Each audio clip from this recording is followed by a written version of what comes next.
Thank you very much. Deputy City Clerk, may I have a roll call, please?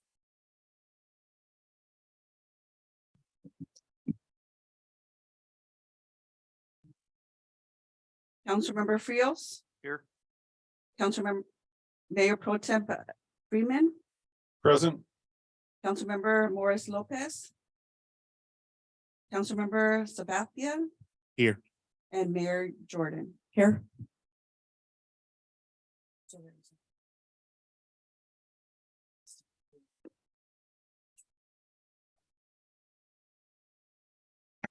Ceremonial items.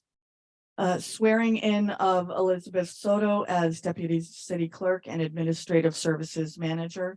Liz, will you please join me in the front of the dais?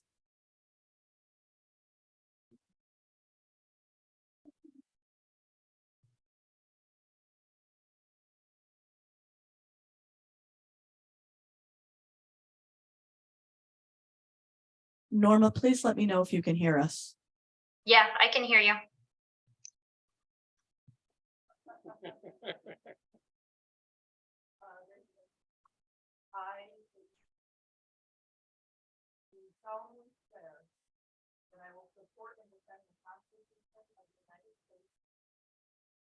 I can't hear you.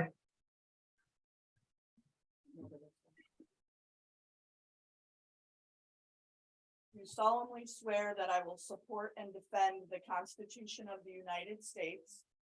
I solemnly swear that I will defend the Constitution of the United States And the Constitution of the State of California and the Constitution of the State of California against all enemies, foreign and domestic.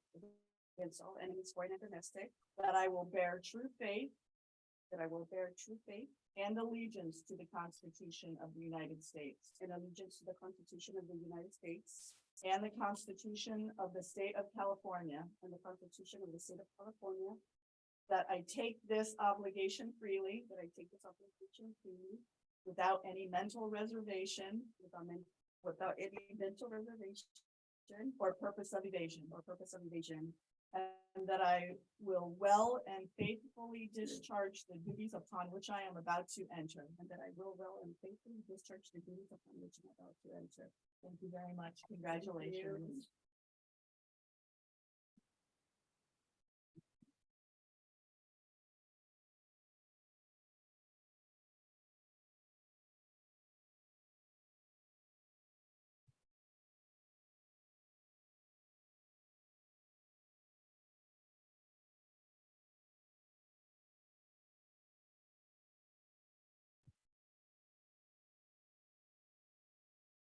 Public comment. This portion of the meeting is reserved for persons desiring to address the council on matters not on this agenda. The law does not permit council action or extend discussion of any item not on the agenda except under special circumstances. If council action is requested, the council may place the matter on a future agenda. Deputy City Clerk, do we have any public comments from the chambers? No speaker cards received. Thank you very much. Norma, do we have any public comment from Zoom land? Anyone who has joined us tonight on Zoom, if you wish to speak on this matter, please use your raise hand button at the bottom of your screen. Once your hand is raised, you'll be brought into the meeting. And when you're brought in, unmute yourself and your timer will start. Again, if you'd like to speak on this at this time, please use the raise hand button at the bottom of your screen. We have no hands raised at this time, Madam Mayor. Thank you very much.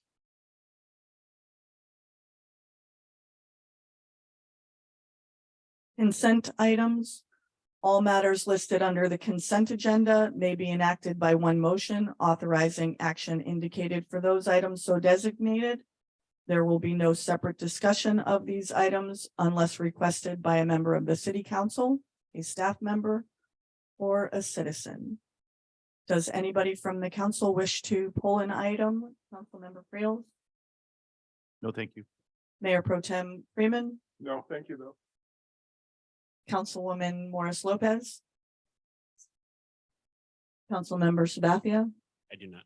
Thank you very much. I do not either. Do we have anybody from chambers who wishes to pull an item on the consent form? None. Thank you very much. Do we have anybody in Zoom land that wishes to pull an item on the consent agenda? If someone would like to pull an item on the consent agenda, please use the raise hand button at the bottom of your screen. You'll be brought in and given an opportunity to address the item that you wish to pull. There are no hands raised at this time. Thank you very much. May I have a motion to accept the items on the consent agenda? I make a motion to accept the items on the consent agenda. Thank you very much. I'll May I have a second that. second? Thank you very much. Motion made by Councilmember Sabathia, seconded by Mayor Pro Tem Freeman. May I have a roll call, please? Councilmember Frios, Yes. Mayor Pro Tem Freeman, Yes. Councilmember Morris Lopez, Yes. Councilmember Sabathia, Yes. Mayor Jordan. Yes, Motion passed. thank you. Presentations, proclamations, informational items, and reports.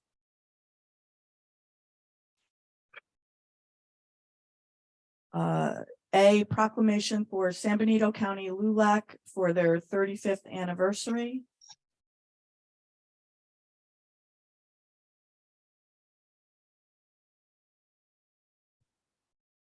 Do we have anybody in attendance to receive this? Thank you very much. Please step forward, state your name.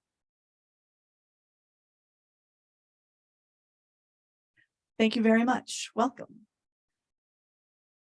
This is for the League of United Latin American Citizens Council LULAC 2890 35th anniversary. Whereas the San Benito County LULAC Council 2890 was established in 1987 to present a voice for the Latino community. And whereas the San Benito County LULAC Council 2890 has a track record of demonstrating integrity and has gained the trust and resources of the community. And whereas the San Benito County LULAC Council 2890 has proven to be a crucial organization to our community and a vital resource to many other nonprofit organizations. And whereas throughout the years, SBC LULAC 2890 can claim 364 collegiate members, 1,297 youth members have participated and personally know the importance of LULAC being a part of their education, their lives, and their careers. And whereas San Benito County LULAC Council 2890 has successfully, for the last 35 years, assured Latino students an education by granting over $183,000 in scholarships, grants, and local students. And whereas the San Benito County LULAC Council 2890 also has fought on behalf and supported the farm worker community who selflessly work to putting food on our table. Now, therefore, I, Mayor Leslie Jordan, on behalf of the City of San Juan Bautista City Council, do hereby commend and congratulate the San Benito County LULAC Council 2890 on their 35th anniversary and wish them continued success.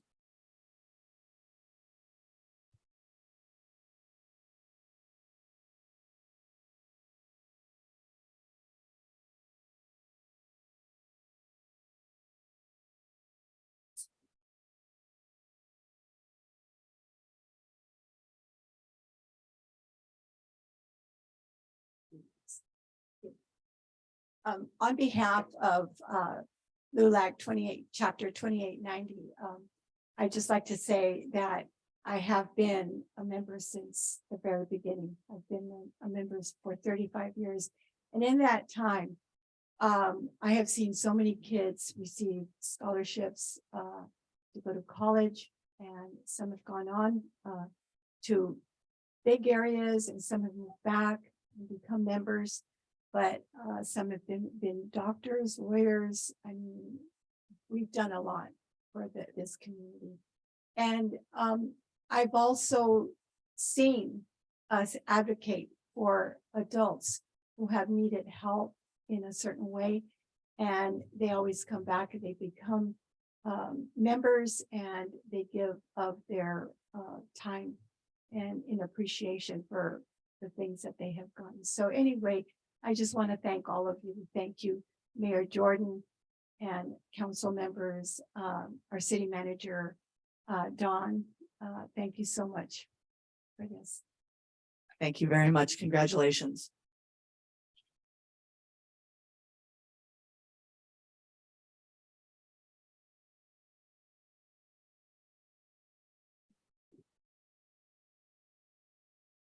Proclamation for Black History Month. Do we have anybody coming forward for this? No, Mayor, not at this time. Please, if I have the.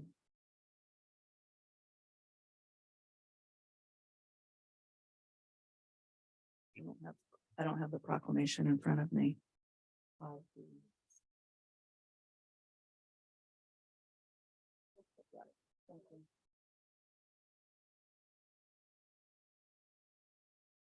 Whereas the City of Black History Month, February 2023. Whereas the City of San Juan Bautista recognizes and values diversity, equity, and inclusion within our community. And whereas the migration of African Americans to all parts of the United States and throughout the world have led to countless indelible contributions in the field of science, medicine, law, social justice, athletics, the arts, government, and more. And whereas the presence of African Americans in our community continues to enhance the quality of life in the city of San Juan Bautista. And whereas the city of San Juan Bautista understands that African Americans have endured egregious discrimination and bigotry throughout the course of our nation's history, conflicting with the core values of the city of San Juan Bautista. And whereas Black History Month calls on our collective need to recognize and combat racism and to continue to build a community that embraces all ages, races, religions, and genders. And whereas Black History Month is America History Month. And whereas Black History Month is a time where all citizens are encouraged to reflect on past successes and challenges of Black communities and to look to the future to ensure freedom, equity, and inclusiveness. Now, therefore, be it resolved that the City Council of the City of San Juan Bautista do hereby proclaim February 2023 as Black History Month in the City of San Juan Bautista. Thank you.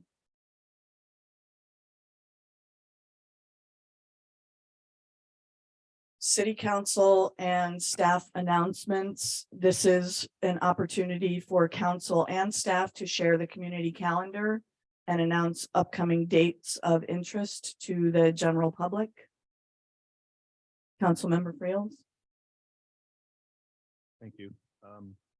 Just nothing as far as the community calendar, just a couple updates. My rain gauge last month showed 7.90 inches. It's not a record for my rain gauge, but it's pretty good. I want to thank the Public Works guys and Dawn and the city staff for working so hard through the storms. So like to some of the residents called me and sent me texts. Wanted to remain somewhat anonymous, but they also I had 4 or 5 people offer up help. Spare chainsaws, fuel, generators. So it was nice to hear. People were concerned, and a lot of folks didn't go anywhere during it, so that was a good thing. But we survived it. That's good. Nice to see you, Rain. Thanks. Thank you very much. Mayor Pro Tem Freeman. Thank you. I have a couple of quick things. I'm glad to see that the basketball courts hopefully will be back open this weekend. There was a little hiccup and they were closed for 2 days this weekend. Like to remind everybody that the 10K Mission K run is this Saturday. So watch your traffic flows. now and then on our street, someone tries to turn into Second, and that's part of the raceway, and it, it doesn't work very well. We want to leave the roads for the runners. So I'm just kind of reminding everybody of that. And the other thing I'd like to remind everybody is there's still a lot of electrification grants by 3CE. We had a new HVAC system installed. It works great. The incentives are up to $3,000 and another $1,000 for a panel upgrade which is your electrical panel if you need one. We did not need one because we upgraded ours 10 years ago. But anyway, there's money for that. Thank you. Thank you very much. Councilmember Morris Lopez. Thank you, Mayor.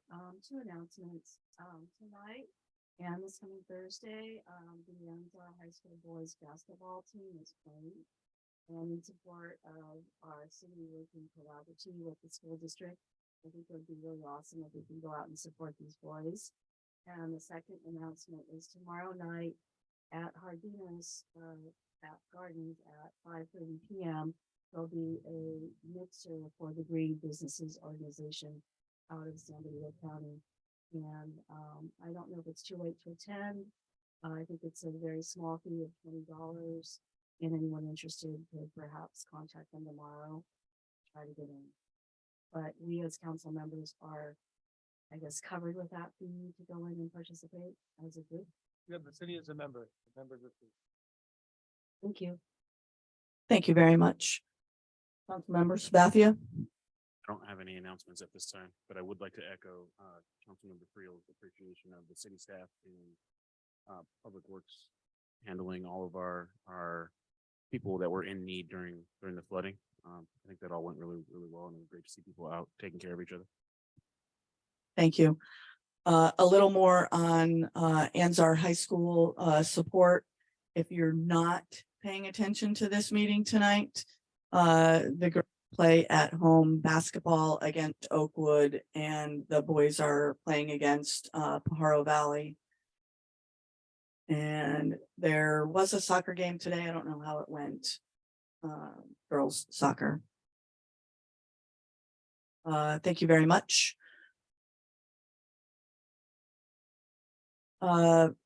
Reports from city council representatives to regional organizations and committees, and report by attendees to the League of California Cities new Council Academy.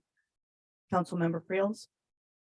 The only thing I would have had is sitting in on a COG meeting I planned on doing via Zoom, but we lost all of our internet and cell service, so. Great.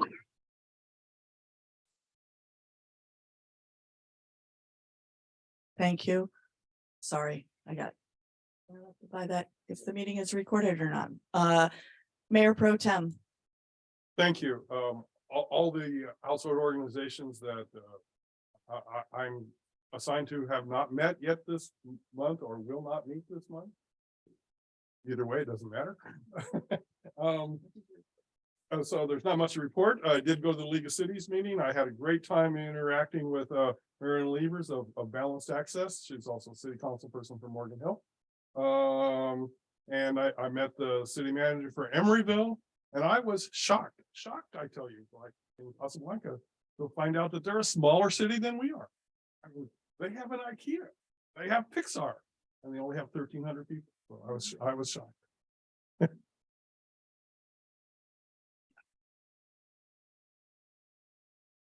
There's more we can get. Councilmember Morris Lopez. Thank you very much. Being a new here on the council, I did go to the League of California Cities Conference for new council members and new mayors, and met an awful lot of nice people. I sat in on the 2 required trainings. One was for code of ethics, and the other was for, and that was 2 hours, and 2 hours for harassment topic as well. Very informative. And on a spur, we went to what we thought was going to be able to meet the governor, but he was not in. But we did get to see the Golden Bear. A group of us went over, some of us members that were in attendance, Councilman Freeman, Sabathia and Mayor Jordan and myself were there, and we also met with the Hollister Council member, Roland Resendez. And the five of us also met with, I believe, Senator Caballero, we were well received, and I was really surprised to meet her and see how down to earth and just a really lovely lady she is. And we did pop in on our assembly person, Robert Rivas, but he was not available. And we met his aide. And then we also lastly met with the senior aide to our future Senator John Laird from Santa Cruz, who will be taking over our district in a couple of years. And she was quite informative, and we had a good conversation with her. And a lot of good stuff to learn there. And after hours, a lot of good food and caucuses to meet new people. So it was well attended. Thank you. I appreciate being sent. Thanks. Thank you very much. Councilmember Sabathia. I also attended the League of California training for new council members and mayors. I was overwhelmed with the amount of information that they had, which was just amazing. I spent the entire time trying to be a sponge. The first thing I want to mention is the two veterans that went with us, two rookies, set a great example for how to interact and how to be. I am by nature antisocial, but was able to make some great connections. I actually joined the African American caucus of council members. I'm looking forward to communicating with them. I traded information with a city council member from Hayward. He had some great things to share about how they've partnered with some of their businesses and things in the downtown district, and how the city is supporting those. So I was curious about that, just from an interaction standpoint of the kind of things that other council members are doing for their local businesses. Also sat in on the harassment training, the trainings or the things I was most excited to see were there was a talk on land use, which I thought was very informative. And there's some great information online for that. And then the last thing I will mention is we are a small city. We are a small community. Our mayor is a force with the other mayors and council members and assembly members. They are all they recognize her. There's lots of great conversations, people wanting to partner with us and do things, and all that is through the presence that she has out in our greater California community. So I was inspired by that. That's all. Thank you very much.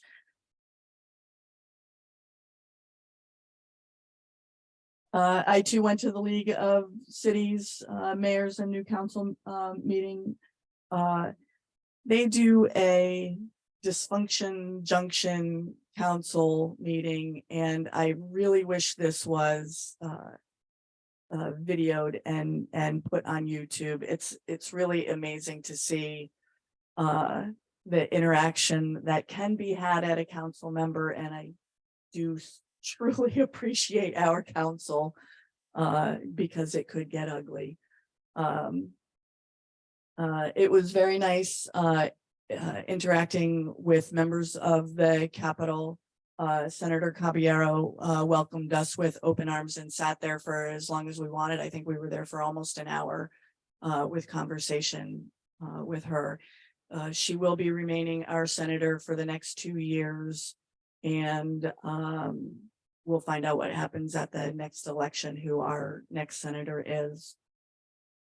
I also attended a business council meeting with Mayor Pro Tem Freeman. One of the biggest topics was Hazel Hawkins. There was also another meeting there last night on Hazel Hawkins on the at the Veterans Building in Hollister. It has been recorded. It is on CMAP. If you all have an opportunity to view that, I ask you to watch it.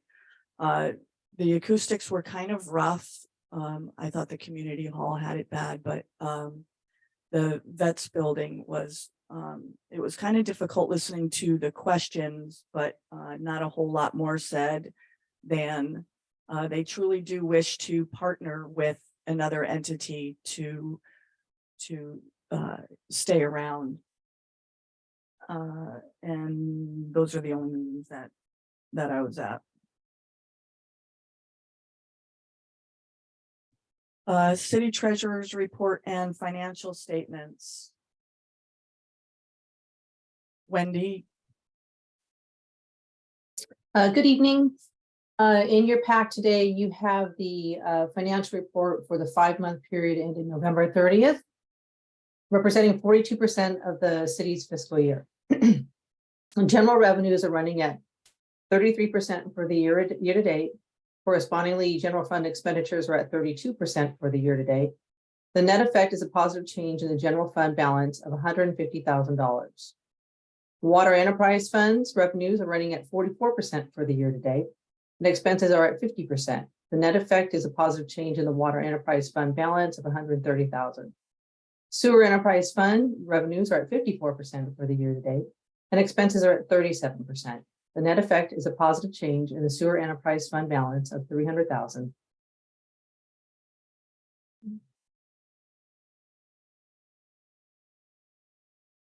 thank you very much. Questions, comments, and concerns from the council, Councilmember Friels? Nothing, thank you. Thank you very much, Mayor Pro Tem Freeman. No comments? Thank you. Councilmember Morris Lopez. Yeah, it's just a brief question since I am. Questions, maybe started out with not too many. So reading under. We can't hear. I'm sorry, we can't I just hear. have to talk right into- Sorry, I have just a couple questions for the accountant. So under the special revenue, funds, I'm looking at funds for 3 developments, Via Vista, Rancho Vista, and Copperleaf.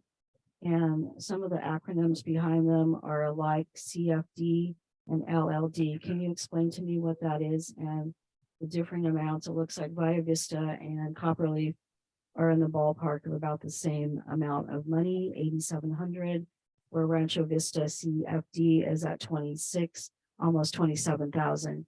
Can you briefly explain to me what that is for?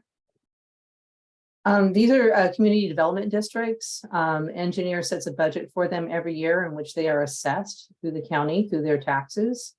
And then we'll receive the funds generally twice a year, similar to property tax monies that come in. In fact, they do arrive on the county property tax payment to the city for even the city's secured taxes. And then the city pays those districts their expenses for them during the, incurred each month. And these are not special Miller use districts at all, correct? No. Are they? Yes, they are, council member. Oh. And so that money is used to pay for the landscaping services specific to those property owners. Rancho Vista is the largest because it's the largest of the 3 districts. Okay, and those landscaping services, are they being provided by a separate entity, landscaping crew or our city crew? Contract service. Okay, thank you.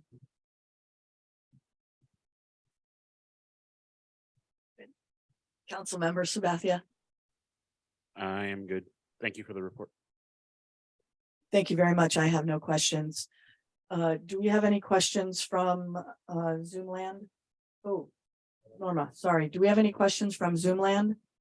If anyone would like to speak on this matter, please raise your hand by using the raise hand button at the bottom of your screen. Again, if you would like to speak on this or have any questions, please raise your hand at the bottom of your screen. We have no hands raised at this time. Thank you very much. Do we have anybody in chambers who would like to speak on this? Yes. Please state your name for the record. Hey, Ida, welcome.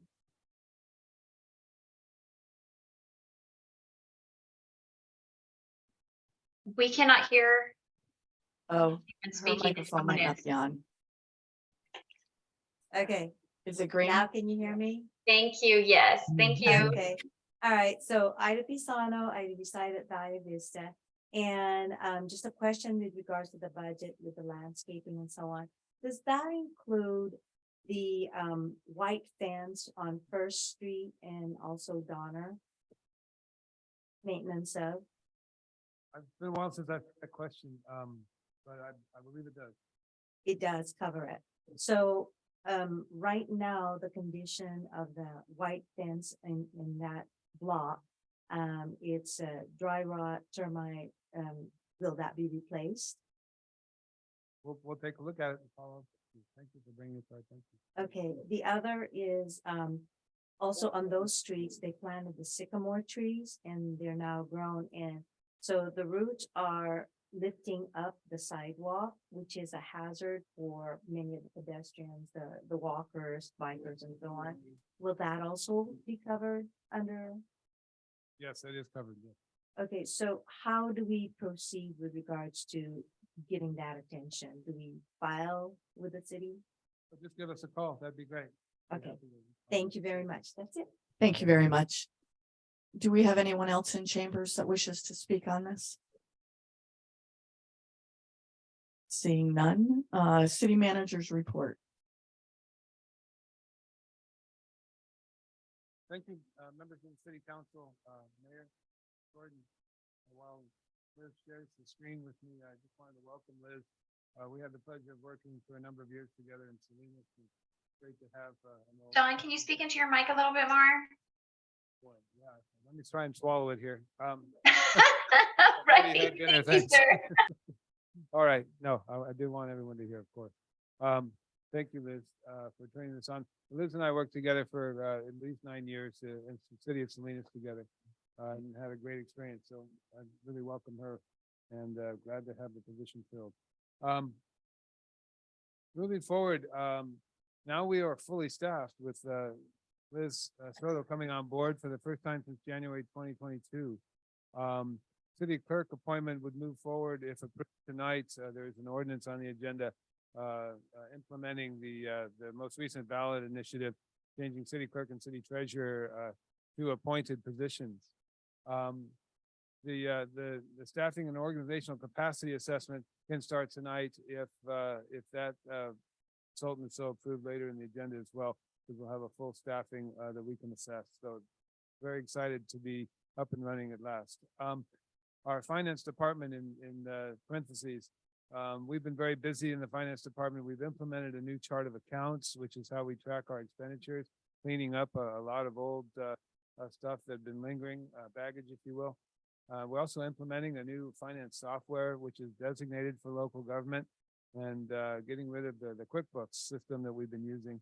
And we'll be integrating that with our ClearGov so that it'll be easy for the public to see and understand online. So those are some things we're doing in the finance department. But I don't have a keyboard. Our budget calendar with the audits on tonight's agenda, it usually comes in December, so it is late. Of course, we're making all those changes. So with the mid-year budget, then will come February 21st. And the audit sets our benchmark for where our fund balances are, and the mid-year budget tells us where there might be any one-time savings or concerns moving forward towards June 30th. And that'll give us an expenditure plan, perhaps for several one-time projects. We've done this in the past every year and moving forward. We also have then strategic planning that follows February and March, which will include community engagement and workshops, and strategic plan adopted March 21st. And those strategies then are funded in the budget. So that's really the basis, the backbone for our budget. Department budgets will be considered in April, and a draft budget presented in May for the city council.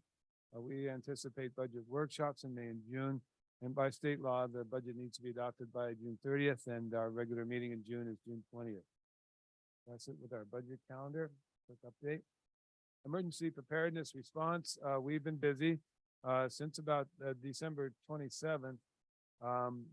We worked hard, first of all, over the holidays to file our last claim for the COVID state of emergency. It was due December 31st. It was submitted December 28th for about $110,000. And that was a balance that was left after we applied the $50,000 that we received earlier from FEMA. Flooding through the New Year's was extensive in some parts. The small mobile home park flooded. We had 6 families that we had to relocate. They're on the south side of town on Mission Vineyard Road. The Alameda flooded. We closed First Street due to flooding in Rancho Vista.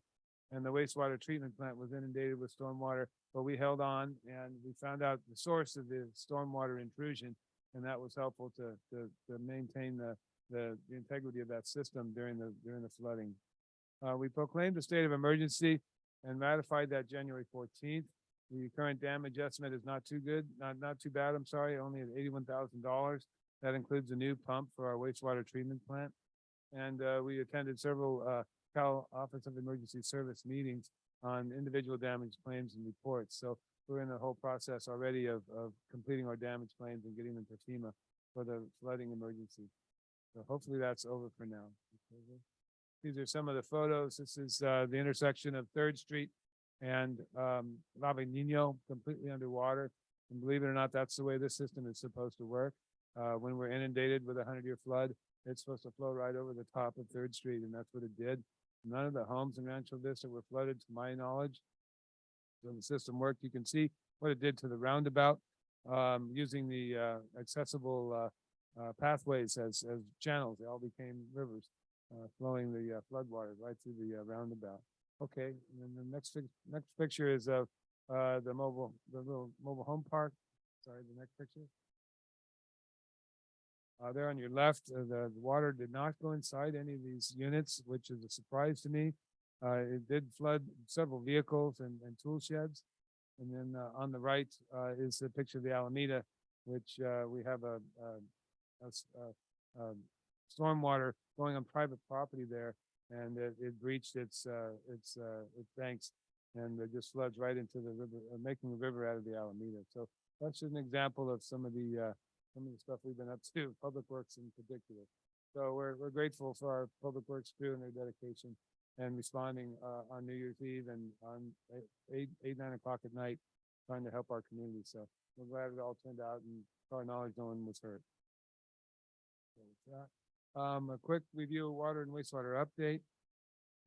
We've been working on district agreements for the pipeline between the district and the city, and a buy-in on water. We were trying to get that to the council tonight, but it's going to have to be postponed until February, and that's key. Today, I received a red line agreement for the city of Hollister, so I hope to share that with our city attorney soon. And that's going to identify finally for a long period of time, permanent period of time, the quantities and qualities we'll be sending Hollister from our wastewater treatment plant. We've agreed to the terms. We've had some great meetings with Hollister. They remain fully supportive of our efforts. Feedback from the water board on the industrial users. They actually inspected each facility. And so I need to be reaching out to them right now, and we need to be getting into new agreements with Taylor Farms, formerly Earthbound in particular. They're our largest domestic wastewater customer. So we have to get under agreement with them that meets the conditions of the USDA. Because we have received news that USDA obligated $14 million for the city, $4 million in grants and $10 million in loans. But we have to work to satisfy the USDA pre-bid requirements so we can go out to bid, hopefully as soon as the end of February. So there's more information on that item later in the agenda tonight. Just a quick update on some of our committees. Obviously, the UGB SOI committee is on the agenda tonight, but I've been continuing to meet with property owners. That was the direction council provided to the city manager, and we sent out 2 letters. And we had a meeting just last week with a critical partner out there just beyond the city's incorporated boundaries. So we're still bringing together meaningful information to share with the Sphere of Influence Committee when it's reappointed. And then we need to talk more about green belts, about having a green belt buffer around the city and how we would negotiate that with the county and the property owner, having to do with preservation. So those are some of the work still to do with the SOI. So I'm glad that's being appointed tonight, hopefully. We have a noise ordinance that's coming. Last time we talked about it, the metric of using decibel levels was suggested by the council. And so I believe Bob is working on reworking that ordinance still. It's still on our things to do and to bring forward, hopefully in February for the council. And then future agenda items. I've spoken with Councilmember Fields, who's interested in neighborhood electric vehicles. We do not need to change our laws to accommodate neighborhood electric vehicles, golf carts, because our speed limits are all under 35 miles an hour. So we want to consider special accommodations for them, we can, but we didn't need to do anything to legalize them. So that is sitting out there. We talked about a vacancy tax, Councilmember Freeman, when a business, property owner has a business, property owner has a commercial site that is vacant for an extended period of time, that we are able to tax that as an incentive to bring occupancy to it. So that's hanging out there. We haven't brought that forward yet. We also have a draft nuisance property ordinance that would strengthen our current ordinance, allow for quicker remediation on nuisance properties in our town. And I continue to solicit other considerations from the council, especially at this time, budget considerations. So if the council and the community have any questions or concerns or interest in budget, I'm happy to talk to them about that. We've been trying to meet as much as we can Monday, Tuesdays before lunch. So that's the time I've made as office hours. That was Councilmember Sabathia's idea, and I think it's worked out pretty well. It's really improved communication between the council and I, and the public's welcome to call and schedule time at that time too. If there's other times available, we'll make that happen. So I just wanted to put that out there, trying to improve communication. And projections, we do have a council meeting, a special council meeting scheduled for the 31st, a week from tonight. It would be a joint planning commission, city council meeting about the active transportation plan. The draft plan has been online and available on our website, and we handed a hard copy to each council member. It is a lengthy plan. I would say the last 40 pages are about funding. And so nobody needs to know that inside and out yet, but it talks about the community participation in developing a great bike and trail system for the city. We have to have that project completed due to the funding source requirements by the end of February. So we're hoping to have this joint meeting on the 31st. It's already scheduled, and then get that adopted by the council in February, and then off to the state Caltrans by the end of February. We would adjourn the city council meeting to discuss the line of credit bank agreements for our force main, our sewer force main. Those are the agreements needed to borrow money to initiate our construction before we go out to bid. Then we have planning commission on the 7th of February, orientation and selecting officers, and the Christopher Ranch development wants to come in and introduce their project to the planning commission, and then to the city council on the 21st. This is the property west of the intersection I just showed you that was underwater at 3rd Street in Lavagino. So that'll be an interesting conversation. We look forward to receiving that introduction. They have applied to the city for annexation, which was shared with the planning commission, I believe, last fall. So we had scheduled building codes and fire codes to be on this agenda, but we hadn't made some mistakes in the public noticing of that. So we're going to renotice it and bring those back on the 21st. Again, I mentioned the water pipeline agreement and strategic planning update. We have joined Resilient Central Coast, and they have a great app that's going to help our city and our residents reduce their greenhouse gas consumption and overall become more resilient people. The San Benito Resilient Central Coast app site should be available to the public free of cost by mid-February, I was told. So that's exciting, and I look forward to that. I'll be at the Green Mixer tomorrow night, the Green Business Mixer. I put Green Mixer in my notes. It's not about spinach. I'm sorry, that's what I had for dinner. And so we look forward to that. And I'll be attending the league conference for city managers February 6th through February 10th next month. So with that, I'm happy to take any questions and respond to any issues that you interest. Thank you, Mayor. Thank you very much. Questions, comments, concerns from the council? Councilmember Friels? No questions. Thank you for the report. Thank you. Mayor Pro Tem Freeman? No questions right now. Thank you. Thank you very much. Councilmember Morris Lopez? Yes, thank you. City Manager Reynolds, just a quick question. I'm very interested in the SOI. How many property owners were present at that meeting, and who was present? We sent out individual letters to each property owner, and think except for one example, I've been meeting with one property owner at a time. Sometimes it's a phone conversation.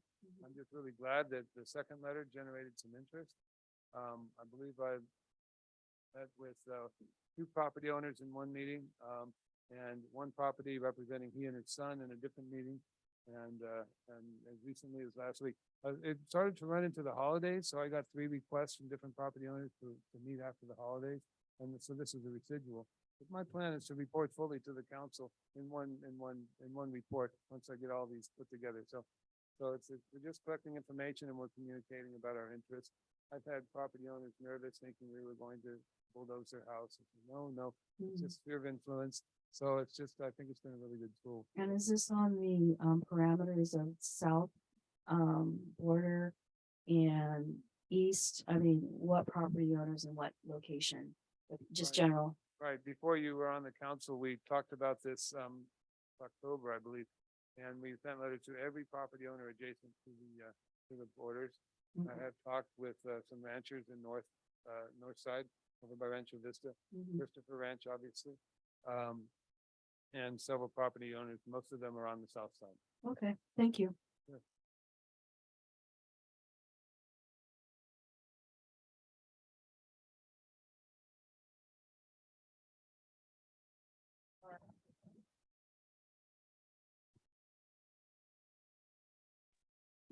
We have no sound.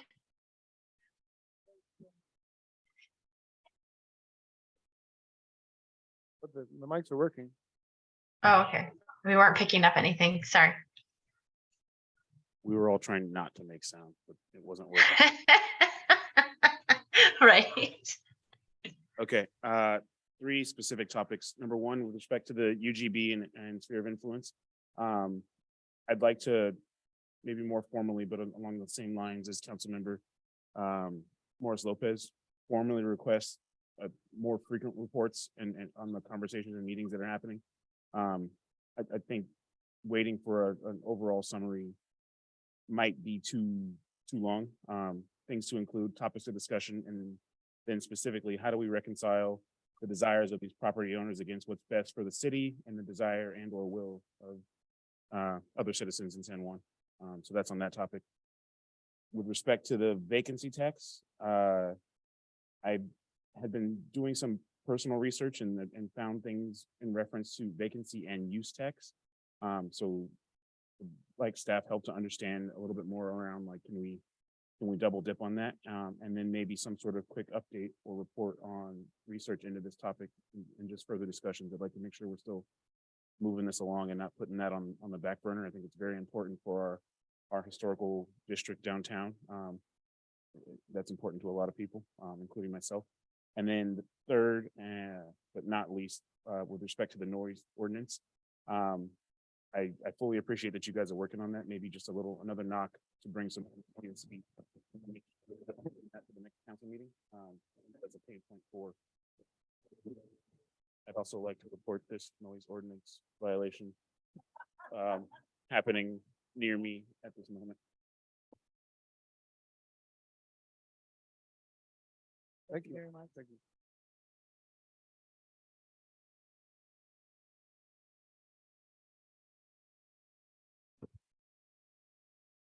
Thank you very much.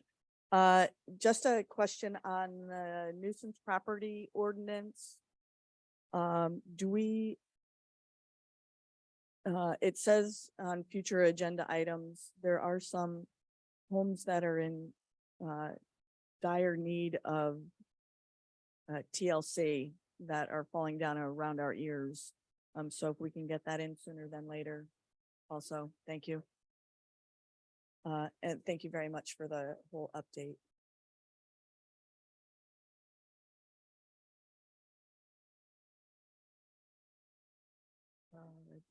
Did I go to Chambers yet? Thank you. Questions, comments, concerns from the public? Do we have anybody in chambers? If y'all can fill out speaker cards in the back, that would be greatly appreciated.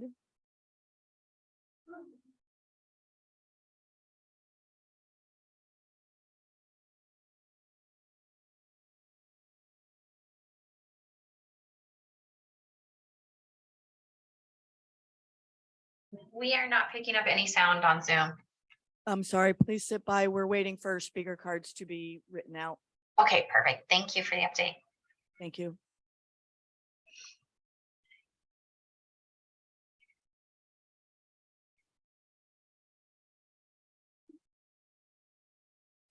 Please state your name for the record and you have 3 minutes. Oh, sure, won't be that long.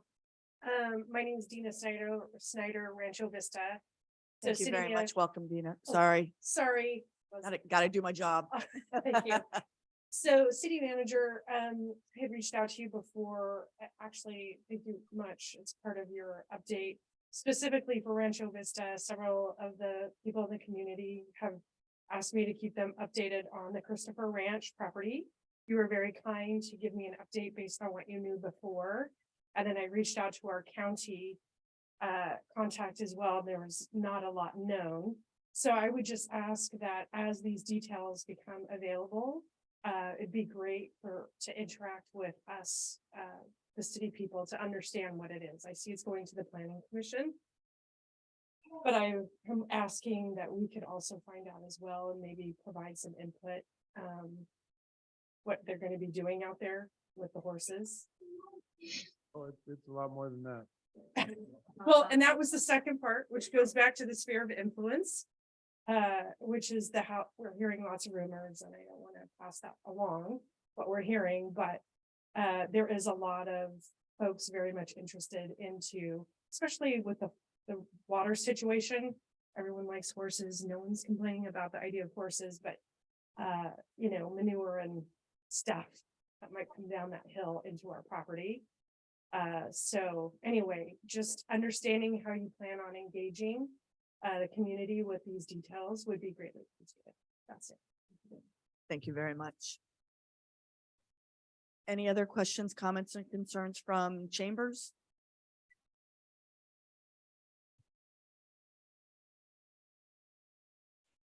Hi, my name is Christina Hastings. I have a comment about the decibels in the ordinance, just a consideration, make sure.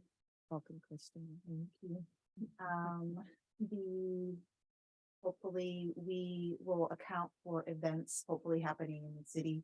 So if you do a noise ordinance, that there's 2 separate ones, that when there is an event, that there's an accountability for the decibels that can be like movies in the park or bands or things on the parklets that we could be doing.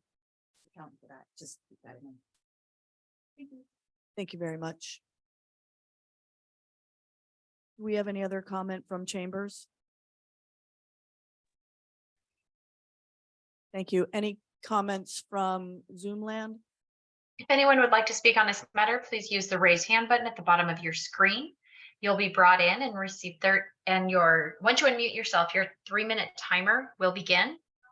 Again, if you'd like to speak on this, please use the raise hand button at the bottom of your screen.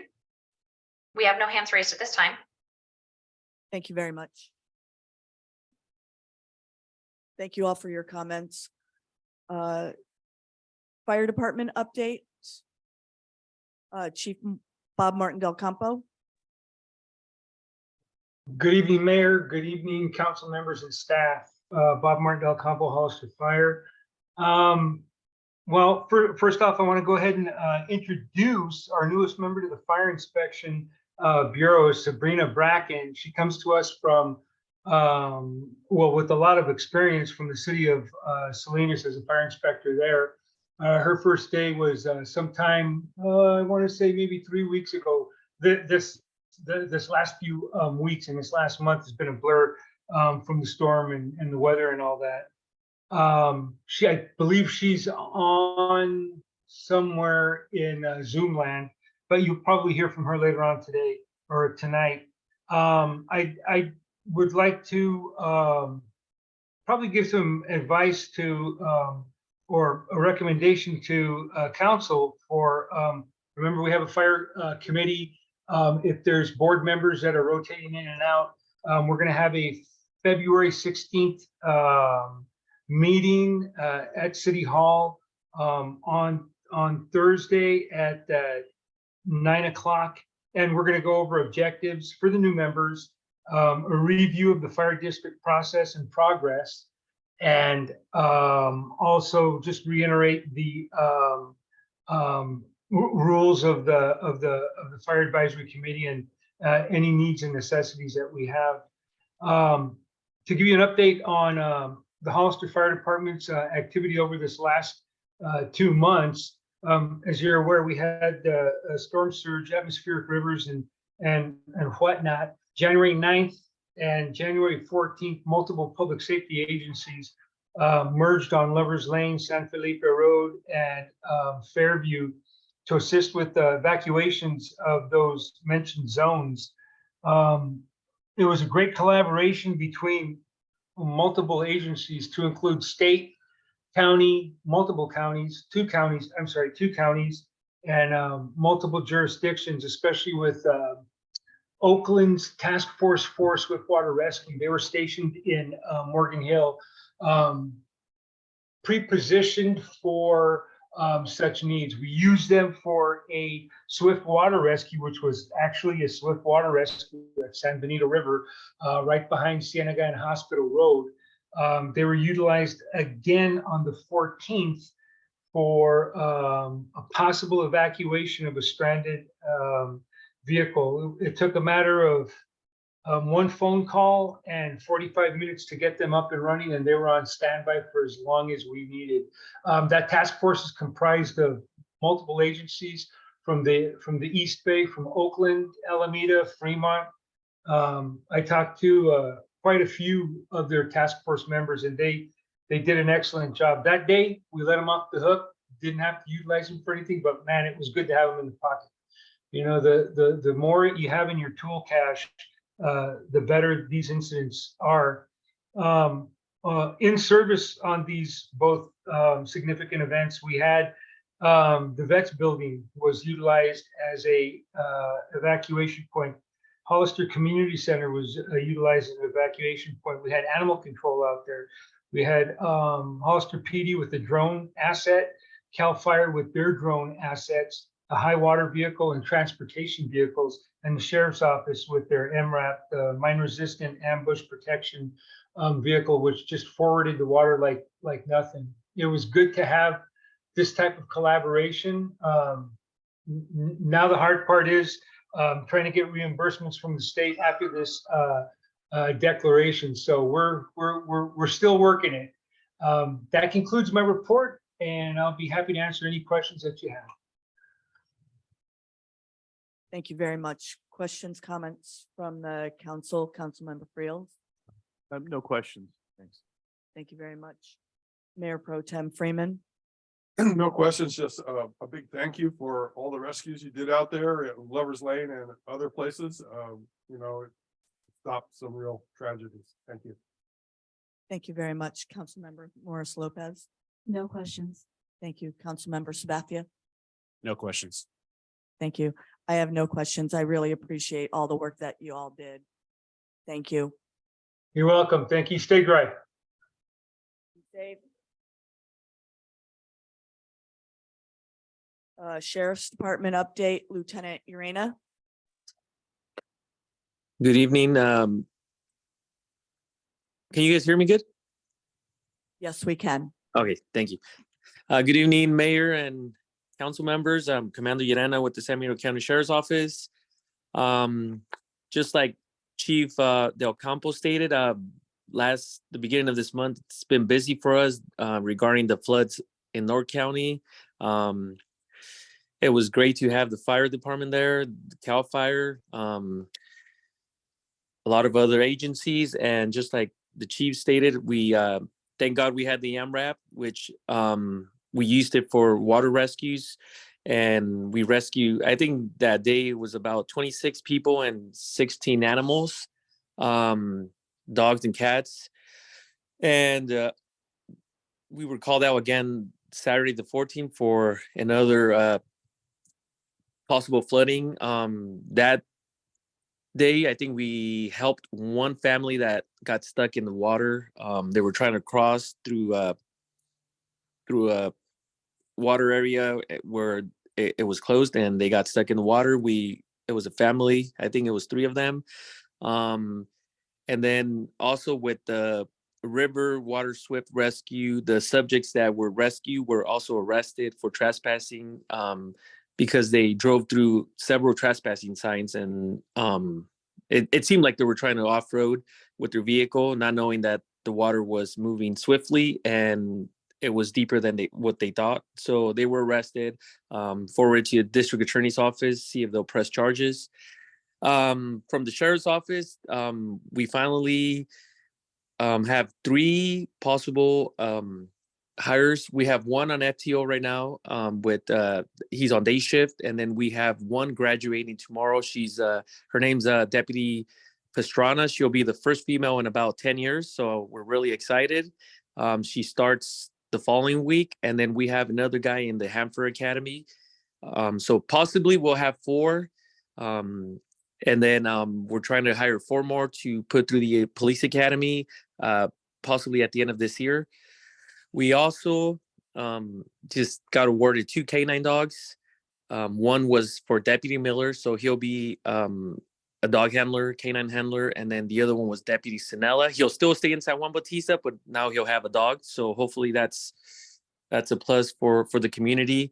One of the dogs is going to be good for gun detection, and the other dog's going to be for drugs, and both dogs are going to be trained on tracking. And then for the mission run, we'll have 4 deputies out there doing traffic control, and whatever's needed, they'll be out there. And then let me see what else.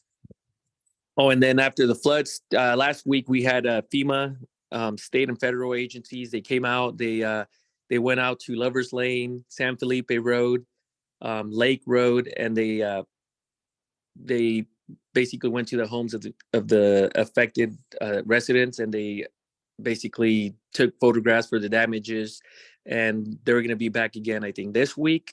But they were here last week for 2 days. And then I think that's about it for the sheriff's office.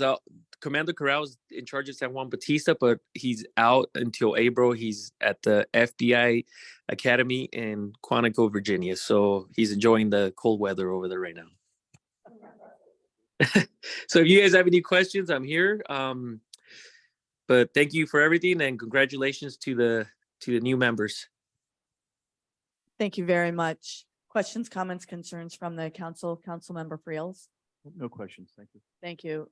Mayor Pro Tem Freeman? No questions. Thank you for the good job. Thank you. Councilmember Morris Lopez? No, not at this time. Thank you very much. Councilmember Sabathia? Nothing at this time. Thank you. Thank you so much for all you do. We appreciate you and your staff. Be safe out there. And looking forward to seeing Deputy Miller, and who's his new partner? So his canine, the name of the dog is going to be Red, R-E-D. Red. Yes, Awesome. yes. Thank you very much. Thank you. Public hearings.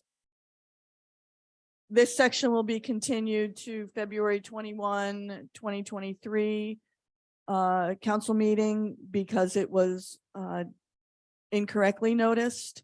Thank you all for your understanding on this matter that deals with municipal codes. Action items 7A, adopt a resolution of the City Council of the City of San Juan Bautista accepting the San Juan Bautista municipal audit for fiscal year 2021-2022. City Manager, who will be presenting on this? Thank you very much, Mayor, City Council. We have Ryan Jolly here today from our auditing firm, and we also have Wendy Cummings, our CPA. And I have a few slides on this. I don't know if they're necessary. If you could share the screen, please. Thank you. All right, good evening. Are you able to hear me all right? Yes, we are. Okay, thank you. Good evening, Mayor, members of the City Council. Thank you for having me here this evening. I'm here to present the audit for the fiscal year ending June 30, 2022 for the City of San Juan Bautista.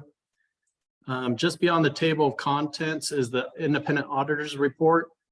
Once again, we issued an unqualified opinion. The auditor's report looks a little bit different this year compared to other years. There's been some additional verbiage added.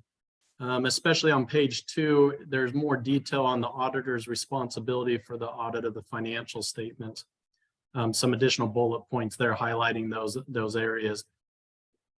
But otherwise, a clean audit where we found the city's books and records to be in accordance with generally accepted accounting principles. Getting into the financial statements themselves, I just wanted to jump to page 6, where the general fund is presented. Overall, the general fund has an unassigned fund balance of 3 million. That's there noted at the bottom of the fund balance section. And going down to page 8, you'll notice that the general fund had a net increase of just over 500,000 for the fiscal year. Getting into the enterprise funds next, on pages 10 and 11, these are operating as intended. The operating income for both water and sewer in the positive. After non-operating expenses, the water fund has a slight, approximately a $95,000 loss. But two big expenses in the water and sewer fund are the depreciation expense, which are non-cash items. So when you take that into consideration, both funds are still operating with a positive fund balance.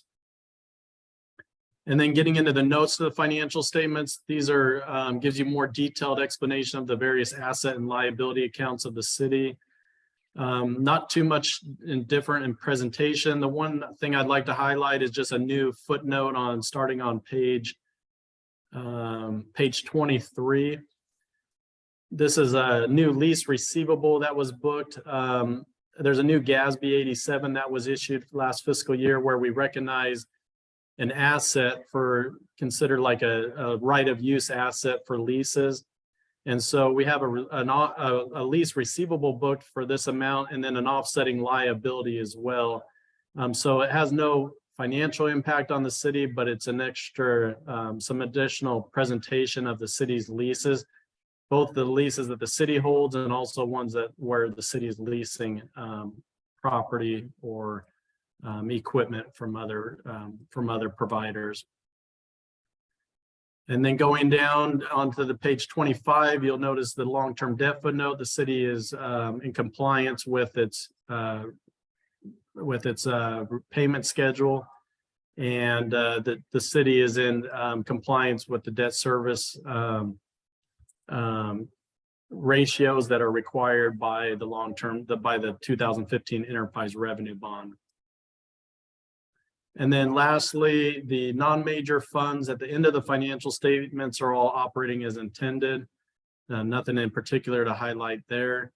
And then lastly, we issue another opinion at the end of the financials on the overall internal controls of the city. And we didn't identify any significant deficiencies or material weaknesses in the city's internal controls. So overall, once again, a clean audit report for the city of San Juan Bautista. We also issued a management report. This is our communication to the city council, letting you know that we didn't have any difficulties in completing the audit, didn't have any disagreements with management, didn't identify any uncorrected misstatements. And so once again, another clean report for the city council to consider accepting tonight.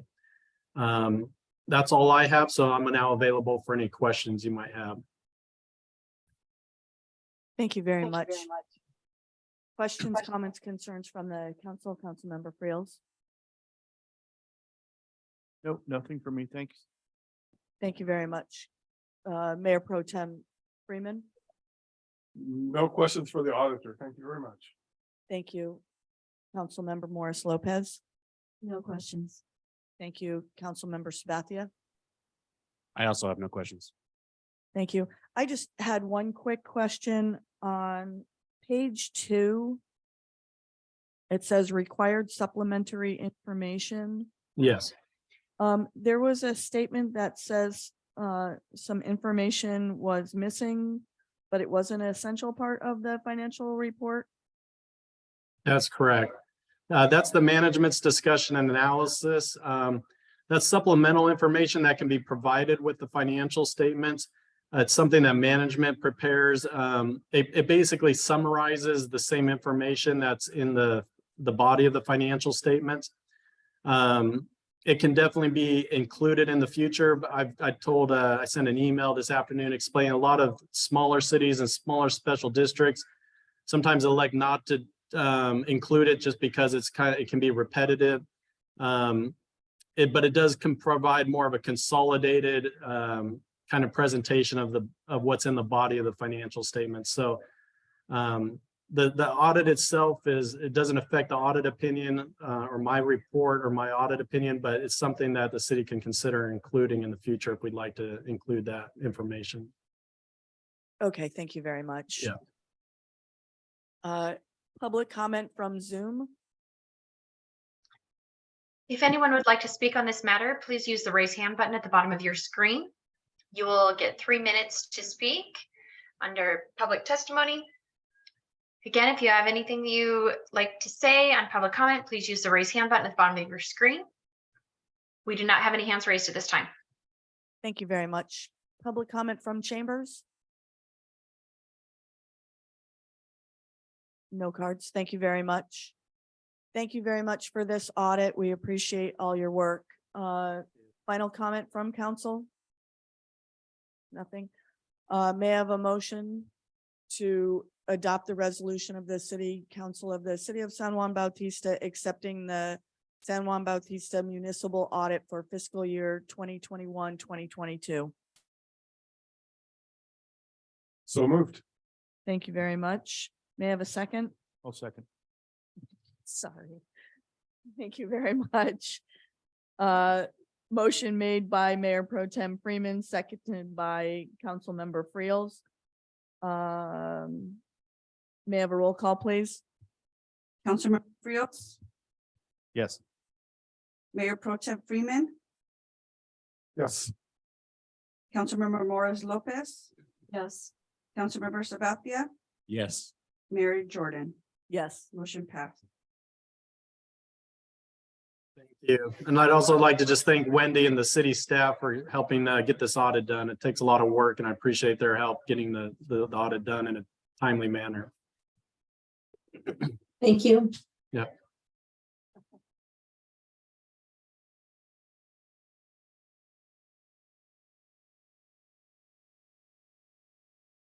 Seven B, adopt a resolution of the City Council of the City of San Juan Bautista authorizing the city manager to execute a professional services agreement with Citygate to complete a strategic plan, organizational review, fiscal sustainability update, and public safety services review.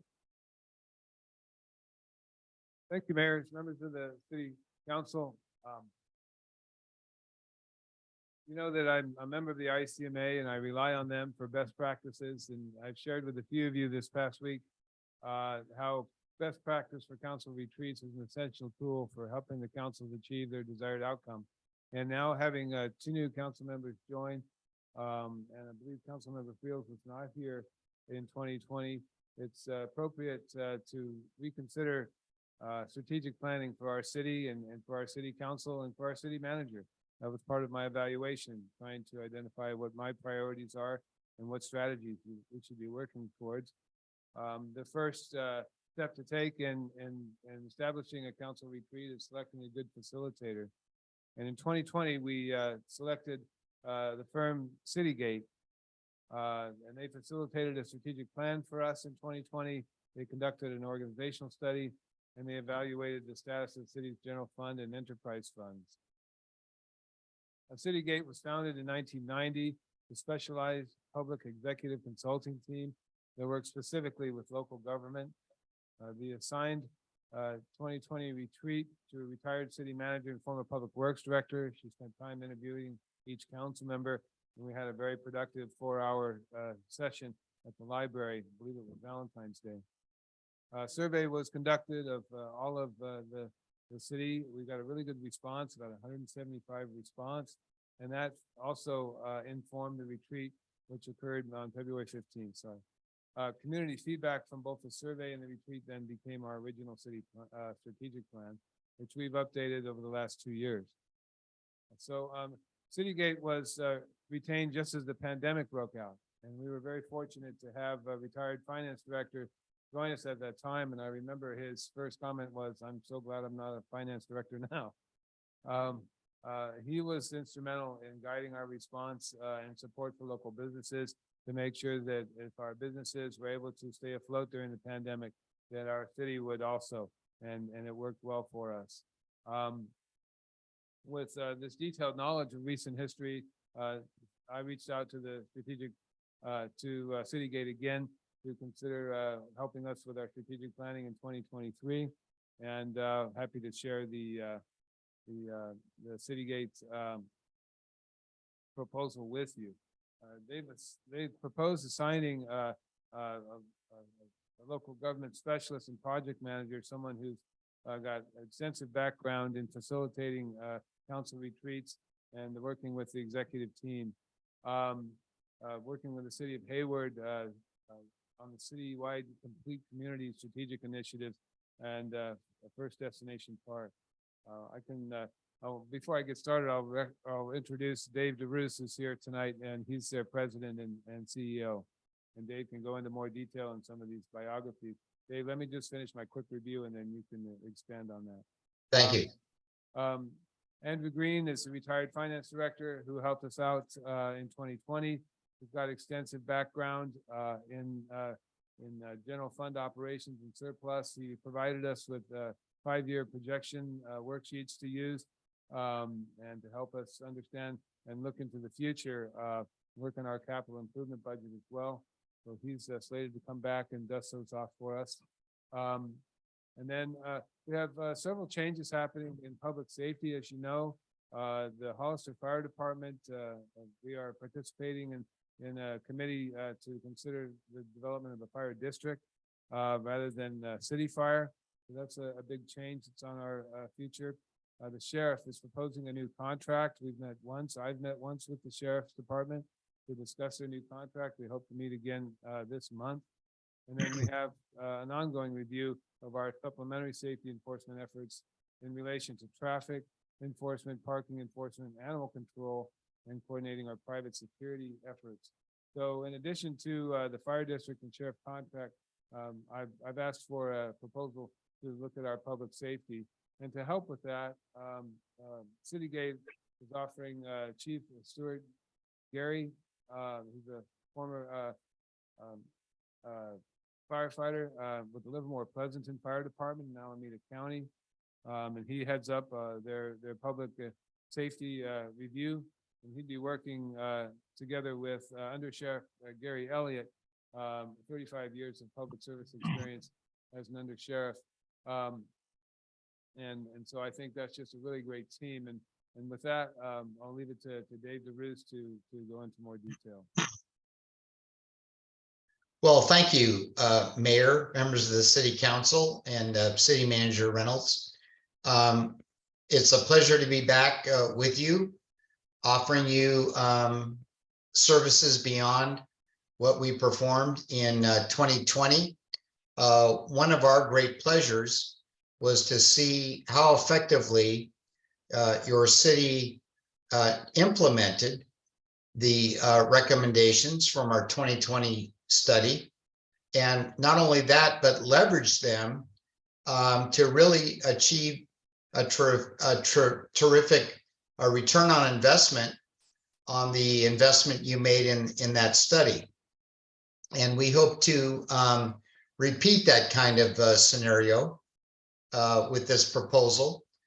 There are a lot of parts to it, ones that we've worked closely with your city manager to tailor to meet your needs, and yet at the same time make sure that with all of the things packed into this proposal, that we're using the taxpayer funds from your citizens to make sure that they get a tremendous bang for the buck by retaining Citygate.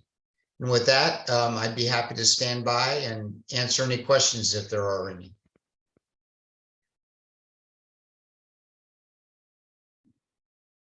All right, thank you.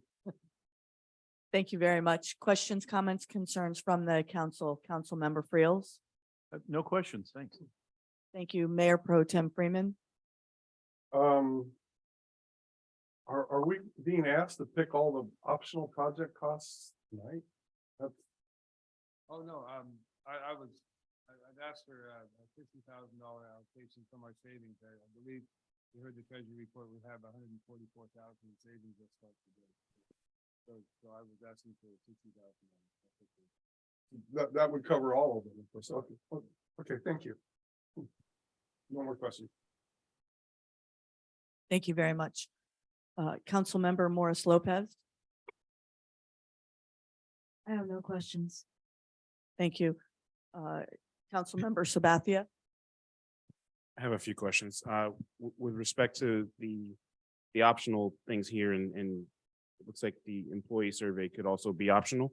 And seeing as how the city employees, the count of them is pretty low, that seems like a pretty high cost for a survey.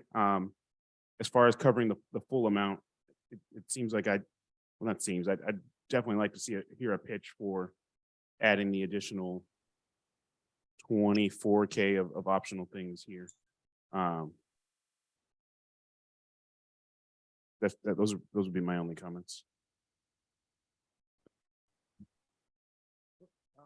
Yeah, happy to do that. I believe the survey is of the community as well as employees.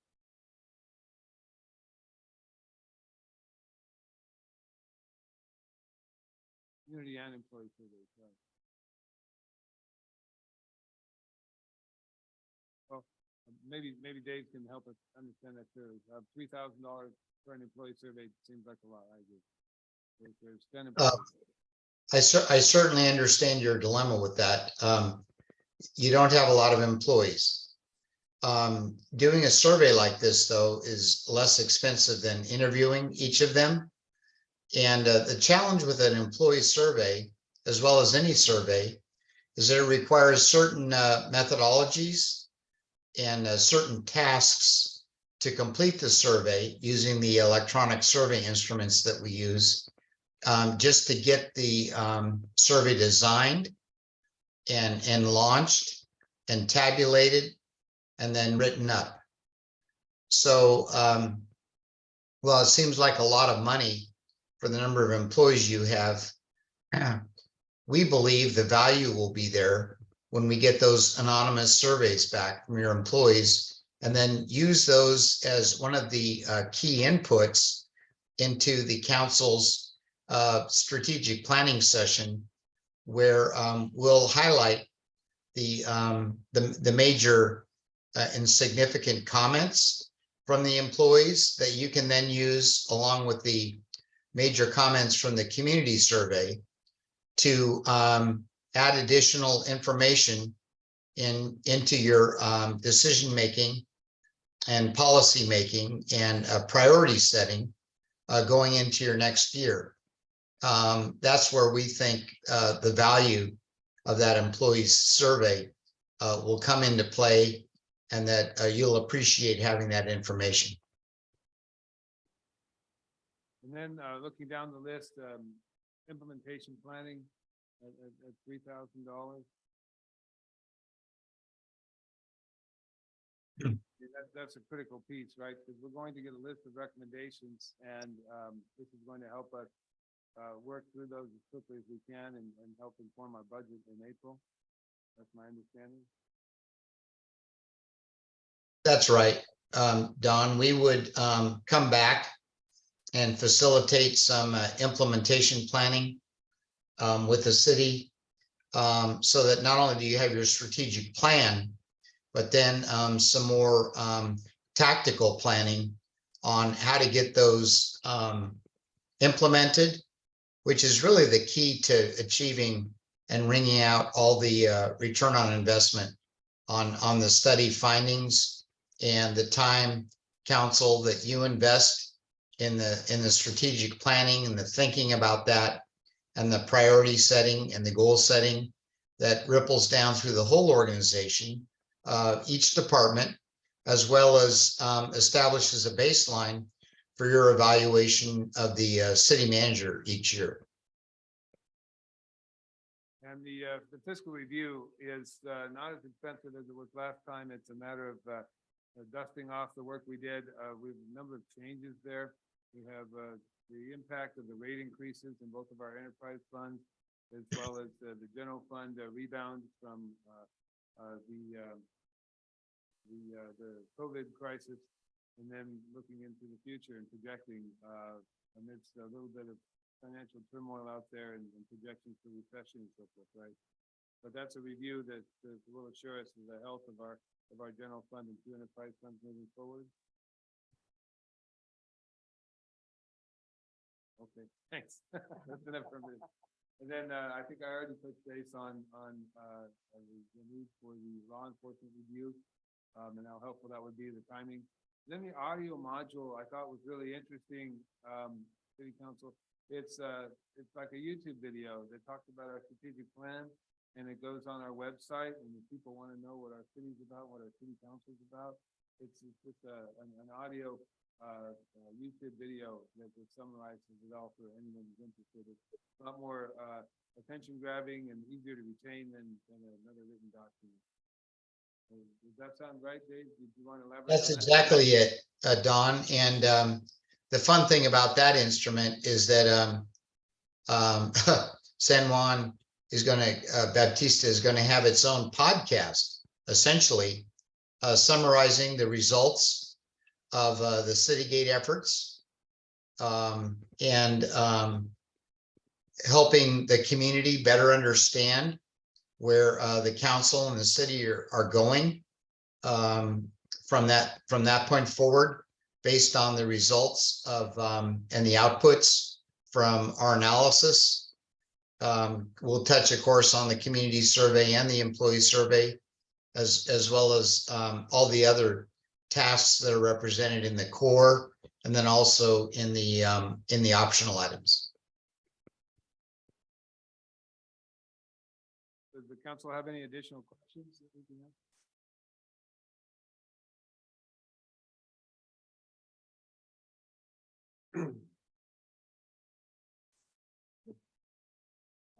I just want to have one question, Madam Mayor, for city manager and the gentleman doing the presentation.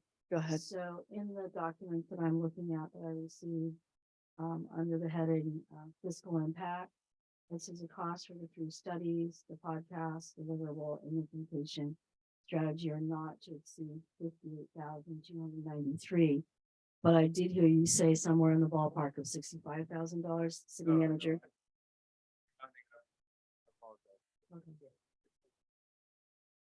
Okay, I heard 65. Thank you. Thank you. Thank you very much. Questions, comments, concerns from Zoom?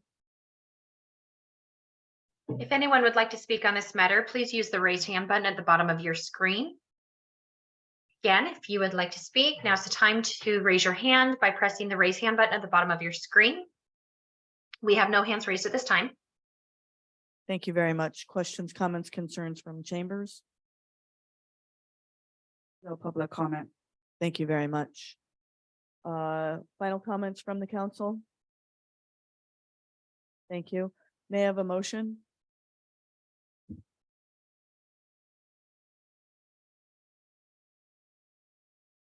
I move that we accept this resolution. Proposal. Thank you very much. May I have a second? I will second that. Thank you. Motion to adopt the resolution of the City Council of the City of San Juan Bautista authorizing the city manager to execute a professional services agreement with Citygate to complete a strategic plan, organizational review, fiscal sustainability update, and public safety services review was made by Councilmember Sabathia, seconded by Mayor Pro Tem Freeman.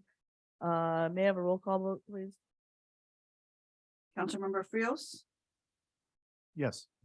Mayor Pro Tem Freeman, Yes. Councilmember Morris Lopez, Yes. Councilmember Sabathia, Yes. Mayor Jordan. Yes. Motion passed. Thank you. Thank you, Mayor and members of the City Council. And Don will be back with you shortly to kick this off. And we'll look very much forward to working with you all again and optimizing the kind of results that can come from your city. Thanks again. Thank you very much. Looking forward to it. Thank you, Dave.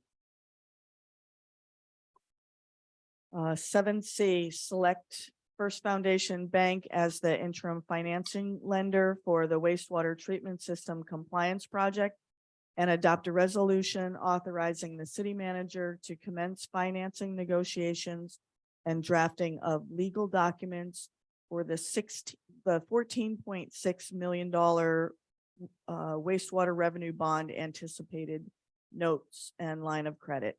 City Manager Don Reynolds. Thank you, members of City Council, for the public. I want to reintroduce Dmitry Semenov, who's been our municipal advisor and working closely with both the lending and the leveraging, and just been a great asset to the city.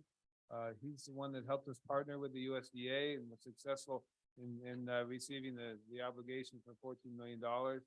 But as you know, with that obligation comes a list of conditions, and I'll let Dmitry expand on that and share my screen with Dmitry so he can put up a quick presentation to talk about our RFP process and recommendations tonight. Thank you, Dmitry. Thank you, Don. Good evening, Mayor, members of the council. Thank you for the kind words, Don. I am pulling up the presentation.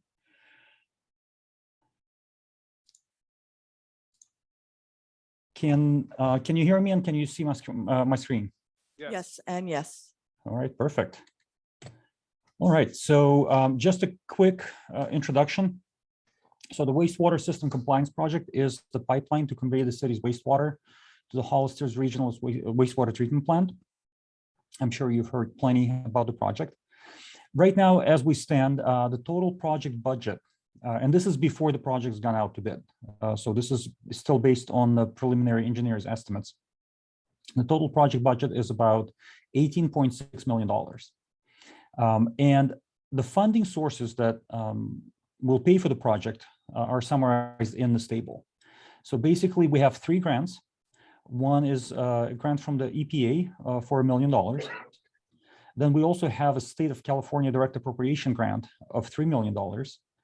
And then we have the funding from the USDA, and that comes in 2 pieces. The grant portion, which is $4.3 million, and the loan portion, which is roughly $10.3 million. So altogether, that adds up to $18.6 million. So that's how the project will get paid for.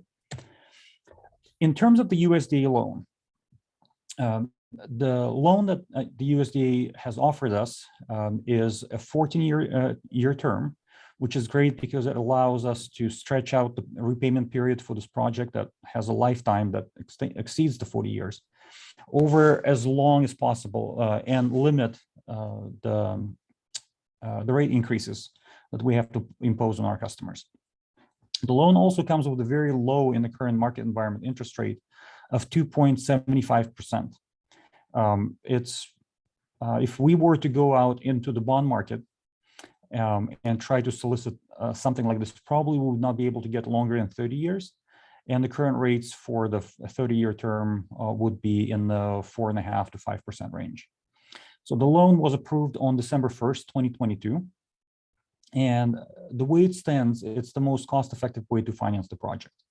And in addition, we also got the grant money from the USDA, which is, you can't really beat free. However, as Don pointed out, the USDA has quite a few requirements. And one of those requirements is that the city has to obtain an interim construction financing. So basically, instead of the USDA giving us the money to build the project, we have to go out and find the money elsewhere, usually in form of a loan or short-term bond anticipation notes. And then once we expand the amount of money that adds up to the first 2 grants, the EPA grant and the State of California grant, plus the amount of the USDA loan, which is $10.3 million. Once we get to that amount, Then the USDA will kick in, their loan will pay off our loan. And then after that, the USDA grant money will start coming in. So to obtain the interim construction financing, the city issued an RFP that went out to 28 banks. And all of these banks specialize in lending to public agencies. And at the end of the day, we received 4 proposals from 3 different institutions. And these proposals are summarized in the table, and you also have it in the staff report. The 3 banks were CoBank, First Foundation Bank, and Umpqua Bank. And the best way to think of these proposals, and each bank has their own way of doing things and has their own appetite for how they like to structure transactions. So you can't really say that, you know, each bank proposal is unique or is the same. You have to understand what exactly they're offering. So CoBank came out with one proposal, and in their proposal, they're offering a variable interest rate, which means that as the market interest rate changes, so does the interest rate changes on the loan. And the loan is based on the index called Secured Overnight Financing Rate Index, which is the replacement for the LIBOR. If anybody is familiar with the world of finance, LIBOR used to be the index that a lot of variable debt was based on. So LIBOR's been phased out now, and the SOFR is replacing it. And the current rate at the time of the proposal was 5.16%. And that rate would fluctuate. So then First Foundation Bank came out with 2 proposals. They offered a variable interest rate and a fixed interest rate. And the variable interest rate is based off of the Wall Street Journal's prime index. And the rate as at the time of the RFP was 5.29%. So where the SOFR index, it changes daily, the Wall Street Journal prime rate changes less frequently. Usually it's updated whenever Fed does something to the rate. So it's less volatile, but it's also a high rate, and it also comes with a floor of 4.25%. Okay, so that was the First Foundation's variable rate proposal. And then they also offered a fixed rate proposal for 3 years. And the fixed rate is simple, it's 4.93%. And that rate is held through the time of closing, which we stated in the RFP would be prior to February 23rd. So that's the First Foundation's 2 proposals. And then finally, Umpqua Bank proposed a fixed rate of 4.84%, but that proposal comes with a couple of caveats. One is it's based on the city transferring their banking relationship to Umpqua Bank. And then the rate would only be held for 2 to 3 weeks, which was not enough for us to close the transaction. And finally, the drawdown component, where we go in and we submit the draws to fund the project, that window was limited to 18 months, where all the other 3 banks offer 36 months, essentially 3 years. So that's the overview of the 4 proposals. And now let's talk about how we think through those proposals. So first of all, we decided in consultation with the staff that we prefer the fixed interest rate. And we do that for the following reasons. So first of all, more rate hikes are expected from the Fed. There's going to be a meeting next week, and the market widely expects them to raise the rate by another 0.25%. That's the expectation. The reality may be different. And then there may be additional rate increases. Variable rate loans, they tend to fluctuate in the same direction as the Fed, the Fed's interest rate. So with more rate hikes expected, most likely the variable rate loans would also increase their interest rates in concert with the Fed. Even if the Fed were to stop raising the interest rates, it is likely that it'll be a while before they start lowering the rates. So it may be, again, depending on the market environment and the state of the economy, it may be more than a year before any type of consideration would be given to start lowering the interest rates. And then finally, fixed rate proposals, that we have on the table are actually for lower interest rates than the variable interest rates. So right out the gate, the fixed rate proposal seems more attractive. And even if at some point the Fed starts lowering the rate, it will be a while before we get there. So we determined that the fixed rate proposal is preferred. So then looking at the two proposals, we have the fixed rate proposals from First Foundation and from Umpqua. Umpqua offered the lower interest rate by 0.09%, so less than 0.1%. And we felt that even though it's a lower rate, it doesn't warrant the additional requirements to move the city's banking relationship to Umpqua Bank, have the limited 18-month drawdown period, and then the shorter rate lock period, which we may not be able to have enough time to close the transaction within that window. So we felt that the rate differential between Umpqua and First Foundation does not justify these conditions. So with that logic, with the preference for a fixed rate and desiring to have greater flexibility at essentially a very marginal interest cost, the staff and Ridgeline, our company, we recommend that selecting First Foundation Bank as the lender for the interim financing.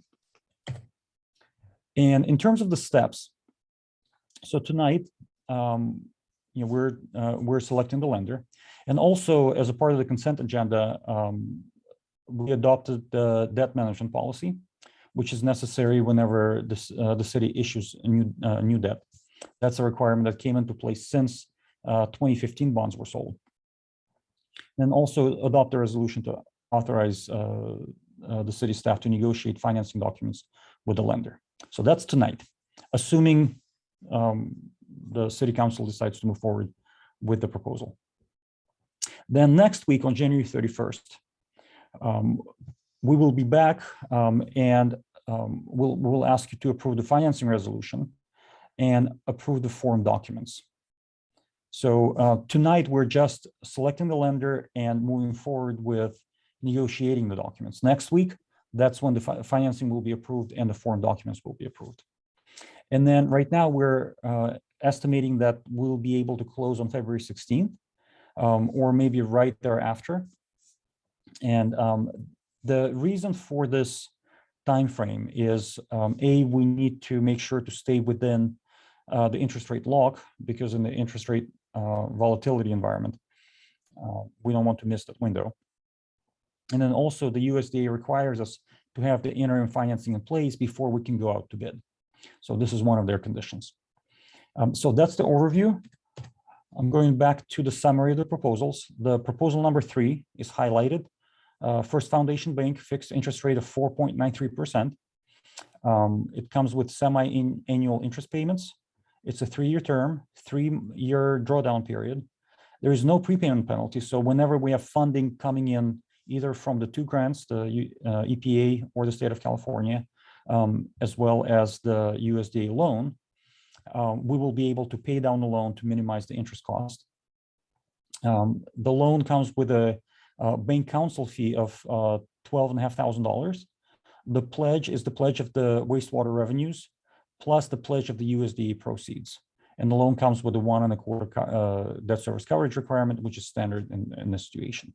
So that's what we're recommending for approval. And with that, I can answer any questions. Thank you very much. Questions, comments, concerns from the council, Councilmember Friel? No questions, just I agree with the fixed rate and the 3-year draw. That's I wouldn't want to gamble with our city's money on the feds right now. Thanks. Mayor Pro Tem Freeman. Thank you. I also don't have any questions. I do actually also strongly prefer fixed rate. You know what your costs are, you know what it is, and you know what you have to do to meet it. You know, the choice between banking relationship required and being free of an encumbrance, we should go with the being free. It's almost a Brown Act violation, but we do need a new bank. It upsets me to no end that we keep about $3 million in certain bank and we get zero interest. Thank you very much. Councilmember Morris Lopez. No questions, but thank you for doing your due diligence and finding us a good lender. Thank you. Councilmember Sabathia. No comments, but I also agree with taking the safer route. I do too. Thank you. When do we anticipate our first payout, Don? Or? Yeah, I'll start with that question, I suppose. Well, we've incurred, close to $1 million in expenses designing the project and, paying for grant writers and everything. We haven't, Dimitri and I haven't discussed that. There's the first drawdown and then we're working diligently to get both the EPA grant and the state grant online. We're making great progress on those. Dimitri, have you heard, especially on the state grant, that should be the first available, correct? Right. So the goal is, the way we size the loan is, we size the loan at $14.6 million. That's to allow for a full draw out of the USDA loan proceeds, 10.3 million, plus the 2 grants for the EPA and for the state of California, because we're not sure how fast those 2 grants will be able to provide the funding once we submit, incur the costs. Right, so to have the flexibility, we went for more than the USDA loan amount, and then added a little bit extra just in case we need that that cushion to have the cash flow to cover any costs before the USDA grant money starts funding. But the intention is actually the city has already incurred the cost for the design, and we're in the process of submitting the application, the paperwork. For the EPA grant. So once the grant is approved, we may not even draw out from the line of credit. We'll have to decide whether that's essential for the city to have that cash on hand, or wait until the grant money is available. And ideally, to reduce the interest costs, we can wait for the EPA grant to provide that reimbursement. Thank you very much. Questions, comments, concern from Zoom? If anyone who has joined us tonight would like to speak on this, please use the raise hand button at the bottom of your screen. We have no hands raised at this time. Thank you very much. Questions, comments, concerns from chambers? No public comment. Thank you very much. Final comment from council? Thank you. May I have a motion? I move that we accept the proposal for the interim financing. I second that. Okay, that's okay. Thank you. May I have a second?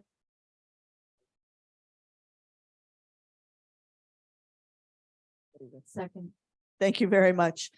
The motion to adopt the resolution authorizing the city manager to commence financing negotiations and drafting of legal documents for the $14.6 million waste revenue bond anticipation notes and line of credit with First Foundation Bank as the interim financing lender for the wastewater treatment system compliance project was made by Mayor Pro Tem Freeman and seconded by Councilmember Morris Lopez. May I have a roll call, please?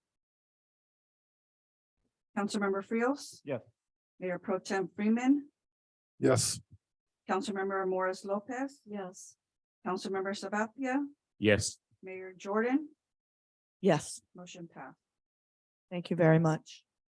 Thank you very much. To our finance team, Wendy and Dimitri, thank you very much, and Cameron Weiss, our bond counsel. Thank you. You're welcome. Thank you. Thank you very much, all. I have a quick question, Don. Is somebody from Microbi presenting tonight? No, I thought the council in the city were pretty familiar with it. Holly is on a plane as we speak. Okay. Cool. Then I am going to ask the indulgence of the council to to hold that one off and bring forward 7G, adopt a resolution of the City Council of the City of San Juan Bautista affecting the disposition of parklets pending governor's actions lifting COVID state of emergency. And I only asked to put this forward because it has been on the agenda for several months now, and I see several members of the audience who have been diligent in coming to all of these meetings where it has been postponed after postponed after postponed. So if I can get concurrence from the council to move this. Yes, yes, yes. Thank you all very much. Yes. Okay. City Manager Don Reynolds. Sorry to move that out without, sorry, I forgot to talk to you first about that. Bless your bones.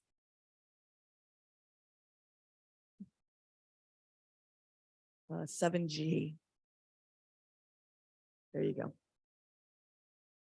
So, after Brian Fauch has been the lead on this activity, and I'm up to speed on it, of course, he's on vacation today. But after consultation with members of the public, our business forum, the Economic Development Citizens Advisory Committee and others, it's been conveyed to us and reported to the City Council of the need to reconsider the resolution adopted a year ago that would allow parklets to stay until the Third Street master plan is approved and adopted. So this is a change in course from that resolution recommending that the restriction against encroaching permits for new parklets remain in place. That terminate the current encroaching permits authorized for all parklets and require parklet removal within 15 days after the COVID state of emergency is lifted. And the governor has that set at the end of February, so it'll be mid-March that the current encroaching permits would expire. And then retain existing parklets established for eating and bars and require the issuance of new encroaching permits for them with the 3 requirements. Again, permit and inspection fees. Establish a rental fee for the use of the city right of way equal to renting a parking spot per month. For example, if it's $50 a month to rent a parking spot downtown, not in our city, but in others, that would be a $600 fee per year. And then issue new encroachment permits to expire upon approval of the City Council on the Third Street Master Plan. So to allow parklets just for food and beverage until the Third Street Master Plan is implemented. And then compensate current parklet owners required to remove their parklets using general fund or some other source in accordance with the resolution for cost of $750 per parklet.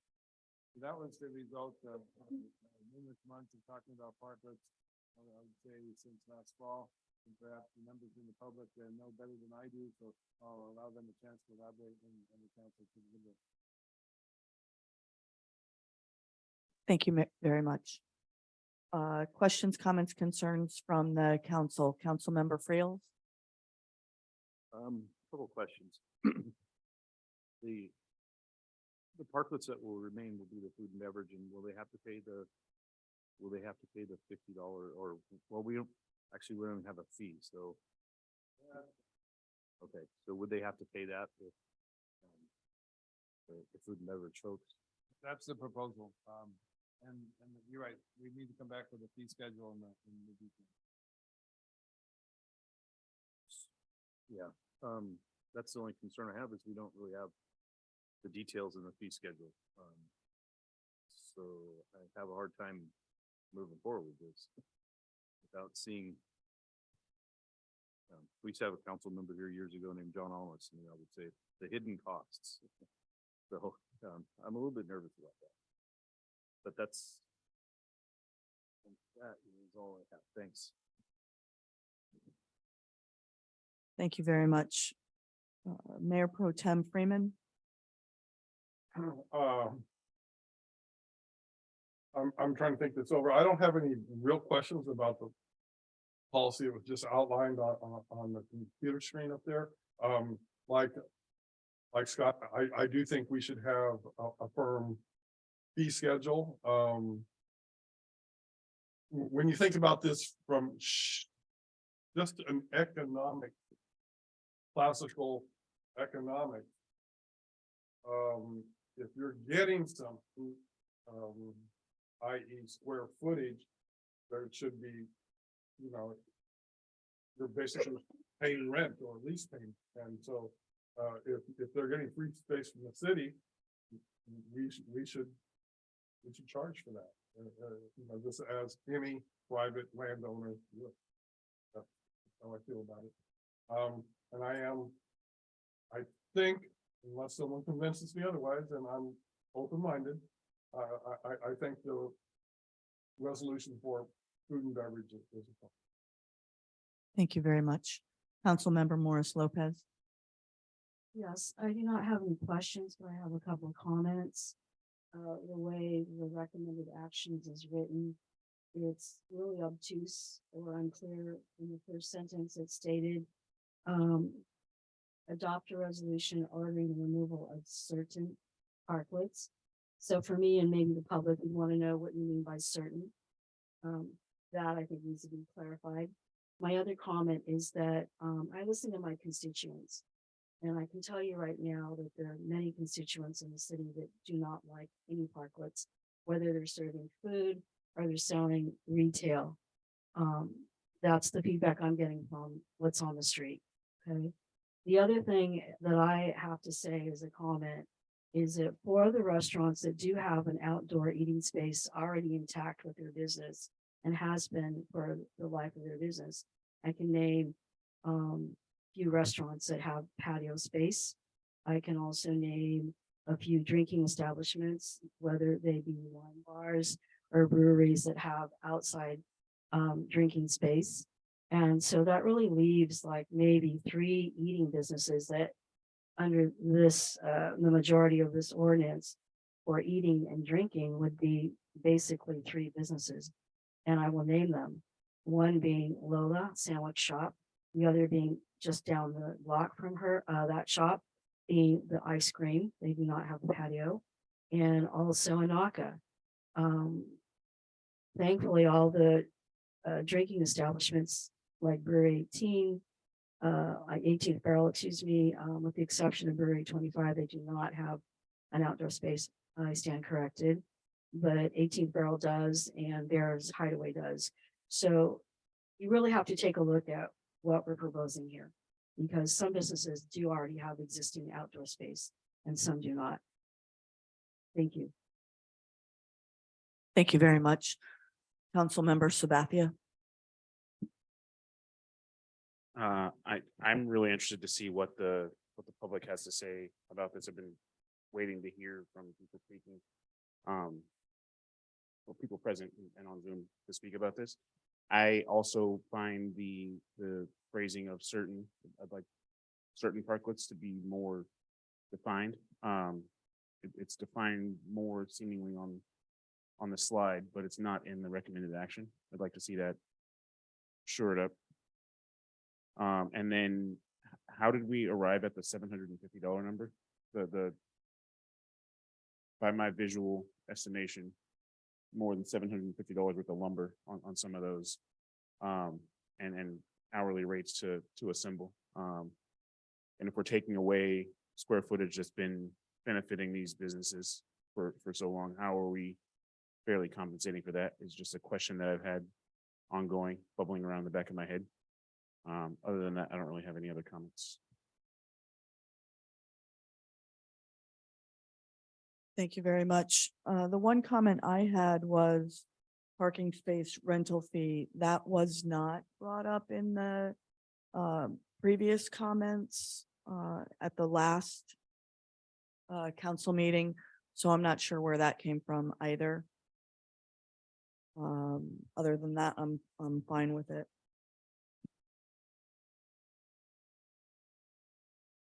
So I can, thank you, council members. Basically, there's 2 things happening.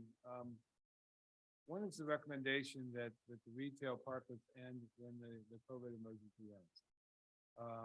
And the question then about how to proceed with food and beverage parklets.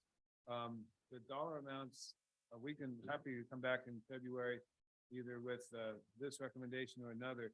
And the $750 was to help demo the the parklets not to build them. So that's just an estimate. If we could get a contractor and find out how much would be reasonable.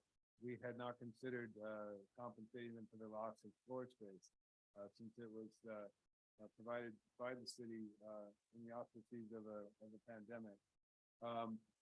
And as far as parking space goes, that's simply a tool that other agencies were leaning on. I believe Hollister was talking about charging a monthly fee for the parklets in their downtown based on the cost of a parking space. So it's just a model from another city. If there's another metric the council wants us to evaluate, we can do that. And we can have to come back in February. But I think it was important to get this decision about moving forward after COVID with the retail parklets. That was the critical issue here tonight. Because February 23rd is just around the corner. Thank you very much. Questions, comments, concerns from Zoom? If anyone would like to speak on this matter, please raise your hand by using the raise hand button at the bottom of your screen. You will be brought into the meeting. When you unmute yourself, your 3-minute timer will start. Again, if you'd like to speak on this matter, please use the raise hand button at the bottom of your screen. We have no hands raised at this time. Thank you very much. Questions, comments, concerns from chambers? Madam Mayor, we have 3 public comments. If you want to step to the podium and state your name for the record, please. And you have 3 minutes.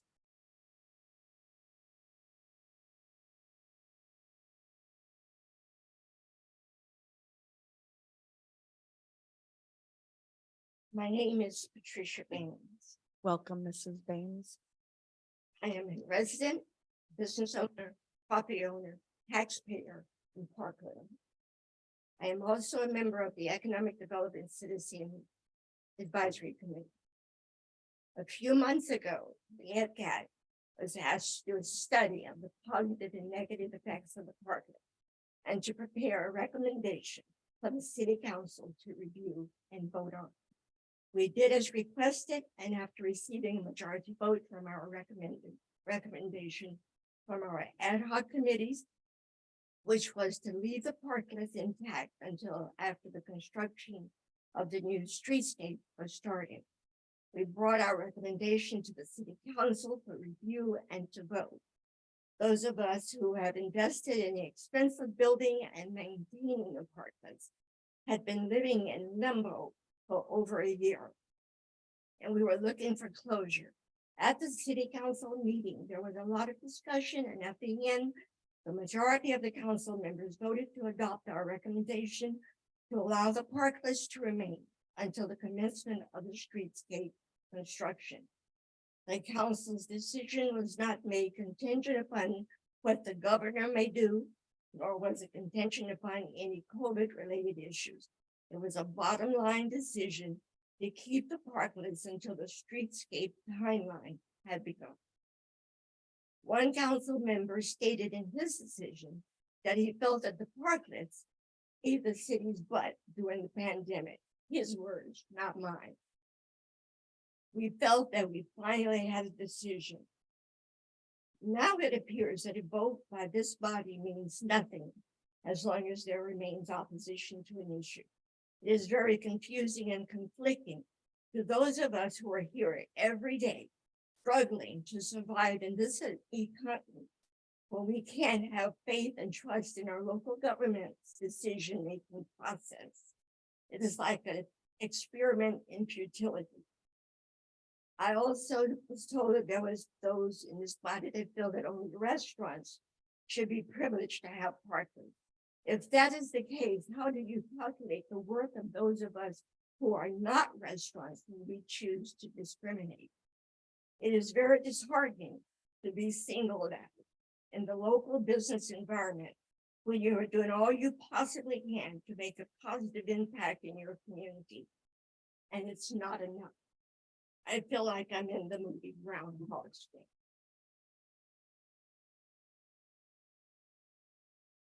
Thank you very much. My name is Helena Walton. I'm a business owner here as well in San Juan Bautista. And Welcome, I Helena. echo Mrs. B's voice for tonight. I'm actually disheartened by the fact that we did do our due diligence. I am also the current chair of our Economic Advisory Council.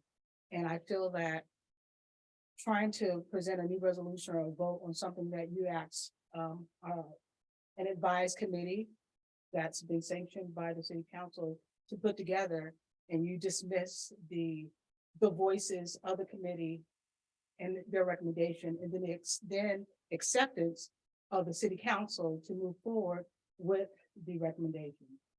I feel like it sets a bad precedence that we cannot trust in the city officials to put together a voice, and that we can stand behind what you do or what you say when you're able to be swayed after we've made a decision on something as an not an ad hoc, but as the advisory council as a recommendation, and then it gets dismissed later on down the line. I think it also sets a bad precedence for you to single out other parklet owners when the Economic Advisory Council is for the benefit of economic development for the community. You can't say one business is worth more than other, or they can do something the other. That sets a precedence of discrimination. And I hope that this council would not be in a position where they would want to be known to discriminate against other business owners, because that's what the bottom line is. Each business here has an owner, and you're telling one owner to another owner, you are acceptable in doing something, but you're not. And to me, that's not okay. It's not something that I would feel is beneficial for our city officials to be presenting to our citizens and to the world. Thank you very much. Do we have any other public comment? Hi, Christina Hastings. I am also a business owner here in San Juan Bautista. Welcome, Christina. Thank you. I've been hearing some comments from customers that are from out of the town as well as from in the town. And I have heard a lot of positive comments. I keep hearing how people are saying how negative the parklets are, but I think that is to persuade. And I've been hearing a lot of more positive than, and I think Mrs. B actually has some positive comments written down to save the parklets when we were going through all of the discussion. And you're talking about fees. Okay, so here's the issue. We need the parklets to be able to promote our business. And the reason why is because our merchants are struggling in this town. And the fees are only going to add to that burden. I know that there are other cities that charge fees, but the other cities have events, have people who come to that city to partake in the activities. We don't advertise in this city. We don't advertise to promote people to come to this town. We need parklets to be able to say, hey, we're here, we're open. If you're going to charge us, it's just another burden for us to be able to promote what we're trying to do. As far as parking goes, there's a lot of hidden parking in this city that hasn't been tapped into. And I think we can look at that. There is only maybe 1, 2, 3, 4, 5 parking places that it's taking up, maybe 6, 7, if that. Okay, so there's a lot of hidden parking in this town that needs to get tapped into. We have a regulation about the parklets. Okay, so restaurant or no restaurant. Again, what does it matter if the parklet is being used and to promote? So I know Mrs. B does Santa Claus, does Easter, does a lot of things and events on her parklet. When I get a parklet, if it stays, I'm also planning on doing events for our community to be able them to come out of their woodwork, out of their homes and partake in the downtown area. We're not like any other city. We are San Juan Bautista. We are a tourist town and we need to promote what we can to do to save our merchants. And that's the facts. They should, I believe the council and the city should stick to their word on what they decided the first time. That's it. Thank you. Thank you very much. Do we have any other public comment? No further public comment. Thank you very much.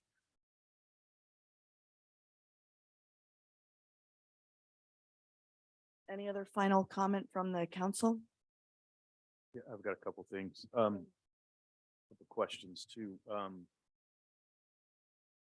We did vote to keep these parklets in place until the Third Street Master Plan started. Is that correct?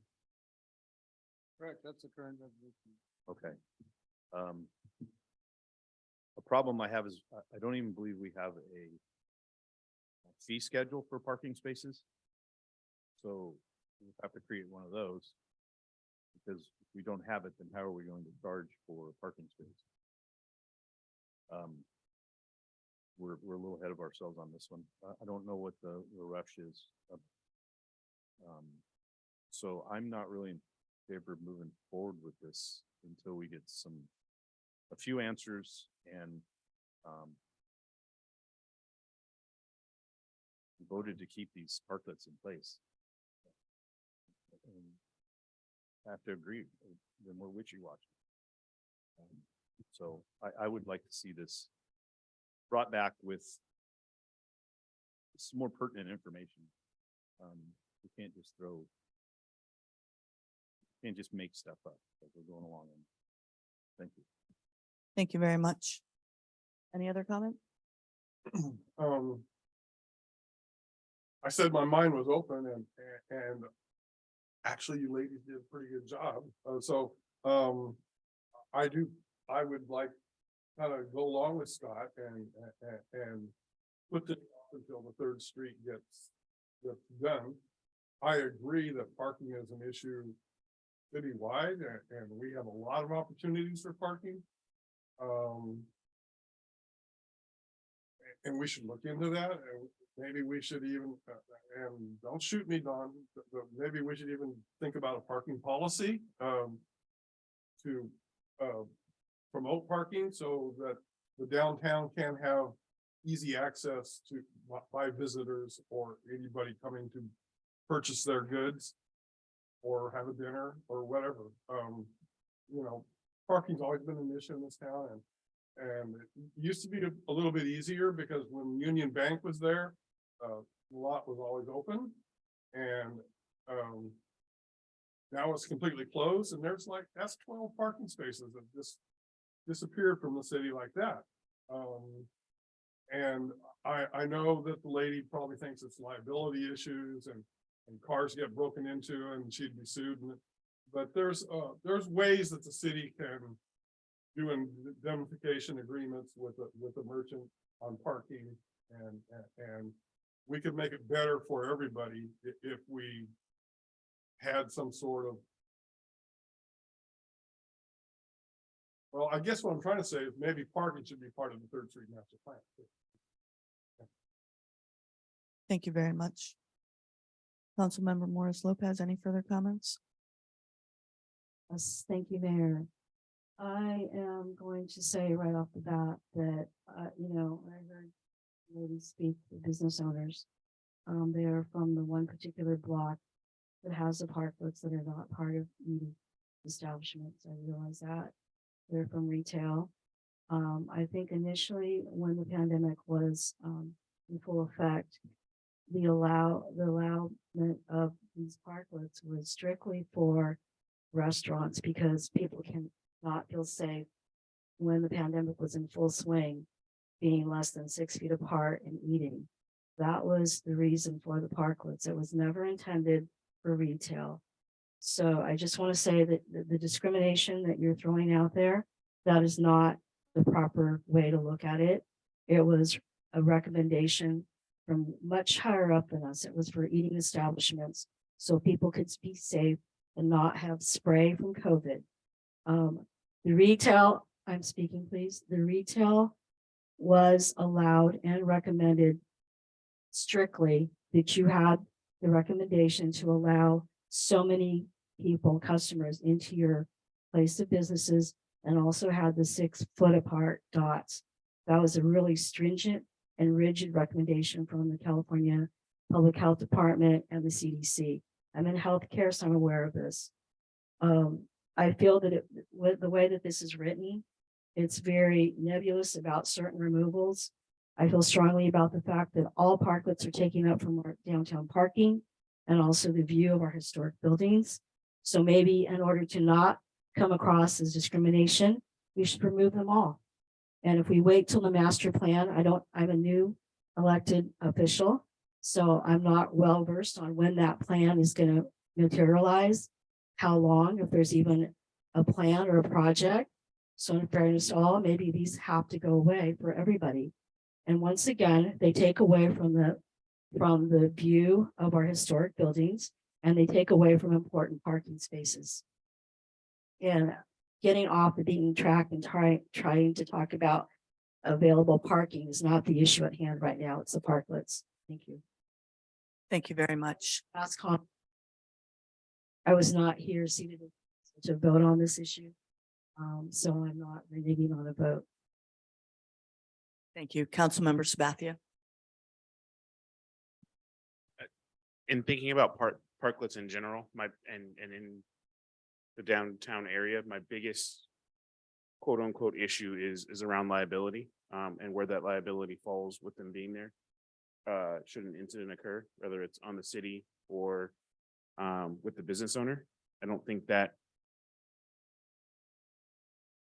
I think an agreement on that to quote unquote protect the city could be reached without swaying one way or another on parklets. I have a lot of other thoughts on both sides of the aisle. I'm not certain they should be permanent. I'm damn sure they all shouldn't go right now. I like the idea of things being contingent on a governor's decision, just based on it being kind of an easy line in the sand from like in or out of pandemic. I like that. With respect to what's written now and being able to stand behind some of the facts and figures, there's some inconsistencies with, there's a proposed $1,000 deposit, but then the payout for construction or deconstruction is $750. That to me strikes as some inconsistency. I guess all I can say right now is that if we need an answer, if we need to change something, what's presented to us right now is not it.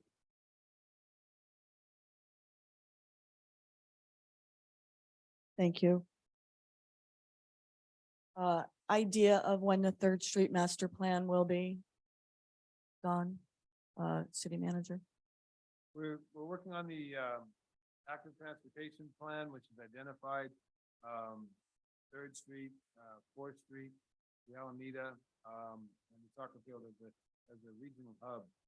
And from that hub, we would begin to go out for an RFP, and it could be several years. It could be 18 months of planning, and 2.5 years to build, my experience in Selena. Thank you very much. Parking plan, we already have a parking plan, am I correct? Well, We have, real parking plan is paid parking. Mhm. So we established, and to my chagrin, a pretty good enforcement program. And that allows us to move forward with paid parking or time limits, 90-minute parking, et cetera. Without enforcement, you can't have a parking program. So we've improved that element, which gives us the tools we need now to move forward with paid parking. I'm not sure if the city has an appetite for that. We have studied the better use of vacant lots. There's a lot across from Jardines where the Chinese restaurant is, and consolidating lots behind Margot's. But we need cooperation from the property owners, and I have not reached out to them. I simply understand that upon my arrival, none of the property owners with vacant property wanted to use them as parking lot. So that there's work to be done there with the property owners. So there's a lot of work to be done in parking. approaching one step at a time. We have identified 4 such parking lots though, correct? Yeah. Okay. Had a study done in 20.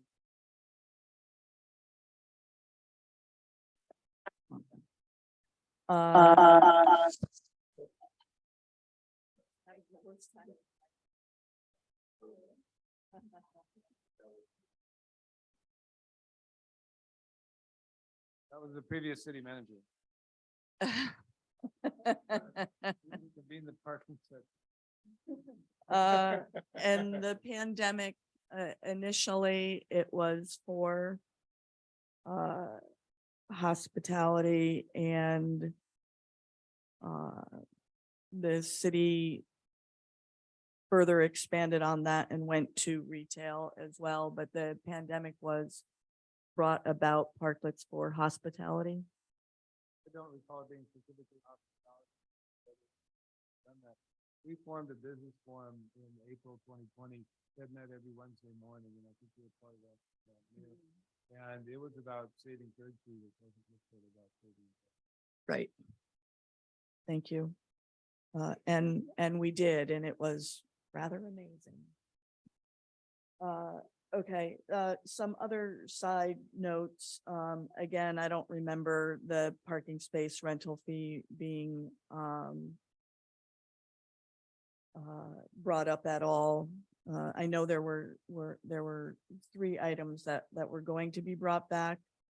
I actually thought compensation was a little bit higher, so we would need to clean up if one were to retain a parklet, regardless of whether it was retail or hospitality, that we come up with new versions of this as an ordinance or a resolution, and that we take into consideration that these are a potential liability. Nothing has been stated either way. Yeah, go ahead. Is aware that the encroachment of permits did require that the business owners insurance hold the city harmless, and we have insurance policies and we update them. Perfect. Thank you for that. Well done on both parts. Okay, so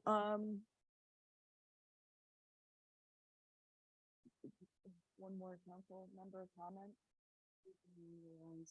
Council members about here for completeness. Do they have to be ADA approved? You know, There has been a complete workup on sort of initially when the parklets went in and we had parklet guidelines, correct me if I'm wrong, city manager, we had ADA accessibility, we had fire, we had building and planning look at them. And there are standards to which they were required to be built or removed. Building inspector signed off on each of them. Okay, so we actually have a motion before us to adopt a resolution of the City Council of the City of San Juan Bautista affecting the disposition of parklets pending the governor's action lifting COVID state of emergency. So we can move forward with that motion. We can throw the motion to the floor. We can amend the motion. We can do anything we want to the motion because we are the City Council of the City of San Juan Bautista. Mayor Jordan, sorry to interrupt. We had a hand raised from Sabrina Bracken. Hi, yes, sorry, that was an accident on. Thank you very much. New kid. Yes, new kid on the block. Sorry about that, but thanks for acknowledging it. Thank you very much. Okay, so I will entertain a motion, any motion. Motion to adopt a resolution of this council of the City of San Juan Bautista affecting the disposition of parklets pending governor lifting the COVID state of emergency. in any or all forms.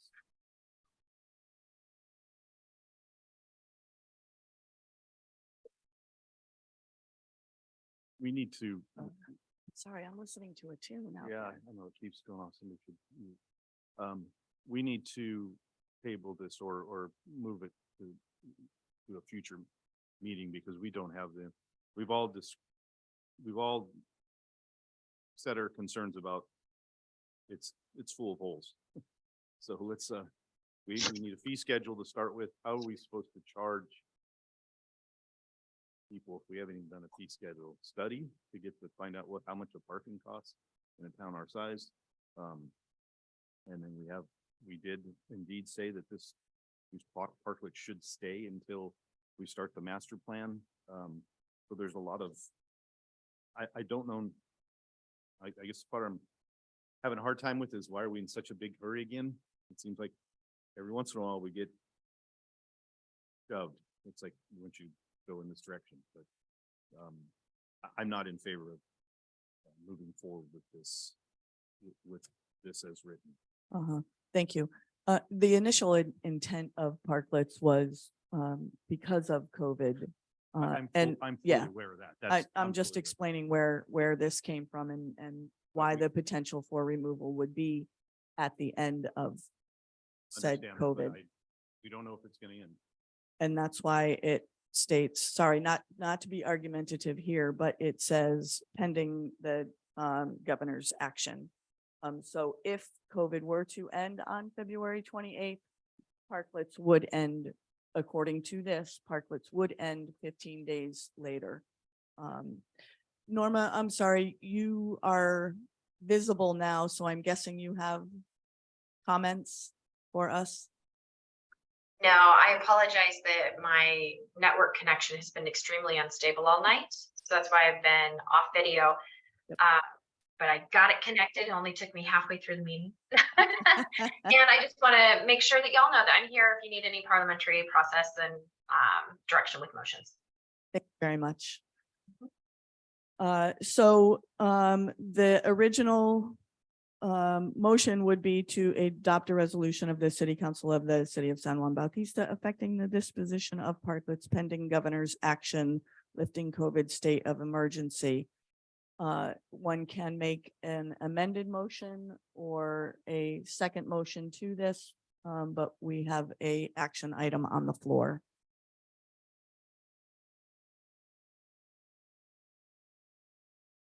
Sorry, Madam Mayor. I guess I do not have notation that a motion is on the floor.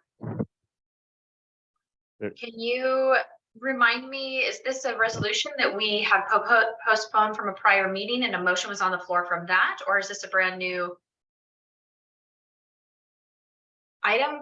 To my indication, there's not been a motion made yet this evening. Correct. There has been no motion made, but there is an action item. Sorry if I misspoke. That's good. I move that this resolution be taken back, redrafted, less holes, more fair, and that's my motion.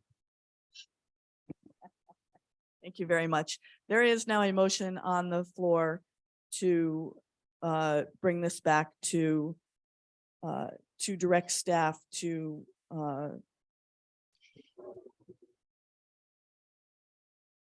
I don't even know if I want to say clean it up. We'll bring it back to the drawing board. Thank you. Yes. In Yes. accordance with the discussion this evening. Thank you very much. There is a motion on the floor to have this go back to staff in accordance with the discussion this evening. I'll second that. Thank you very much. Motion made by Councilmember Sabathia, seconded by Councilmember Friels. May I have a roll call, please?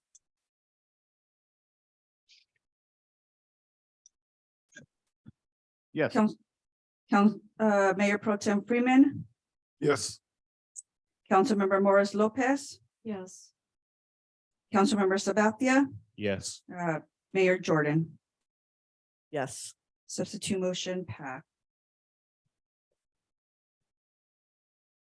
Thank you all again for your patience with us not getting to it until this month, and it will be brought back to a council meeting near you soon.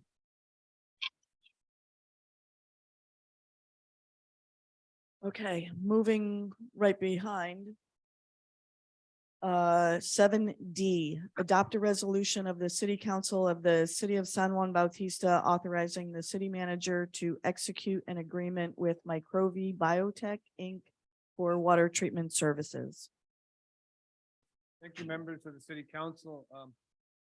When the city lost well 6, we were excited to hear from Microvi, a company who does research in the removal of nitrates from water. It could possibly help us bring well 6 back online. After a year of pilot testing this system and sending the treated water to our wastewater treatment plant, as part of this pilot program, we satisfied the water board's initial concerns of the adequacy and the value of having this technology serve our city. And so for that, we entered into engineering agreements to apply to the Drinking Water Division of the Water Board for a permit to blend well 6 and bring it back online with well 5 and 1. And so with that, the studies have been done last fall and submitted to the Water Board December 22nd of this year. And we're waiting for their review of that application, which should be now just weeks away, we hope. With that, we would continue to use the equipment because it would be required as part of our permit. We'd also have to replumb the well a little bit so that the water could first be treated for iron and manganese and then nitrates and then blended. So there is a little bit of logistics that needs to occur once the new blending permit is provided by the Drinking Water Division. So the equipment stands idle and it's exercised and it's ready to go into operation. And it could provide us up to at least 100 gallons per minute, which allows us that third well and a third leg on the stool. So it's a good thing moving forward. It's something we've been working on for several years. And so now the question is, this Microvi's equipment and what is it going to cost per month to operate it?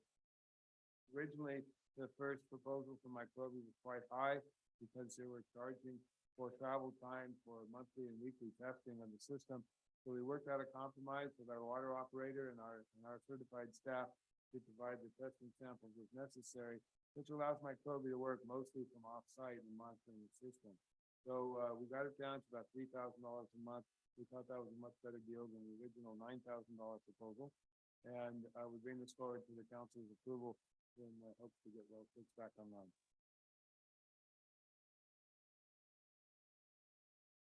Thank you very much. Questions, comments, concerns from the council? Councilmember Fields? No, it answered my question on how much rate, or how much water it'll be treating. That was one, and I'm just happy to see well 6 on online. It's just been sitting there. It's probably one of our best volume wise, isn't it? Probably 600 gallons per minute. Yeah. Okay. Thank you. Thank you very much. Mayor Pro Tem Freeman? I have no questions or comments. I'm just so overjoyed to see it working and hopefully the state will fall in line and agree. Thank you very much. Council Member Morris Lopez? No questions. Thank you. Council Member Sabathia? The only question I had is I read and heard a couple of times that the Microvi system only has an output of about 100 gallons per minute. Yeah, so the answer to that is it treats 45 gallons per minute, but it can be blended with the well 6 water to bring it up to capacity of 100 gallons. Okay, and if I understand, that's about a 1/6 of the full capacity of well 6. Right. Fortunately, our system doesn't require the full capacity. So we've been running most of them well 5 at about 350 gallons per minute. That keeps our tank full for us. And now we have well 1 back fully functioning. Councilmember Fields recognized we have good water again. thanks to the rain. So between the three of them, we'll have much more stable system than we had just 6 months ago. Awesome, thank you. Yeah, the engineer in me appreciates not having to redline the system to get something working. Thank you.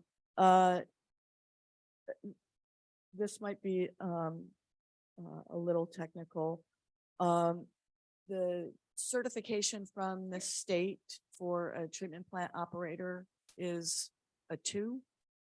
You know, It's currently a 2. and that's for both the ATEC iron and manganese removal plant and for the micro V nitrate removal plant. I know, I haven't heard it. Okay. That's what my next question was. We have at least one operator. Sorry. Are any of our city employees T2 operators? Okay, okay.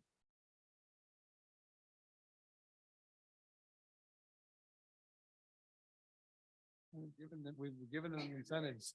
I've taught them. They have been in my class. Okay, yeah, it's a test that everybody would need to take to be a treatment too.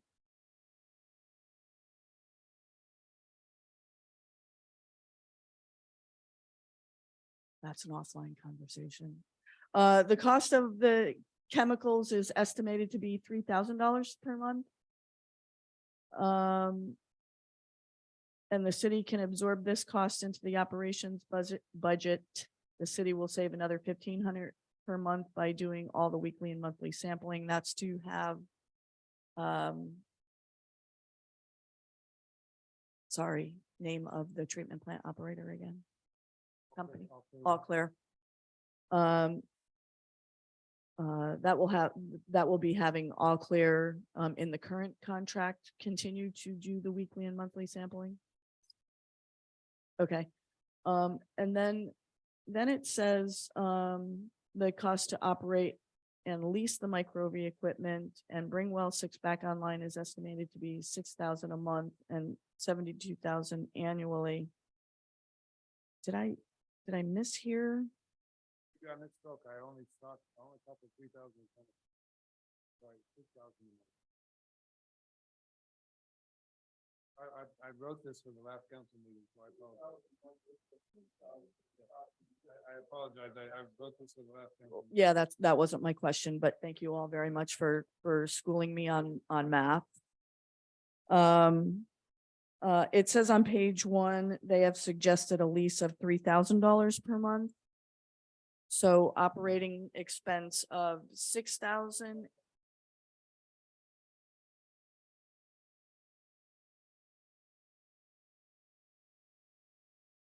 Sorry. Yes, 3,000 to operate it and 3,000 to finish it. Okay, thank you. That's the math that I didn't understand. Question. We're leasing this thing. I thought they gave it to us. Or did I get that wrong? I thought. It was a pilot plant at one point. They acquired it with a $500,000 grant. And then brought it to the city and Okay.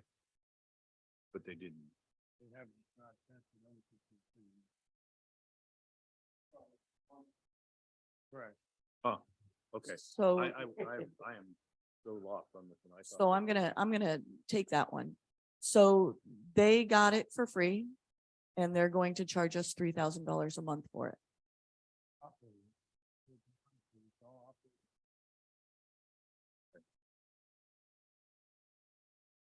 But we have a All Clear.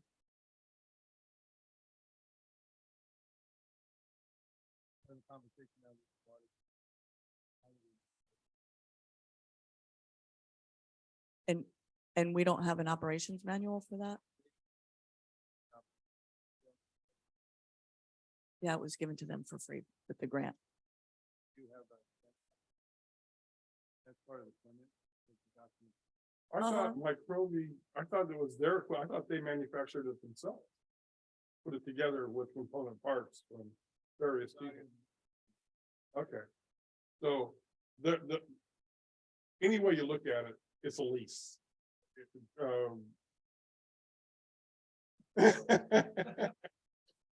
It's not a lease?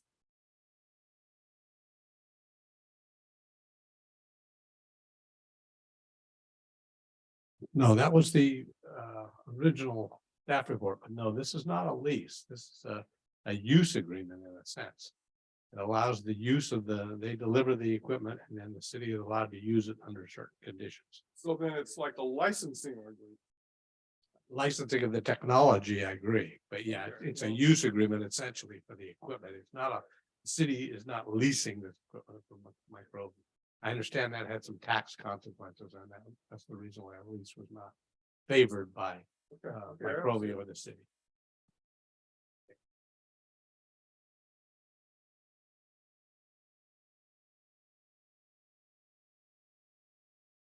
Go ahead, because I'm. So if we become dependent on this running, right, and we bring well 6 back up and Microbi decides to discontinue the not lease, what position are we in? I'm assuming one, but Well, it hasn't been in online since, almost the same as COVID, right about March, 2020. Yep. So we've been running on a two-legged stool, which has been sufficient, thanks to our, $1.2 million storage. tank. So our goal is to keep our tank full. And when necessary, well one can do that by itself. So the 2 wells we have are sufficient. It's better to have a third because we've had a control panel fry on. Yep. Yeah, I agree on that. I'm trying to understand and be clear on what happens if they take that third leg of the stool back. Or what kind of position are we in? If I might interject here, I think long-term, we're in a good position because long-term, if things work out, we're gonna be importing water from the West Hills Treatment Plant. And that has extremely low nitrates. And so if we blend it 60-40 or 70-30, 60% or 70% West Hills, 30% well water from any of the wells, the nitrate levels are going to be well below the MCL, which stands for maximum contaminant level. And as long as they're below, it doesn't matter. And then secondary question, I know I'm laboring this point. If we get the West Hills treatment plant up and now we're good without, now we have 4 legs and we're good without their third leg, do we have the ability to discontinue and not be triple, quadruple dipping?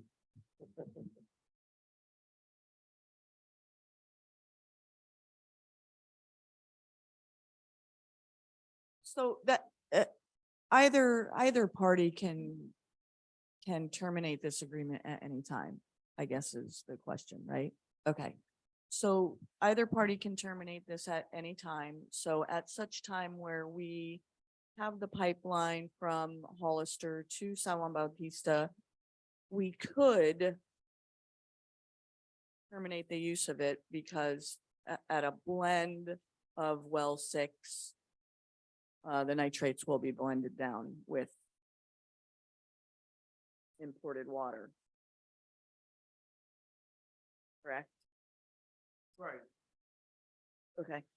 So in the interim, I'm still, sorry, I apologize. I'm still a little hung up on this.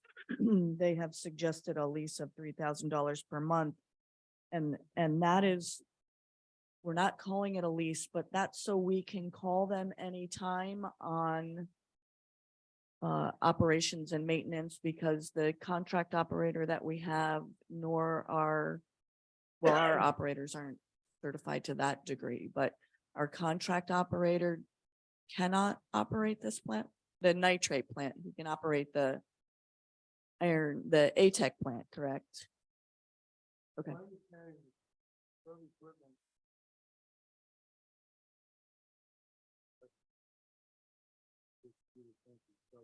talking about the 24/7 monitoring of the equipment as well as making adjustments necessary to keep the equipment running.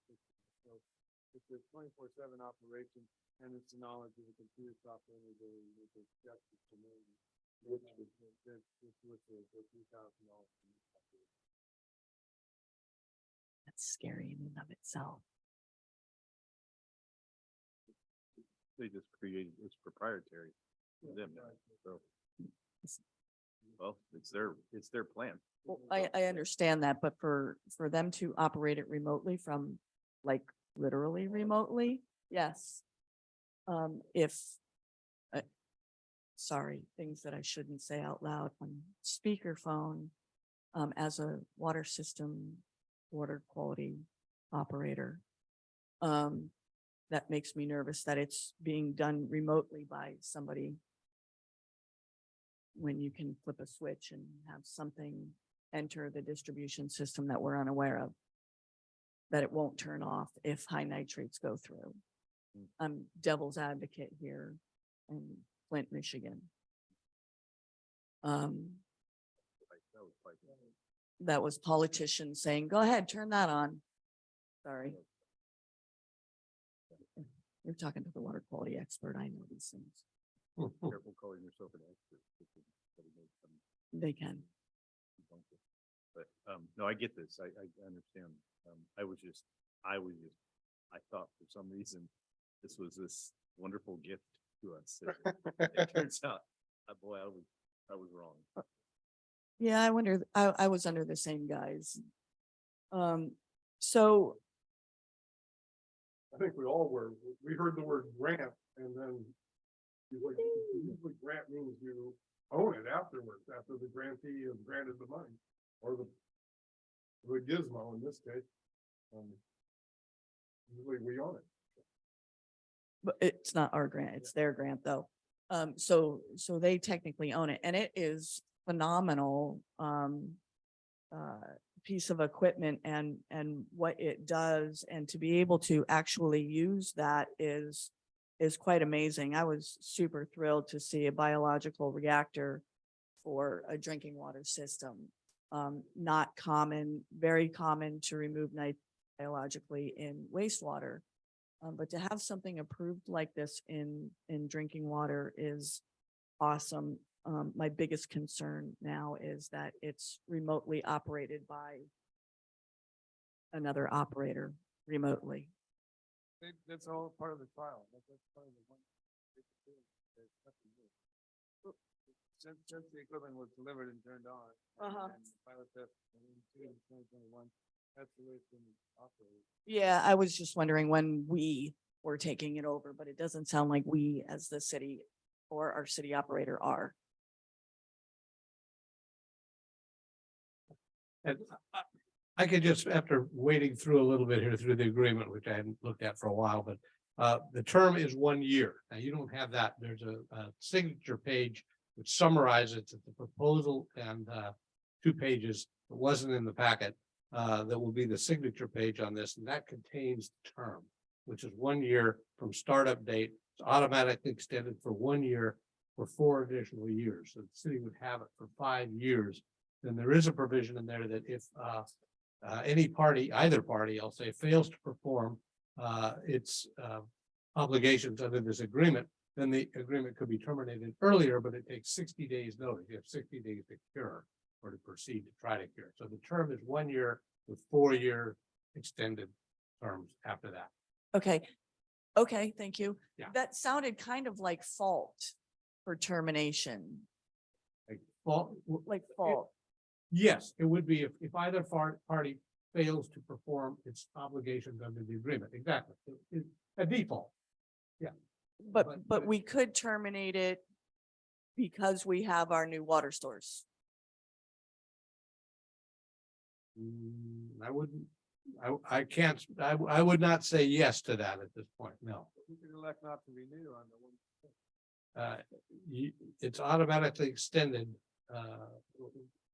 for 1 year for 4 additional years, the way the provision reads.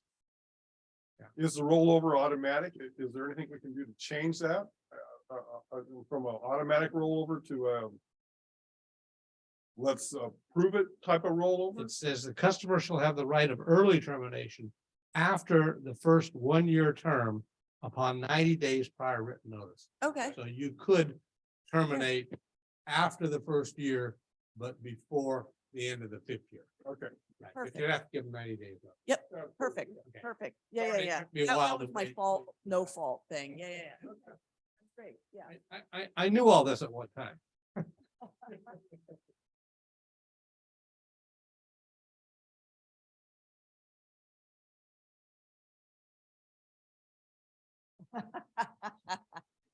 Yeah, no, I'm super thrilled with with what it is.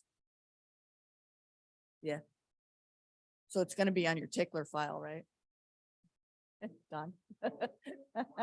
Yes, yes. Okay, thank you very much.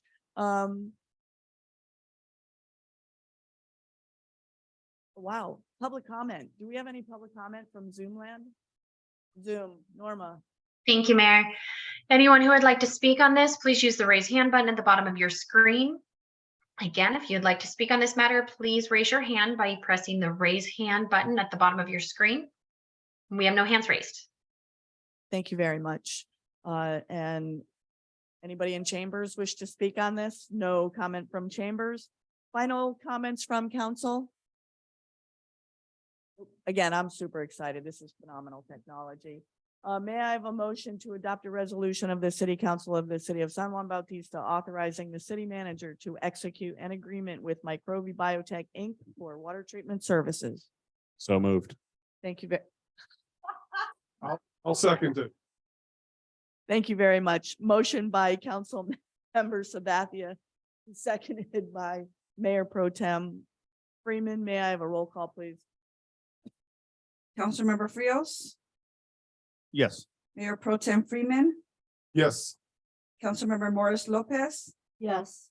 Councilmember Sabathia, Yes. Mayor Jordan, Yes. motion passed. Thank you very much. E, appointments to filling planning commission vacancies based on recommendations by the ad hoc committee report. Councilmember Sabathia. Yes, we are taking a 5-minute break. Thank you very much. It is 8:53. We'll rejoin at 9 o'clock. 7.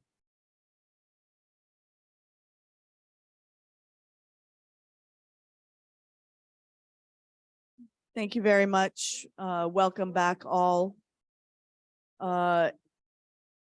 We are now on item 7E, appointments to fill planning commissioner vacancy based on recommendations by the ad hoc committee report. Councilmember Sabathia. So we, the ad hoc committee, the mayor and I held interviews with all current applicants. And I have some notes. So the process was set up a Zoom meeting with each candidate, and the mayor and I had a set of questions. We're pretty strict about sticking to the script so that we were making sure every candidate got the same questions. And so that we can evaluate them against the same criteria. Our goal here is not to weed out any, it's just to report out our experience with interviewing these 5 candidates. And have particular notes on that based on how they answered each question. And the intent, Nope, go ahead. the intent is for us, the entire council to vote on each candidate, not for the ad hoc committee to weed them out. You want to give a further statement? No, I just wish we had I didn't even think about it, the questions that we actually asked. Yes, thank you. I see. Can you not share?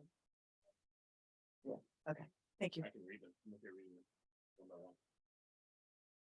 I'm okay reading the questions one by one. If people are okay with that, I can read quickly. Okay. All right, so each of these, there's a couple of different buckets. I'll go through the first bucket. The first question is, what do you see as the primary responsibility of the Planning Commission / Historic Resource Board? What is your understanding of the City Council's goals and priorities? And how does this help inform the work of the Planning Commission? That was question 1, and I'll just go through some notes under each one beforehand. Candidates DeVries and Aranda were correlated in their understanding of the Planning Commission's responsibility to review proposed and future plans. Is something they specifically mentioned that stood out to me, us. Candidates Delgado, Maderos, and Newkirk Smith all explained their understanding that the connection to the desires of the will of San Juan citizens were at the forefront of the responsibility. And so those are just the comments we had there. Nope. Stop me whenever you want. Nope, I don't I mind. concur. Go ahead. Uh, You're on. Second question, what is your understanding of the city council's goals and priorities, and how does this help to inform the work of the planning commission? Again, candidates DeVries and Aranda were very concise in their understanding of their responsibility to advise the city council on proposed projects and future plans. Both mentioned referring to the general plan with respect to council priorities and using that as kind of a guiding post. And then candidate Madero stressed controlled growth and development of San Juan that maintain the town's smallness. That was something that he stressed over and over. So those were the first two questions with respect to job role. Did you have anything to add that stood out to you there? Nope. All right. Community knowledge was the next kind of section. And the first question there, what are the primary planning issues facing the community over the next few years? And how should San Juan Bautista approach these issues? All the candidates kind of echoed this theme and idea of retaining the small town feel while kind of, I'll use the term, shining us up. And that shining is to my mind, when they were speaking about this, kind of a restoration of old glory of the town.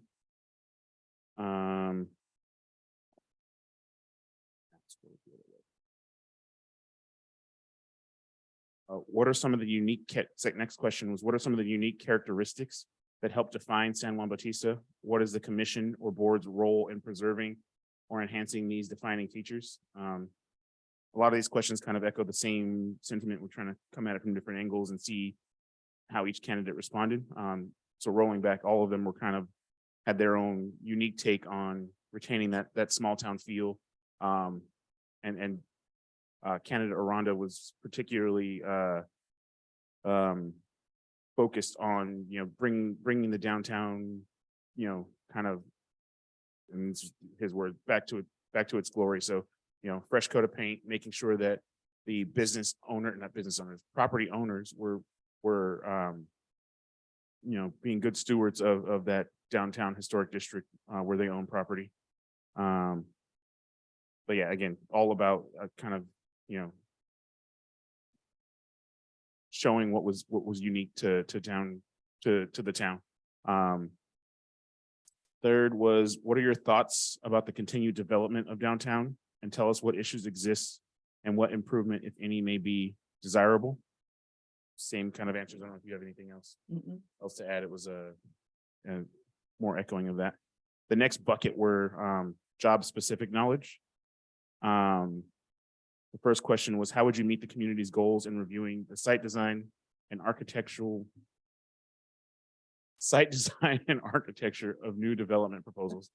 Every interview, I bumbled that phrase in some new specific way. I cannot say that properly. And so, sorry, DeVries. Candidate DeVries was very articulate in referring to kind of like the site designs and architectural guidelines that we have with the city, and referring to those, to going back to that. Everyone else was kind of on the same approach of going through existing documents and guidelines and measuring up against those, making sure that things fit the town aesthetic, fit the town look. There wasn't any particular answer that stood out as differentiating there to me. I don't know if you agree. Yeah, no, I agree.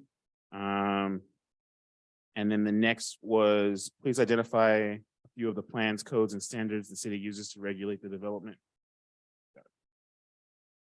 and the role of these documents in the review process. And what we were after was people highlighting things like the general plan, our design guides and things like that. Again, nothing stood out there to Yeah, I'm not sure anybody actually named all of them or some of them, yeah. So, nothing stood out on that one. And then here's where I thought things got kind of interesting and we were able to kind of differentiate. In this last bucket of personal qualifications and info. What was most important to me in trying to interview candidates for this planning commission is a lot of what was important to me about what I think this particular council embodies is a group that's able to work together. Not everybody's going to have the same ideas, tempers are going to rise, things like that, and really just kind of nail down, like, what are your tools? What do you use in situations like that? How do you react? So that's where these next 4 questions were aimed at trying to tease information. And so the first is, please tell us about any experience you may have that has prepared you to serve on the Planning Commission and Historic Resources Board. And I wanted to call out candidates Medeiros, I know I'm butchering these, Nope, that's right. Aranda and Newkirk Smith. To me, those 3 provided very strong examples from their personal or professional careers and volunteer histories about how to interact and work in professional environments. So I thought those stood out. Do you have any? Mm-mm. Good. We're good. Planning Commission, and the next question is, planning commissioners, board members may have diverse personalities and opinions. Please describe your approach to dealing with fellow commissioners, board members, and how you might handle disagreement over a project. And again, candidates Aranda, Newkirk Smith, and Medeiros provided strong conflict resolution strategies and examples, specific examples to their approaches on those. And the above candidates, so Aranda, Newkirk Smith, and Medeiros, all 3 mentioned, the kind of professional behavior and communication tactics that would be needed in order to, or that they would employ to kind of provide resolution to conflict in these areas. And then candidates, I'm gonna get this wrong again, DeVries. So bad. That's good. Sorry, Dan. Provided some very strong anecdotal, interpersonal techniques in terms of, like, making it a one-on-one conversation, making it a person feel comfortable when these kind of things arose. And then specifically, candidate Medeiros talked about making sure the other person felt heard and understood, and pointed out that listening to somebody and understanding them doesn't necessarily mean you agree with them, but you're actually partaking in conversation. So I thought that was pretty that stood out. The next question was, what of your, you want to keep going? No, go ahead. Did I skip something? Nope. Okay. What is your understanding of the time commitment needed to serve on the Planning Commission and Historic Resources Board? And how would you be able to meet that commitment? It was my understanding from all the answers that all the candidates really had a good understanding of the time commitment needed. The meeting schedule, needing to work outside the meetings.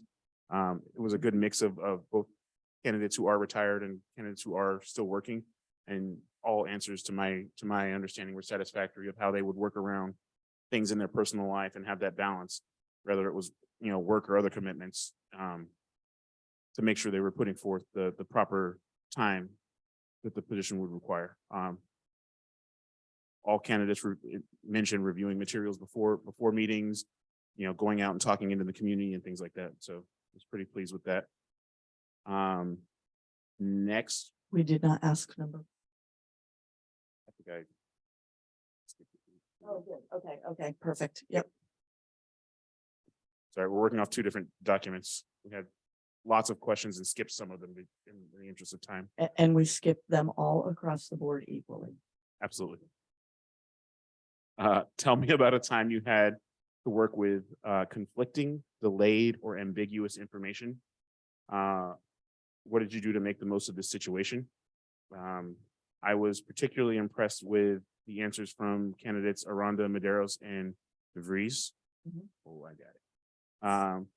They spoke about getting the facts requirements well understood across all members before continuing with work. And I think that particularly resonated with me and my professional background. if your requirements are shaky, any work that you're doing beyond that is on shaky ground. So really getting those things understood, universally understood across the group before working is important. And then the last question was, how do you deal with someone who is falling behind the timeline or falling behind on work? And how do you push them to grow in higher levels of production? And can you give us some examples of how you've done this? And I was candidates Aranda, Medeiros, and DeVries had concrete methods of encouraging and holding fellow commission members to high standards. Candidate Newkirk Smith also spoke about her background as a teacher and being able to hold her students constantly accountable and keeping things on the timeline. And so those are the last question. Those were all the questions. I did want to note and speak out about candidate Delgado had a lot of issues that were brought up and was spot on to a lot of the things that were going on or that are going on around town and that are issues. A lot of things that were mentioned here tonight. And so that was a really strong point in her favor in terms of being connected with the community and understanding the issues around town. Thank you very much.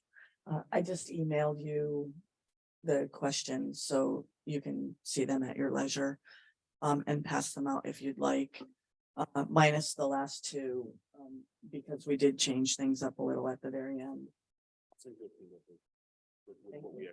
Thank you. In the beginning, I don't know if everybody recalls what happened a whole month ago, but we talked about how we were going to do this, and both Councilmember Sabathia and I felt that this was definitely a council decision to make.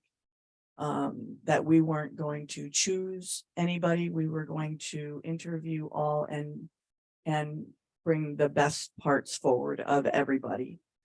So what we're looking for is, and thank you, Norma, for some of this terminology, building a cohesive team and having a very much of a collaborative atmosphere with the understanding that they will not all have the same opinion.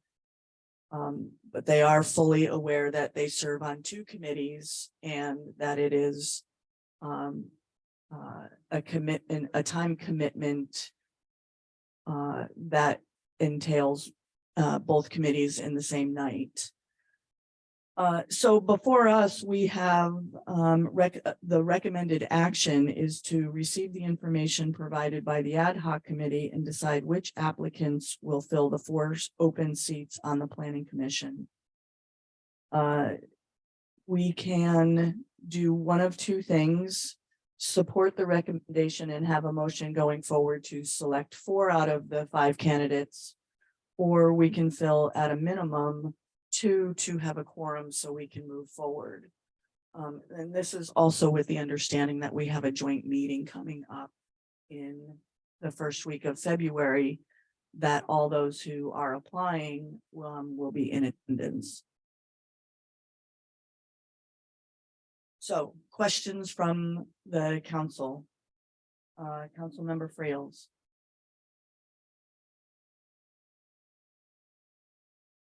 Not making a decision, just question. No, I understand that. No, I don't have any questions. No questions. I'm just a little bit should we act one person at a time, or are we going to do it as a block of, block of 4? Or So we can go with the recommendation and choose 4 and go one by one and do a vote like we did for the mayor and the mayor pro tem. Or we could elect to choose 2 right now, debate on the other 2, and possibly go out for more candidates. The math doesn't add up. There's 5 candidates and you said 2 and 2. Okay. We already have one. We have, Well, I realize that. I'm talking about those 4 open seats. You right, Said 2 and 2. I'm not understanding. We're gonna accept 2 yes. And then we can, and then leave 2 unfilled. just for the time, just for tonight, we can deliberate on going out to seek more applicants, or we can fill all 4 tonight. Please. So my recommendation would be that we go one by one and yay or nay on each of the 5 candidates. And at the end of that, if we have not filled all the seats, we then take action to seek more applications. With the understanding that we must have a quorum. We should have a quorum by the end of this evening. And that would be filling 2 seats.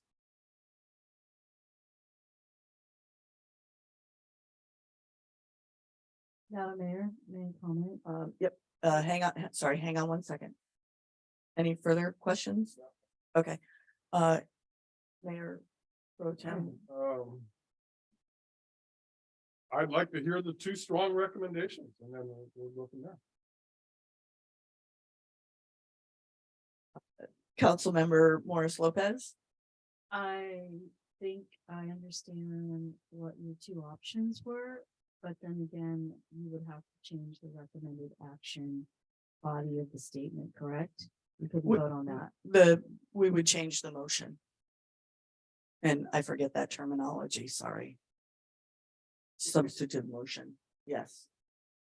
So before we can take any action, it seems like you have to make a substitute motion to succinctly state both those options before we can actually take a vote. I do that already.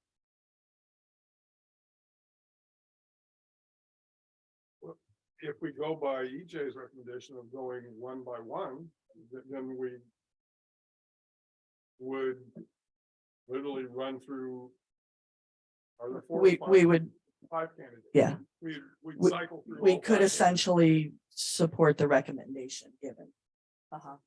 Yep. Yeah, and I believe I thought all of them were on, but they are not. There are some on, if any, 3. Would it be helpful if I was to read the section of the municipal code about appointing planning commissioners? Sure. Just as a refresher. And that is 2-3-110. Please speak into the microphone. Excuse me, I'm sorry. 2-3-110 subsection D, which states when there's a vacancy to be filled on the planning commission, except for a successful reappointment of a planning commission member for a successive consecutive term as defined in subsection E of this section. The city council shall appoint an ad hoc committee of 2 members to receive applications and or resumes, select qualified candidates for interviews, conduct interviews, and make a brief report with a recommendation to the city council. The city council shall consider and vote on the recommendation and shall appoint the applicant who receives a majority of votes to the planning commission. If the applicant does not receive a majority of votes, the ad hoc committee shall select a new candidate and present the candidate to the city council at the following meeting. But at this point, you have 5 candidates. I just thought it might be helpful to do that. Go ahead. Of the 3, pardon me, of the 4 seats available, 3 of them have turned out, right? So, but there's and they're turned out, and then the one would be a replacement, right? Replacing Baines, so one would be replacing Baines and the other 3 would be 4-year terms. Yes. You want to understand that when you vote on it. So how long does the one that Mrs. Baines had, how long is that term for? 2 more years. Okay, Yeah, thank it's the you. same as Tony. Thank you. So Baines replacement would be 2 years. Delgado and Maderos termed out. That would be 4 years. So 2 at 4 years, and then the replacement for Commissioner Lopez is 2 years.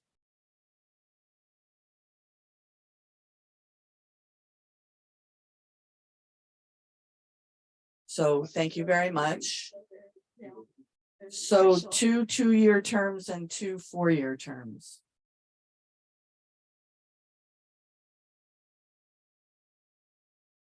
So. Right, McChain was already replaced by Tony Correa. Based on our discussions, I think the most expedient thing to do would be to throw up candidates for the 2 4-year ones first. We vote on those and then throw up candidates for the 2 years. Do 2 years and then do 2 4 years.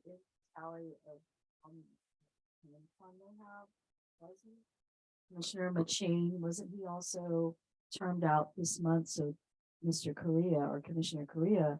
So now we're looking at replacing the entire commission. I thought Commissioner McChain was termed out as well. So that means Commissioner Correa is termed out. So we have 5. Right? Someone help me. Yeah. Because he was elected or appointed when I believe Commissioner Delgado and the rest of them. So that means we have no seated commissioners at this point. We have 5 seats. And sorry. No, but we just said, did he replace Commissioner McChain who termed out in December? So that is a problem, because if that's a fact, we did not ask him to reapply. We could, according to this, move him forward without reapplying. We have to acknowledge that though. Thank you for throwing that cog in the wheel.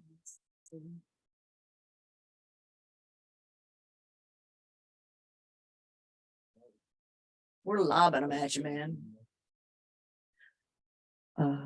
So while we figure that out, can we proceed with the first part? The things we do know?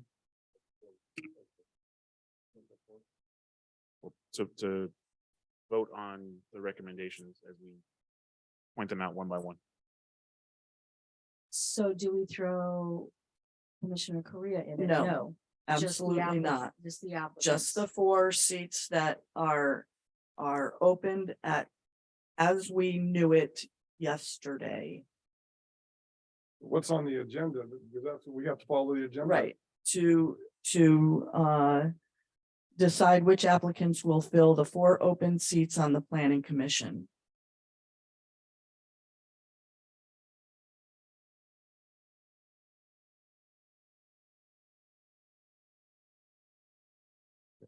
Yeah, that is in the staff report, that there are 4 open seats. It's not, the agenda doesn't state that, but the staff report. Okay. I'm gonna keep going back to accuracy. Can staff confirm that Commissioner Correa is also termed out? Because he's not termed out. Didn't he take Commissioner McChain's seat? And was Commissioner McChain's seat over in December?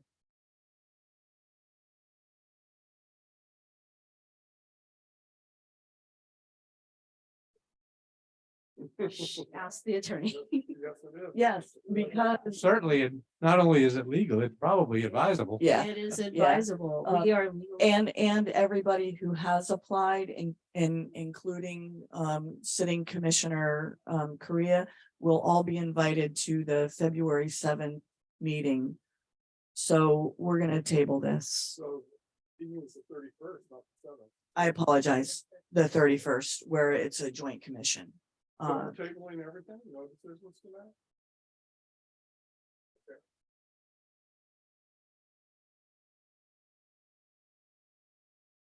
4-year term.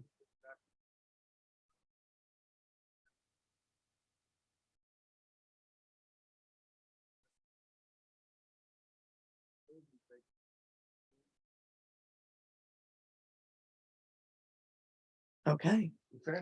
thank you, Tony, for staying on for 3 more years. Thank you for correcting that.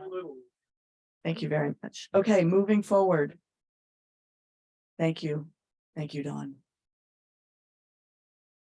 Okay. Yep. We're gonna start with the 2-year term replacements. Oh. Okay, we're gonna start with the 4-year. Okay, so we're filling 2 4-year terms and our let me get these in order.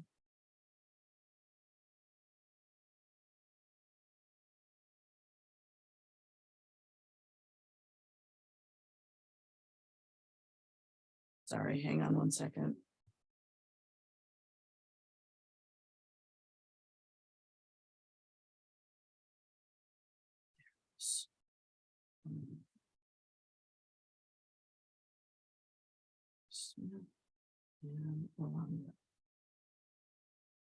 Okay, so our applicants are Jose Aranda, Yolanda Delgado, Dan DeVries, Dave Maderos, and Michelle Newkirk Smith.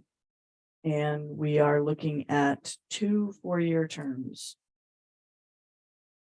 So we're going to do a roll call.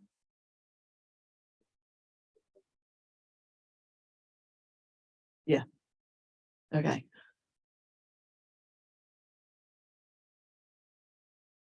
And this is a 4-year term. Reaffirming that one more time. Okay. The first one is Jose Aranda for a 4-year term. Aranda.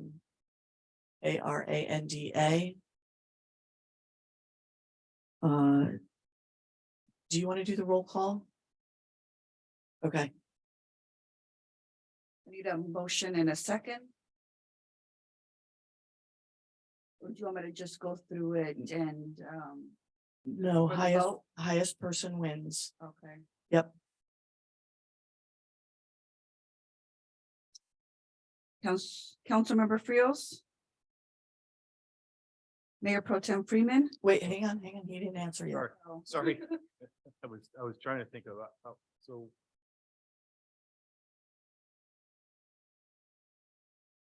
So you I can, guess we'll breach it. you can say yay or nay, whether or not you want Jose Aranda for a 4-year term as a commissioner. If he gets at least 3 votes, he moves forward. Then we move on to the second choice for the 4-year term. And then if that person gets 3 votes, then they move forward. And then we, with the other. Don't, then they get thrown back into Mhm. the hopper and. Mhm. Okay. Yep. Yep. Okay, I'm all right, yes. Mayor Pro Tem Freeman? Yes. Councilmember Morris Lopez? No. Councilmember Sabathia? Yes. And Mayor Jordan? Yes.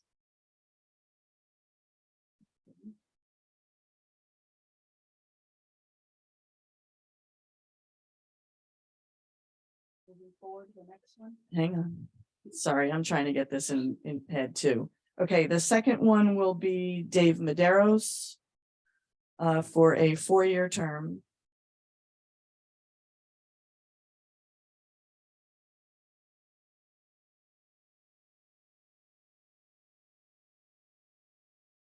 Go ahead. I am doing it in alphabetical order and no. These are our recommendations. Yes. Oh, okay. So I wasn't aware of how we were choosing these names first. Okay. Please proceed. Councilmember Frios? Yes. Mayor Pro Tem Freeman, Yes. Councilmember Morris Lopez, No. Councilmember Sabathia, Yes. Mayor Jordan. Yes.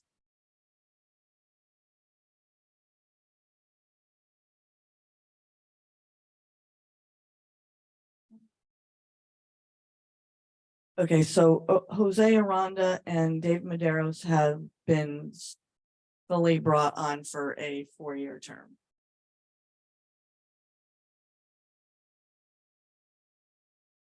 Okay, now we are moving on to 2 candidates for 2-year terms. And our candidates are Delgado, DeVries, and Newkirk Smith.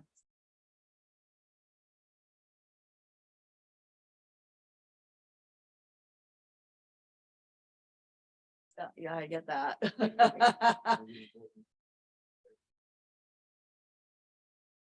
Yes. I'm going to stop the proceedings right now because what I understood to be explained to me is that we were going to vote across the board for all the names. I never understood it to be, you had, as the ad hoc committee recommended which individual to be for a 4-year term versus those versus a 2-year term until we came to discussion tonight. So I'm feeling a little confused and I'm feeling like this is not what we discussed. So our job is to fill 4 seats. And the ad hoc committee was brought forth 2 of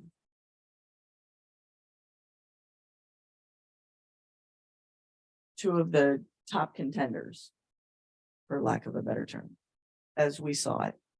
Yes, I understand that, Mayor, and then Jack, but I understand that. But as far as the split, you and council member Sabathia recommended at this moment, we were all unaware that we had this dilemma, how we were gonna proceed with a 2-year candidate versus the 4-year candidate. That was not what we understood prior to the vote right now. Correct? Correct me, please. Unless I'm understanding. No. Any recommendations on how to proceed? Council, Norma, Assistant City Clerk. So again, City Attorney Rathi, can you read that code section one more time about the requirement? Because I read it that the code requires the ad hoc committee to actually make a recommendation of who they are bringing the applicants forward. So I agree with City Council member that name being brought forward needs to be brought forward. Who does the ad hoc committee recommend for the appointment? As to specifics to appointing to the 4-year term or appointing to the 2-year term, that's not specified in the code. It just says who are they asking for recommendation to be appointed. And then what I had written down is that it says, and the applicant with the majority of votes is appointed. So can I hear the code section one more time and the language in that? And please speak into the microphone.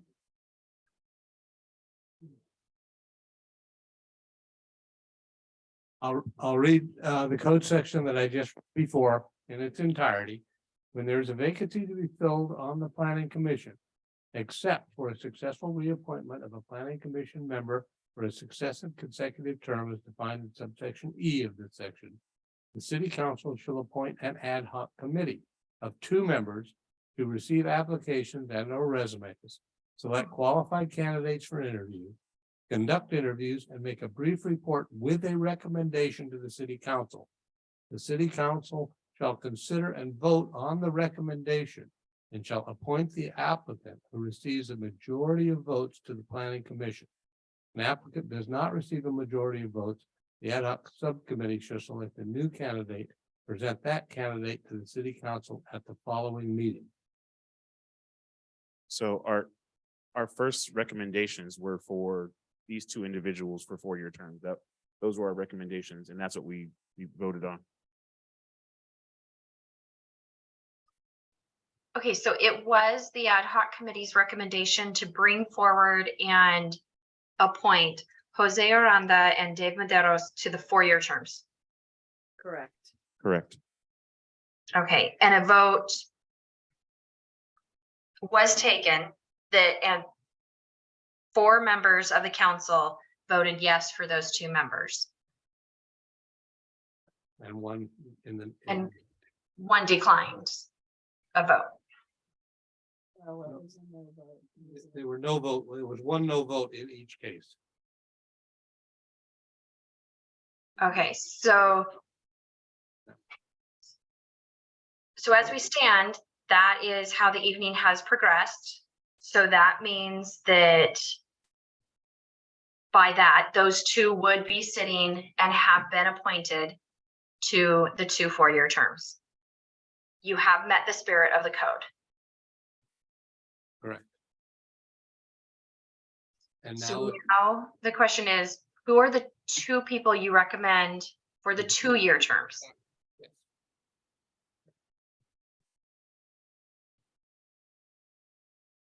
Or what recommendation do you have? Do you have a recommendation to not fill those 2-year terms? Do you have what is the ad hoc's recommendation at this time?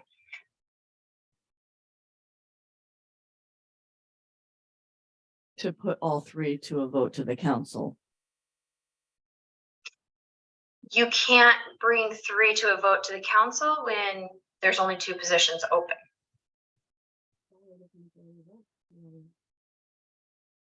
We did this by paper once. We shouldn't do it again.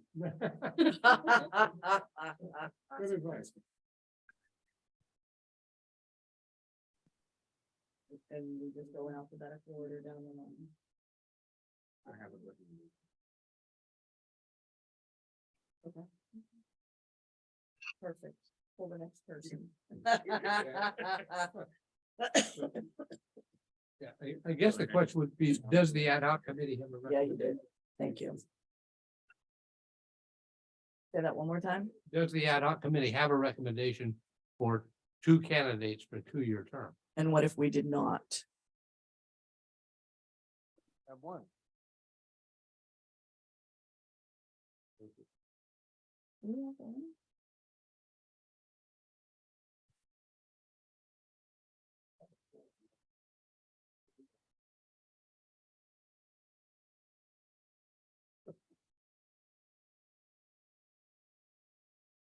We have 1.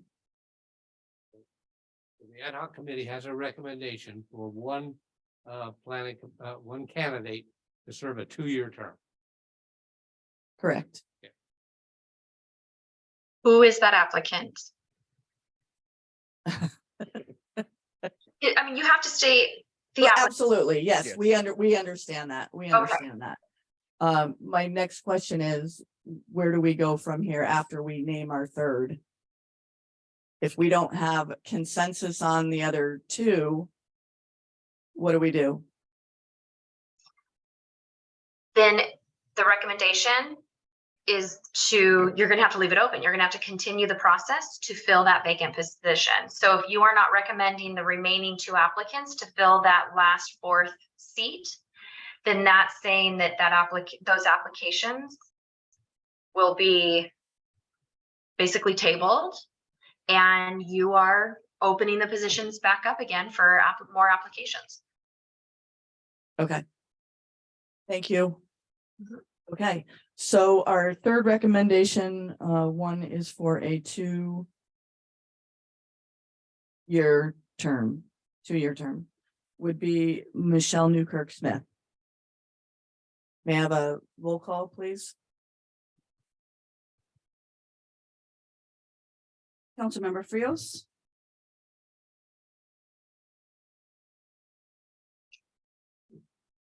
It truly is. This is just. Yes.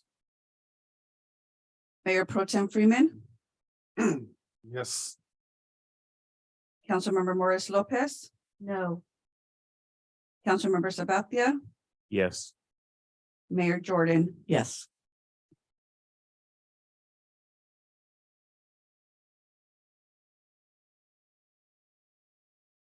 Thank you all very much. Thank you for all of those who applied. Sorry, we're not finished with this. Well, I have a question. So Yep, the go ahead. remaining two people, we're not going to, No, they're staying on the list. We're opening it up for more.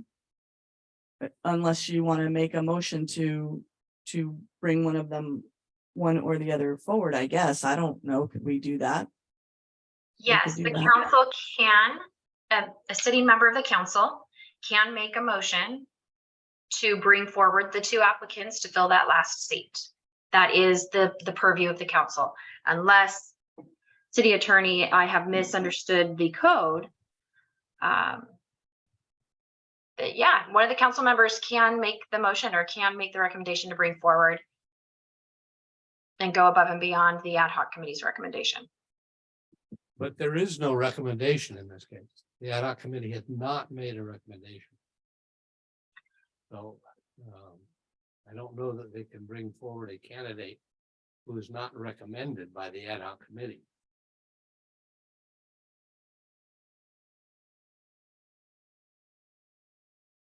I do understand the city attorney's comment, bringing forward how the code reads. The I city absolutely can council, understand that, yes. and I'll read that sentence again. The city council shall consider and vote on the recommendation and shall appoint the applicant who receives a majority of votes of the planning commission. At this point, there is no recommendation.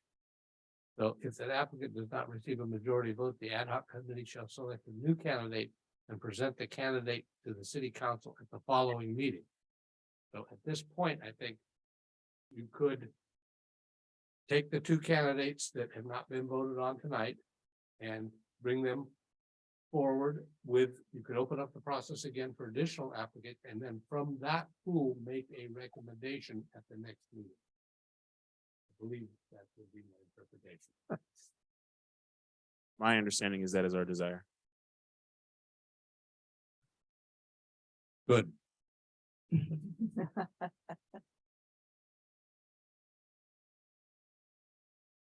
Okay, so at this moment, we have Jose Aranda and Dave Maderos for 2 to 4-year terms each, and Michelle Newkirk Smith to a 2-year term.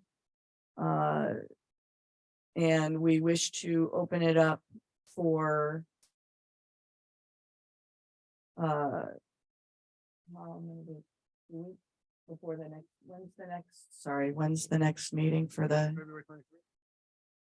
and for the city council, the first, You could do it as a special meeting as well. So I mean, there's a special meeting, I think, on the 31st, January. No, that's not enough time. yeah, Okay, and all 5, makes sense. and all 5 of those applicants will be at that meeting. Permission to speak. Go ahead. I'm sorry to throw this again, my take on this. I'm sitting here listening to the process that we just had happen.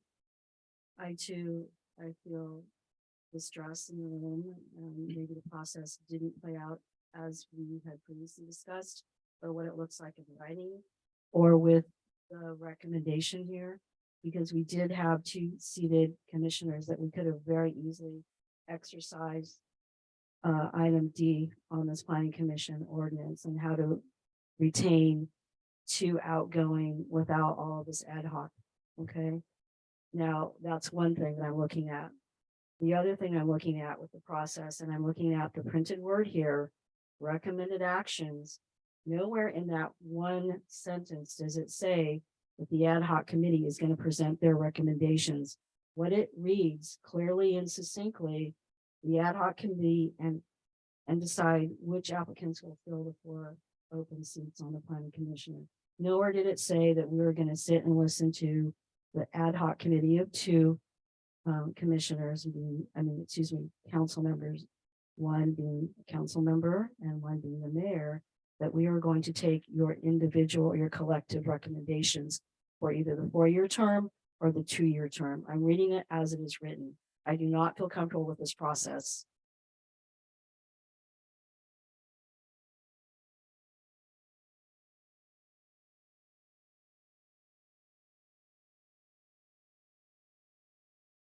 Mayor. Go ahead. So based on the agenda, the way that it was agendized, this is appointments to fill planning commission vacancies based on recommendations by a ad hoc committee report, which Councilmember Sabathia did. But the recommendation, I'm sorry, to object, is it's inconsistent with what the agenda item states and what we're being asked to vote on.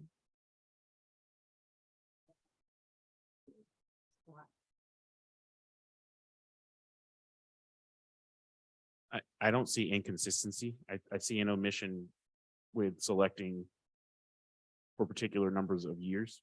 But that has to be done.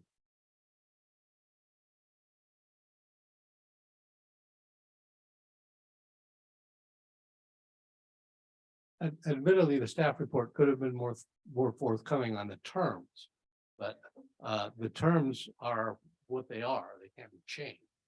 In other words, they were the terms coming into the room and they're the terms going out of the room. So there's nothing that was done outside of the requirements of the code that originally set those terms in the first place, and what the code is now requiring the council and the ad hoc committee to do based on the language in the municipal code. I don't think there's an inconsistency. I agree with you that it certainly would have been nice to know that there were two-year terms and 2 4-year terms. But that also could have been, that's also. It's like,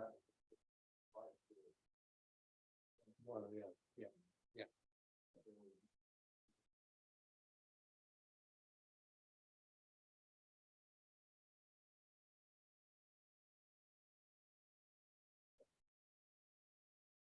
But we do have a quorum.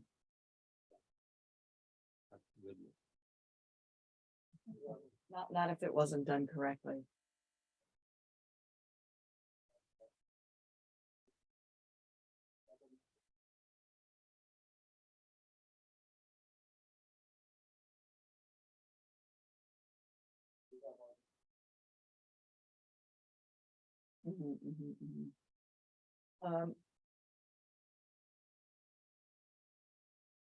So it appeared that we would proceed. Now, there is a vacancy still remaining on the planning committee. So we would proceed now to fill that vacancy in accordance with the code. By appointing an ad hoc subcommittee, which has been appointed, to select candidates for interviews, and 2 of the interviews have already been conducted. And then consider and vote on a recommendation of the ad hoc committee at the next meeting, following meeting, for a 2-year term.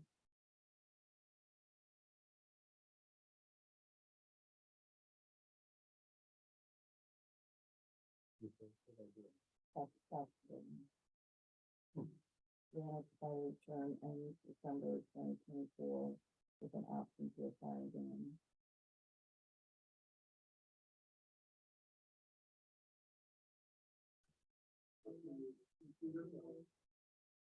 Just to spice things up a little bit, we still have not received public comment on this matter either. Thank you, Norma. Thank you very much. Correct. Yeah. Okay, can we have public comment in Zoom land, please? Because our chambers person just left. Okay, so if there's anyone on Zoom who would like to speak on this matter, please use the raise hand button at the bottom of your screen. When you're brought into the meeting, unmute yourself and your 3-minute timer will start. I am bringing in the first person to speak. Thank you very much. Welcome, Yolanda. Thank you. Thank you, AJ and Leslie, for the interview. The term limits have never been done that way in the Planning Commission. And Jackie is right. If Korea took loose chains, in all fairness, he should be, his first term should be up as well, in all fairness. Did you hear me? We did. Thank you very much. Yeah. Thank you for that comment. So that instead was- of having 2 seats available, one seat, it should be 2 seats. And again, thank you for your interview and all you did for the ad hoc. Thank you, Jackie, for keeping them honest. Tony Correa's seat has already been addressed, and he was appointed for a 4-year term.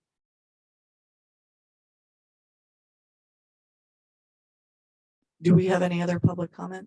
We have no other public comments at this time. Or Thank you hand very raised. Mhm. Thank you. Anybody in chambers? Nothing in chambers. Final comments from the council. We can change it all. Councilmember Friels, final comment.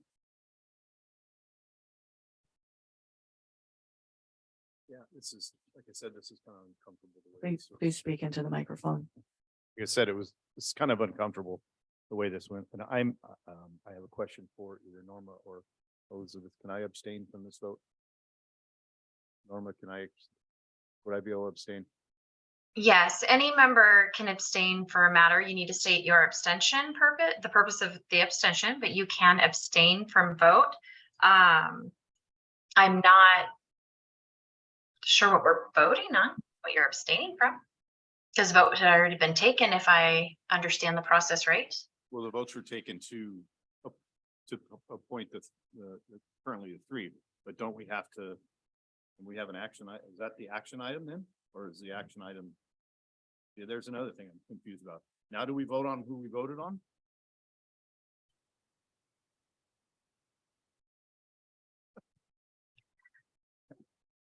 Good thing I'm doing this for free. Oh, we couldn't afford this.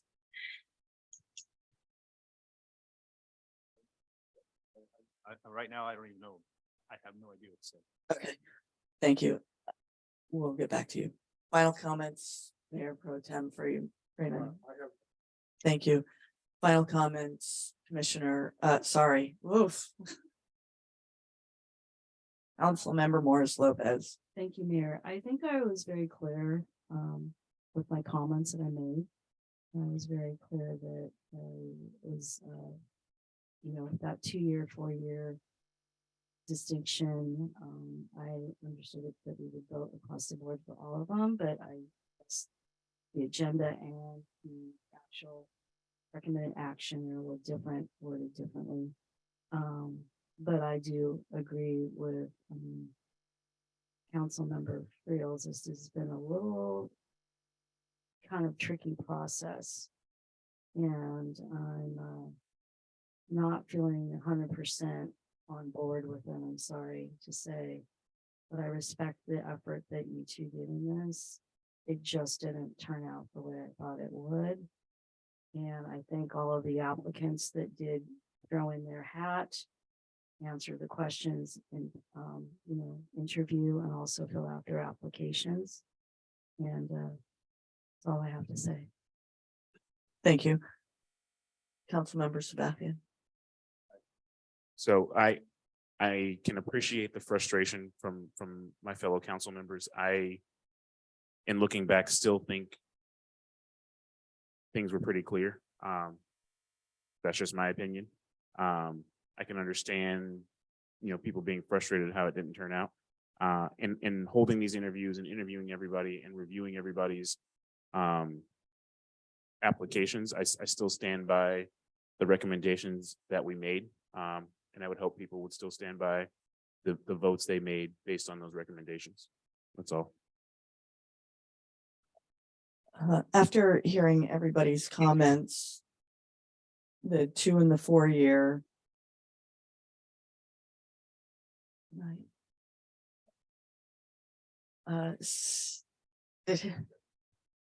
City manager, can you please put up the notice of open seats again? What we have in our packet is accepting applications to fill 4 vacancies of the San Juan Bautista Planning Commission and Historic Resources Board. Position terms run for 4 years. There was no distinction between 2 and 4 years. And if this is the case, so that is different than what's in our packet.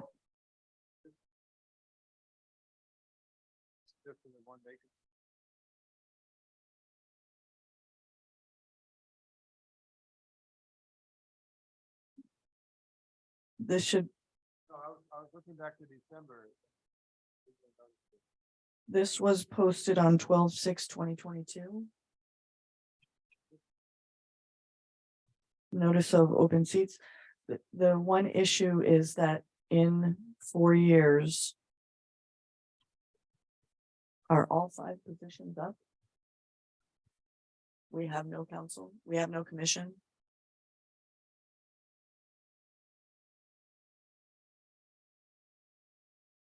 This one does specify 4 vacancies, but it does not suggest a term. Yeah, position terms run for 4 years. Settle our bones. Not somewhat, just completely.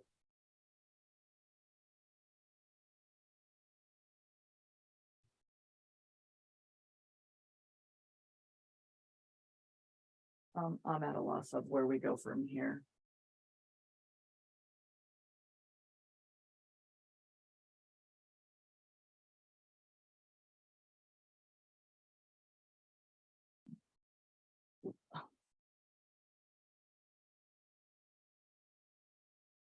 If you want to go back to square one, in other words, instead start all over, then I think the proper thing to do would be to reconsider each one of the votes. Which would take, which would put them all back into the, and to reconsider, you would have to have a motion by someone who voted in favor of the approval of the motion. And then that matter would be voted on, if that action is to be reconsidered, and then the action would need to be taken up at the next meeting. Can we reconsider against that posted notice? No, there's no way to, because you didn't vote on the notice. So the motion to reconsider is to reconsider a vote. To reconsider a matter that came before the council and you decided in one way. It can only be brought by one of the 4 people who voted in favor of the vote. So I think it would take a motion to reconsider on each one of these votes in order that, in the order in which they were taken. And then it would bring everything back to square one. It would rescind those votes tonight. And then at that point, you could direct that the application process be reopened. And set for the terms as provided by the prior appointments and the expiration of the terms that are occasioning this appointment process this time.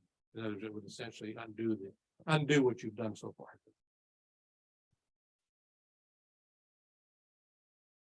So we open it back up for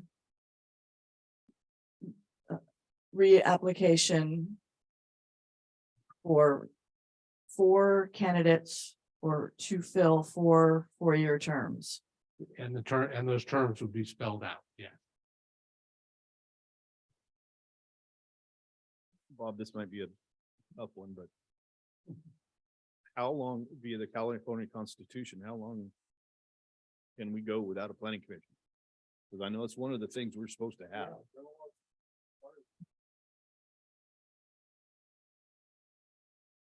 Well, the council could also act as the planning commission, I believe, in the general law city.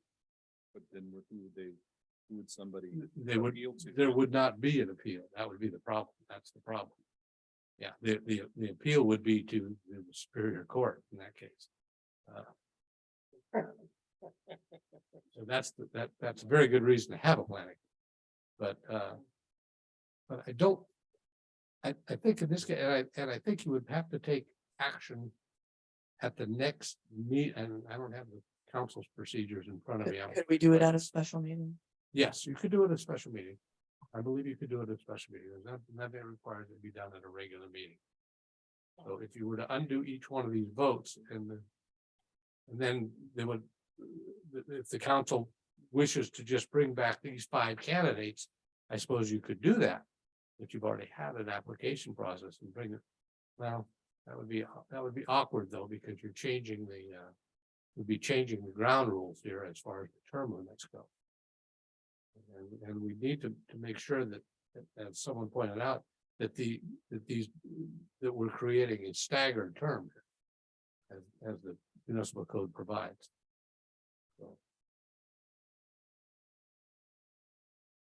Probably, in my view, the best thing to do would be to do that and even open it up for a brief period for new applications based on the new information on the term limits. That would probably be the fairest thing. To wipe out what we've done already. And have everybody reapply for either a 2 or a 4-year term limit. Well, 2 of the applicants have already been thrown out, so they're not, I doubt if they're gonna apply again. I mean, because we didn't go for a 4th person, so the remaining 2 weren't selected as your choice. But they weren't recommended by the ad hoc committee.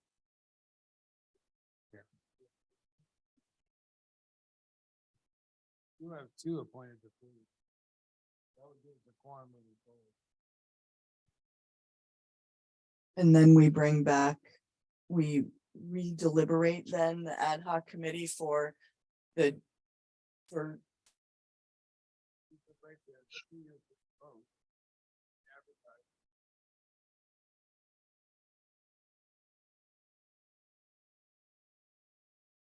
would satisfy the quorum. That would keep that way you would have a planning commission out walking out of here tonight.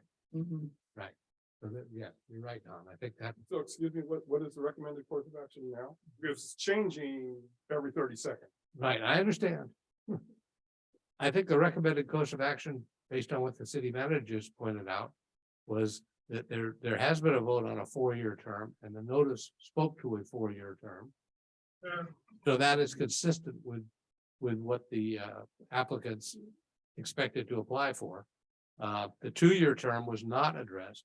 You had 1 vote this evening on a 2-year term. If you were to rescind that, then that action would be reconsidered, I'll say, not rescind.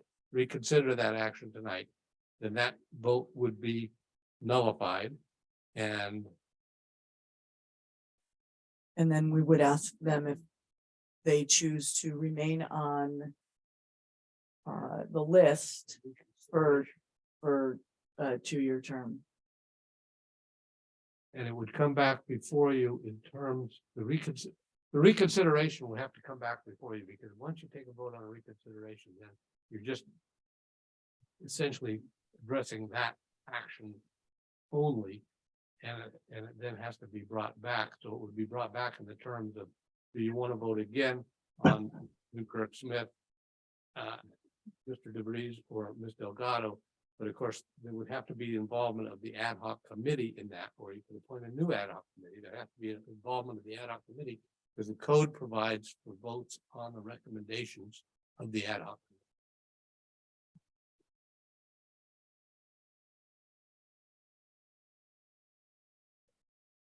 Leaving the vote for the 4-year term intact would, as we said, preserve the quorum for the planning.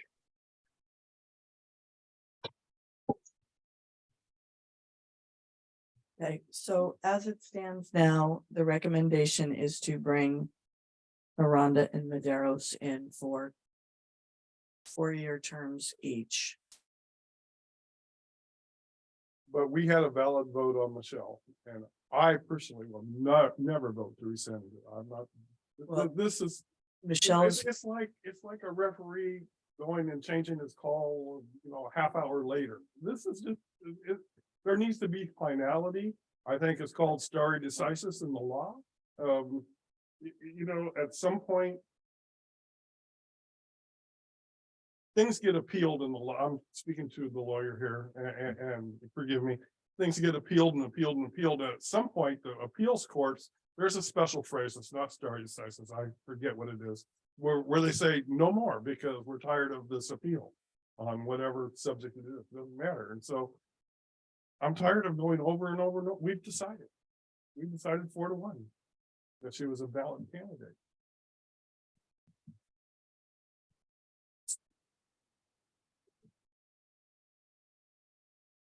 I realize that. But right, we appointed her for a 2-year term, and that's not how, we cannot do that. And absent a motion to reconsider, that would stand.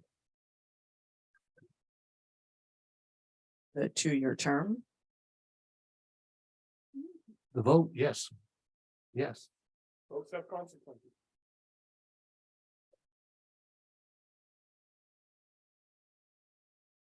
Okay, so is there a motion to reconsider?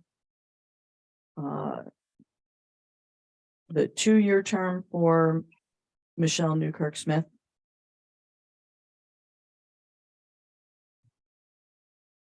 Right, to reconsider that vote. To reconsider that vote.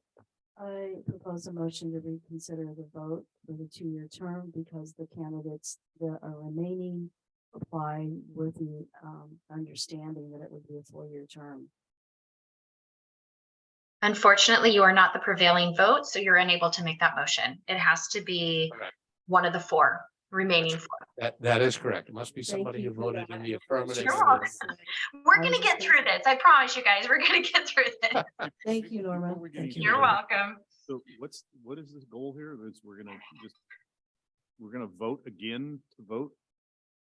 We're gonna vote for her again?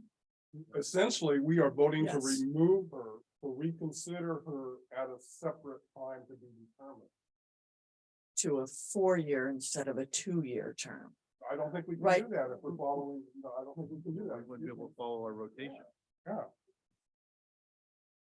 The advertisement says 4 candidates for 4-year terms. And I understand what you're saying, but it was posted as a 4-year I term. got that. Unfortunately, we voted her in as a 2-year term, which was not part of the whole entire thing. So that was a misvote. But it's a valid vote. It is a And I valid understand vote. that too, but I'm sure somewhere in our municipal code, we're supposed to stagger our, Yeah, Yes, That's correct. so we wouldn't be staggering if we. correct. That's what I brought up earlier. We would have So 5 we council vi- be members. Violating our municipal code. Yes, Correct. I'm not gonna do that. so it has to be posted as a 2-year term then. so the advertisement, the posting Was incorrect. Yes, so we cannot take a vote on that. We did, and our vote, I get that, John, but here's the deal. We screwed up. big time, I Yes. completely agree. Right, so we're all in agreement that happened. So it has to be reposted as a 2-year term. Yes.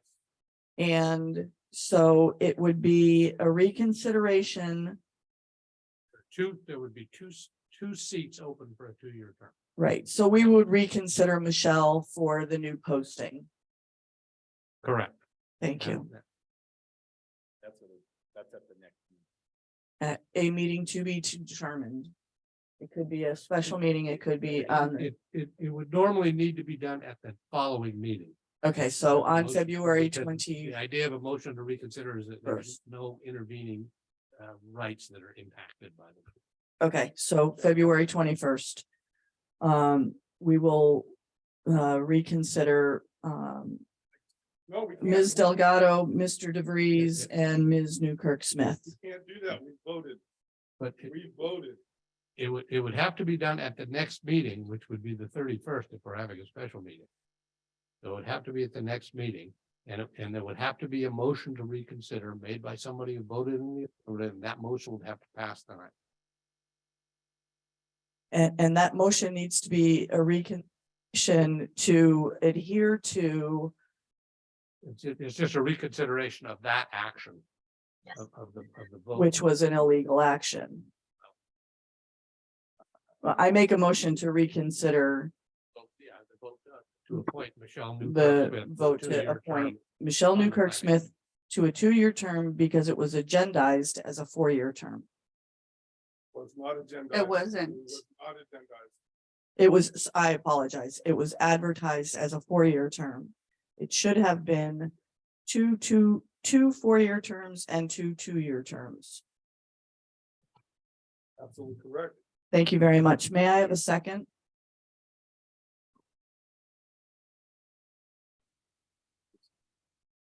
I don't even know. I can't even tell you if this is right. Well, then we should reconsider. And make sure we get it right the second time. City Attorney Rafi, is it possible to have this third recommendation from the subcommittee and then ask her whether she accepts the 2-year term. Because it wasn't posted. Yes, and she can resign and then bring it back. Since she was already voted she was voted in, and this is when a recommendation by the subcommittee.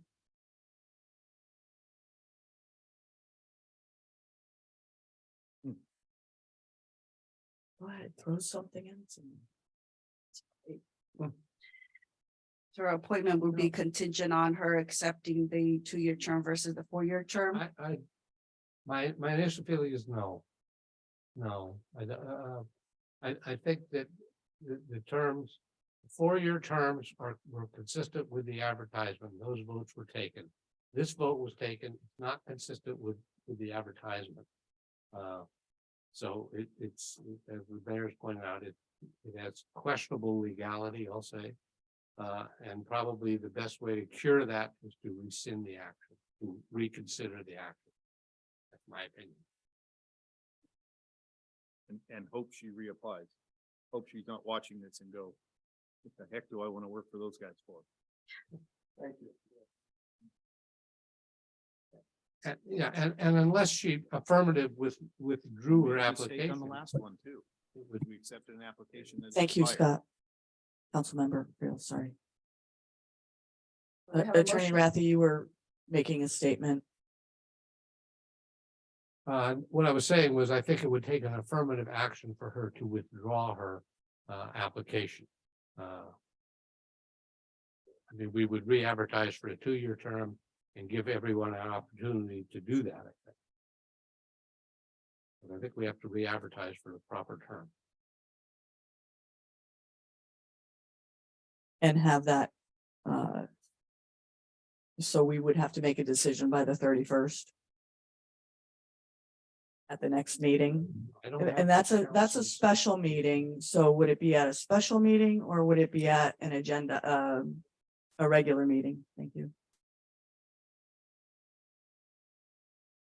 An appointment of the planning commission can be made at a special meeting, so I think it should be made at the next meeting, a special meeting, even though that curtails any application process to really cure this. I think if you don't do it that way, you're jeopardizing the validity of the motion of the vote, if there is a vote tonight, to reconsider. And I know I believe there's a motion on the floor to reconsider right now, but it's pending a second. Correct.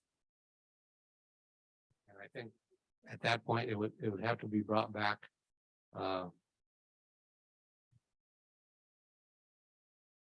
And in the interim, the ad hoc committee would have to meet on those 3 candidates and select one candidate to be brought forward at the next meeting as the recommended candidate of the ad hoc committee. 2. Thank you very much. Well, we need to bring back, we need to In this have case, 2 we would more need for to have 2-year candidates. That's terms. correct. That is correct. We need to have 2 candidates for a 2-year term. Correct. Out So of the ad 3 hoc committee would have to bring forward, we would have to re-advertise for 2 2-year terms. And have by the end of the week, so that the ad hoc committee can bring forward 2 2-year term recommendations. Yeah. Properly agendized and with the staff report to that. Thank you very much. Thank you. So- Quick question on that. So we are going to advertise it again. So there may be a possibility of getting 4 or Correct. 5 more. And they will be asked the same exact questions. Yep. Okay, so the motion on the floor is to reconsider the illegal or misagendized applicant in Michelle Newkirk Smith. Go out for repost for 2 2-year terms. And the ad hoc committee will by the applications need to be in by Monday at 5. Okay, yeah. And then Yeah. the ad hoc committee will get together between 5 PM on Monday and 6 PM on the 31st and bring back a recommendation for two, For two, yes. for two two-year terms. I think that's the best we can do. Thank you very much. May I have a second? May I second if I'm allowed? I did not make the motion. Nope, you cannot. Thank you. Thank you. A second. Thank you very much. May I have a roll call, please? Councilmember Frios, I'm abstaining from this vote. Mayor Pro Tem Freeman, Sounds good, but I'll vote no. Councilmember Morris Lopez, Yes. Can, apologize, can Councilmember Morris Lopez vote? Yes, Thank you very much. she isn't able to make the motion. Thank you. Councilmember Sabathia, Yes. Mayor Jordan. Yes, Motion passed. thank you very much. So direction to staff is to repost for two-year terms by Monday. I'm sorry, I don't have the calendar up in front of me. January 30th. The 30th, thank you very much. The ad hoc committee will reconvene and bring forward two new members or recommend two new members.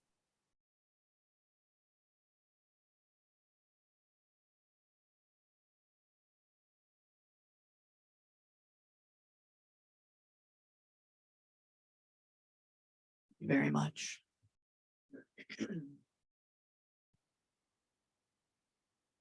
Do we still have, I make a motion, I'm sorry. Sorry, to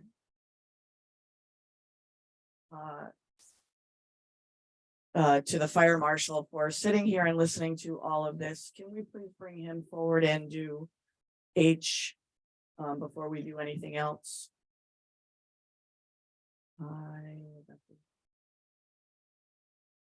Hi, this is Charlie. I'm on if you want to go on. It's really quick. Hang on, I need concurrence from the council to move you forward. Yeah. Okay, thank you very much. Welcome. Thank you. I didn't hear that, so that's why I asked again. Thank you. Okay. Okay, good evening.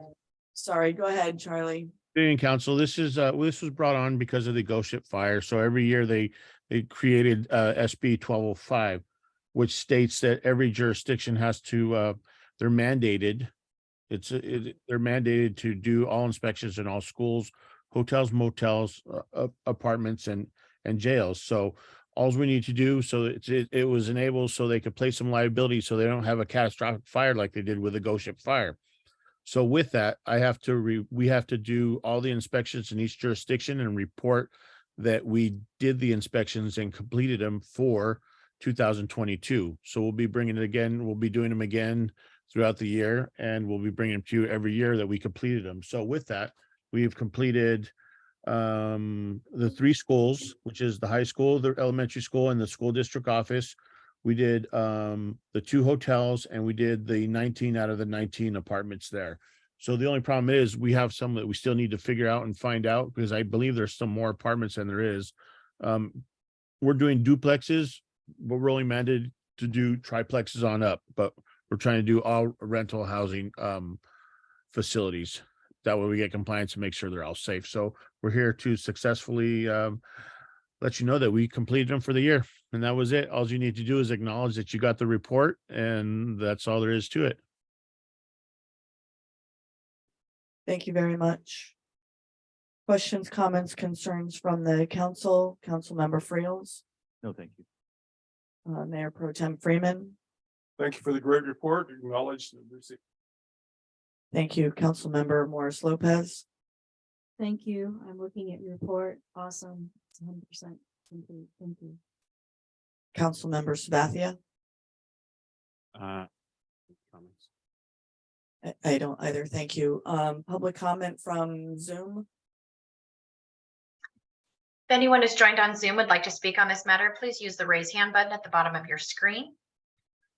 Again, now's the time to raise your hand if you'd like to speak on this. There are no hands raised. Thank you very much. May I have a motion to adopt the resolution of the City Council of the City of San Juan Bautista acknowledging the fire department will perform inspections of certain occupancies required annually pursuant to section 13146.2 and 13146.3 of the California Health and Safety Code and authorize the acceptance of Senate Bill 1205. So moved. Thank you very much. May I have a second? Second. Thank you very much. Motion made by Councilmember Friel, seconded by Mayor Pro Tem Freeman. May I have a roll call, please? Councilmember Frios, Yes. Councilmember Mayor Pro Tem Freeman, Yes. Councilmember Morris Lopez, Yes. Councilmember Sabathia, Yes. Mayor Jordan, Yes. motion passed. Thank you very much for doing this prior to. Thank you. I appreciate it. Have a good night. And then I'll get to introduce you to Sabrina, our new fire inspector. Sorry, she next dropped time. off. I told her to go ahead and go in because she has a long day tomorrow. Thank you very much. Thank you. I appreciate it. Stay safe. Thank you. Take care. Have a good night. Bye. Thanks, see ya. Thank you. Back up to F. Right, we don't have anybody else waiting. We don't have anybody else waiting in the wings to speak on I or J. Thank you.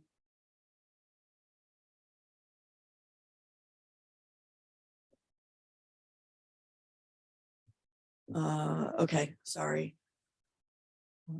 F, mayor's selection of representatives to committees, regional boards, etc. Can you please bring that up?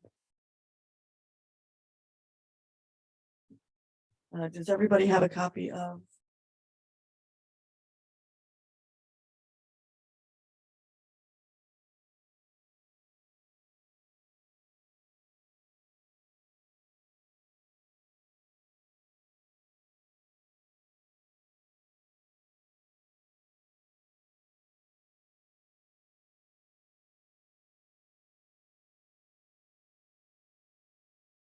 I have chosen not to be on several of these committees because of my day job. It conflicts.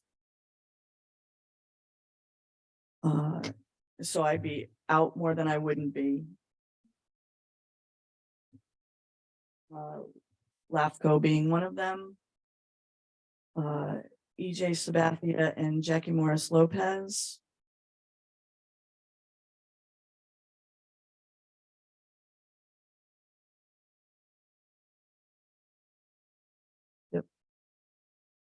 Question, AMBAG. Do they, what is, I mean, it shows that they meet the second Wednesday at 6 p.m. Is there typically votes, or I'm just thinking of a second, because I was the only one left for the second. Okay. We vote on transportation issues affecting the Tri-County area.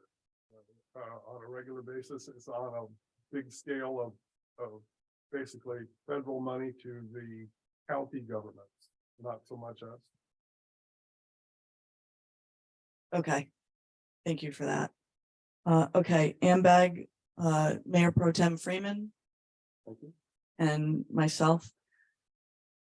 COG was a tough one. Between LAFCO, COG, and the ad hoc committee, to have the strongest voices on each of these without having a conflict of anything. Jackie and Scott for COG, and then Scott and EJ for the sphere of influence, UGB.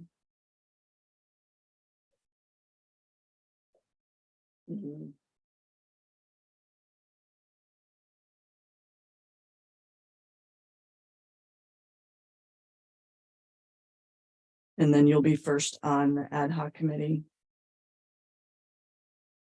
Sorry, sphere of influence in UGB.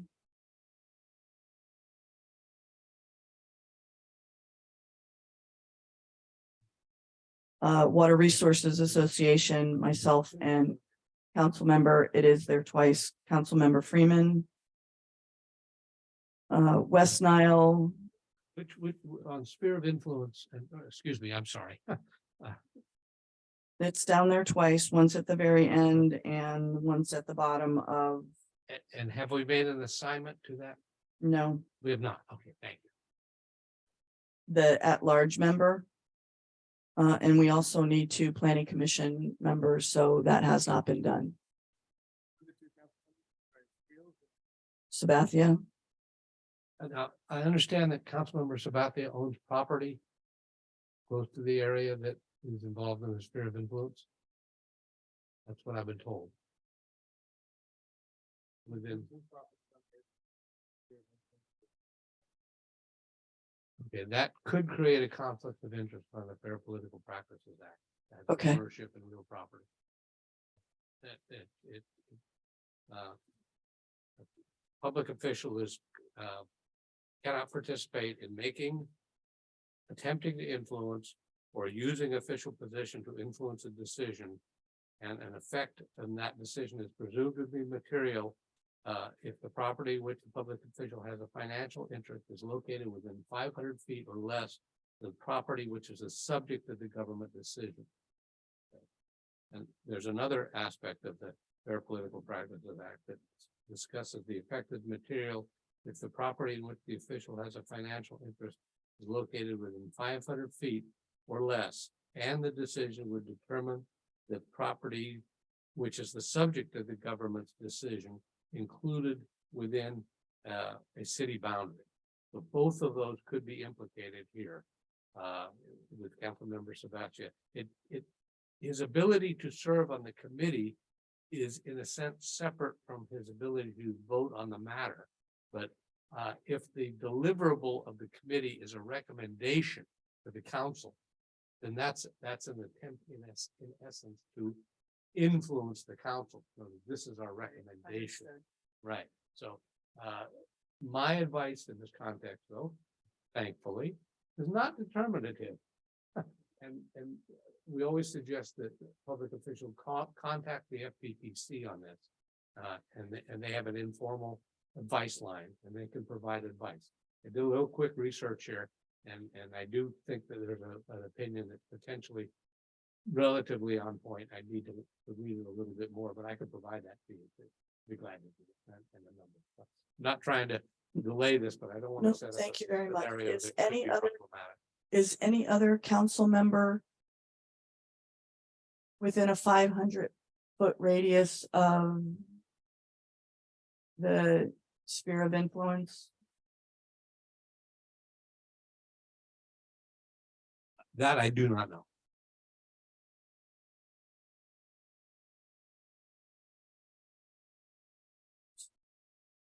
It would be from any corner of anybody's property located in the 500-foot radius of any potential property that could or that could be discussed as being brought into the sphere of influence or the urban growth boundary. So if one corner is close enough to the sphere, then that person could not be on the committee.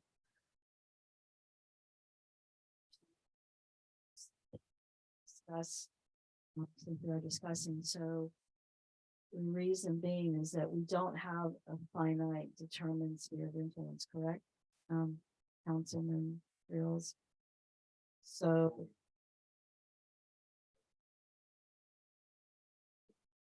we're shrinking it, and so where we're shrinking it is on the northern end where Councilmember Sabathia's property lies.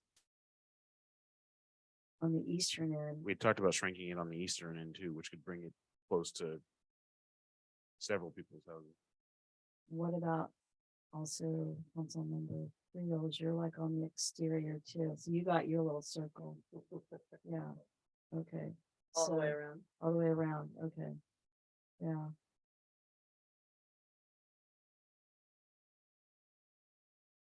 So the second member of that committee has to wait until we get everybody's spheres, circles. Thank you very much. That would probably be the best course.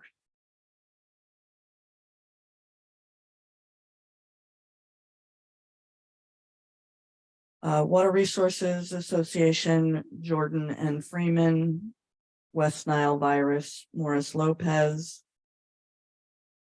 Integrated Waste Management, Freeman, Monterey Bay Unified Air Pollution Control District. Refresh my memory. We're not even in that. Okay, we're crossing that one off the list.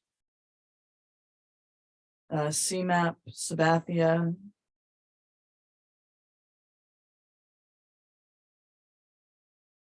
I can't remember who intergovernmental was. And then you kind of alluded to, you didn't want to be on it so much. Did anybody else wish to be on that?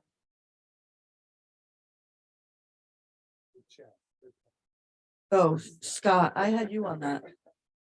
Sorry, that was Friels and Jordan.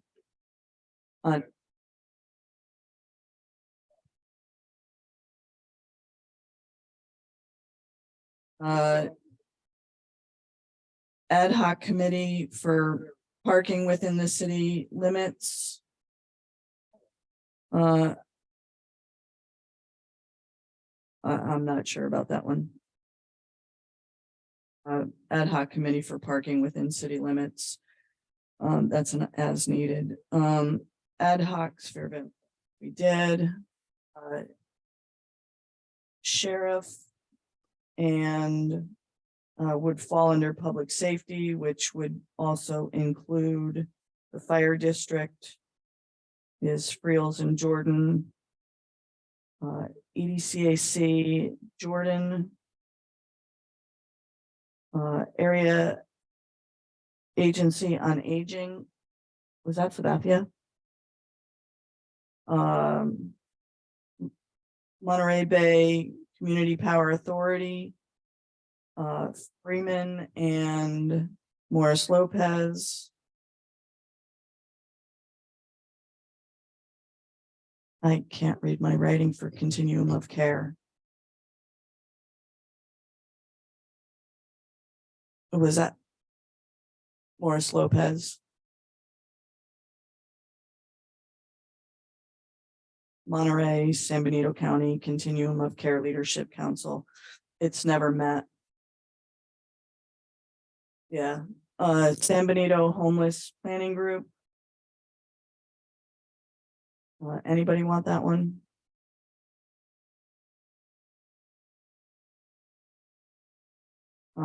Investment. Sabathia. And cannabis. Friels and Sabathia or Freeman.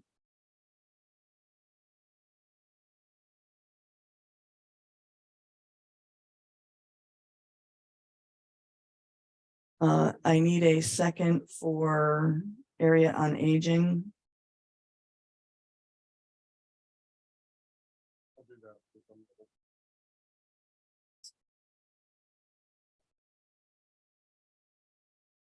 Did Waste Management. I have Freeman. I need a second. 5 down, 6 down. Meets, oh, they. No, we meet quarterly, yeah, at 10 a.m. in council chambers at the county building. It's fun stuff. Okay.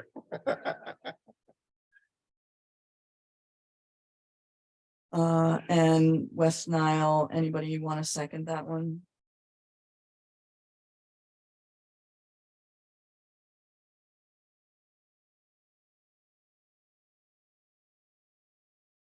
Can Okay, that morning meeting be remote? Does anybody know?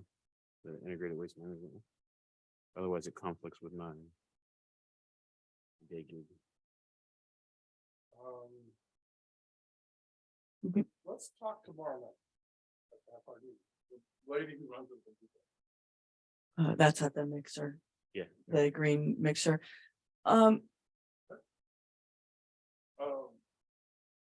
It's only a 3-person committee. But we've been doing Zoom, but I don't know. We've been doing Zoom for the last 2 years.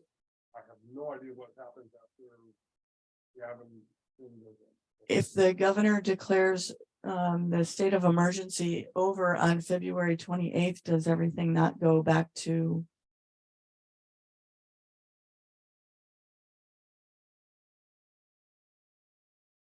As this is a standing committee. On that committee, is that true, Bob?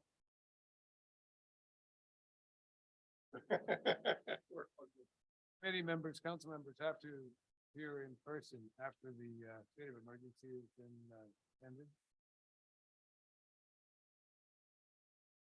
There, and this is for a committee. The Brown Act Committee. There are going to be some exemptions from the Brown Act that under emergency circumstances that you can appear remotely. And I assume that they would apply to a commission as well. So it would not be, I would not say yes to that it is mandatory that the council appointee appear at every meeting in person. So I have to say no to that. But we'd have to follow the Brown Act for any remote appearances, including telephonic appearances, the way So- we used to do. Yeah, you would have to invite the whole. You can, that's where you can miss 2 meetings for an emergency. That's correct. I have to do No, a memo. that's on not gonna that, work. so.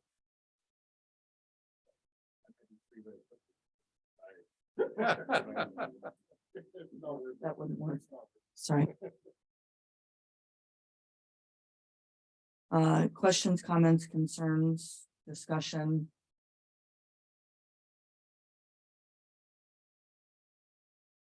Okay.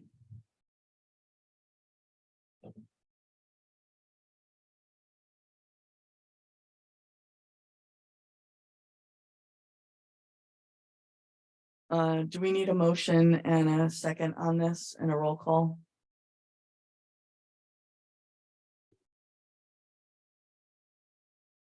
It doesn't say anything about it. It just says mayor's selection. No, I would say you do not need a motion on this. These are the mayor selections. Okay, thank you very much. Item 7I, adopt a resolution of the city council of the city of San Juan Bautista adopting the new San County multi-jurisdictional hazardous mitigation plan, HMP. City manager? Very quickly, members of the city council, we've actually been practicing this a lot in the last few weeks. Hazard mitigation plan is a 1,000-page document identifying how the multi-jurisdictional agencies, the city of Hollister and county San Benito would work together to respond to various emergencies and natural disasters. The county prepared the report, and the city manager did participate in that actively.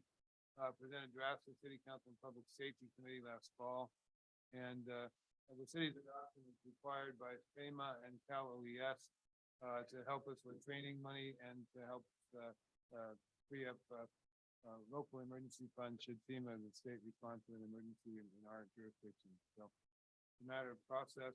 I provided the table of contents, the first 10 pages to describe the community outreach so the council is comfortable that it is truly a community document.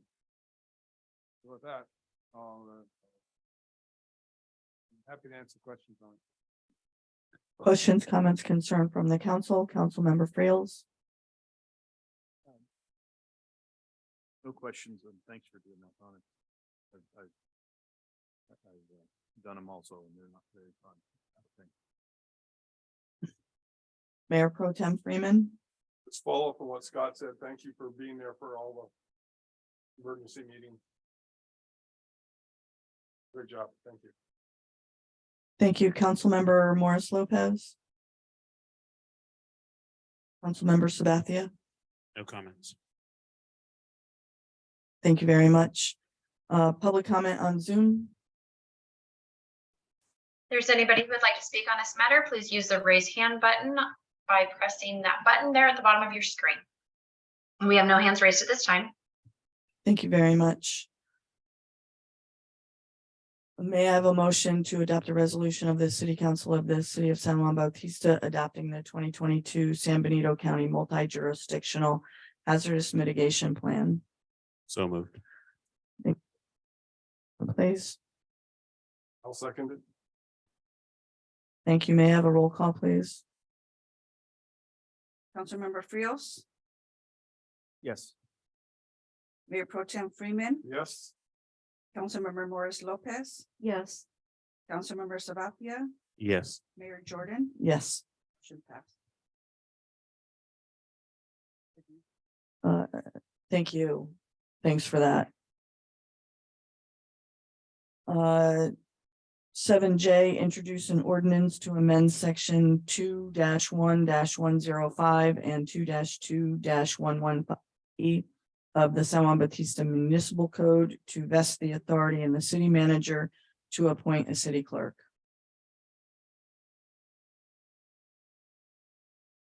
City manager. Oops, city attorney. I could speak to this, at the, November 8th election. The council placed a measure on the ballot, to, ask the voters to approve, changing the office of city clerk from an elective office, which as far as I know has been the case, since the city was incorporated, to an appointive office. And that motion did pass. So, the ability to appoint the city clerk right now is vested in the city council.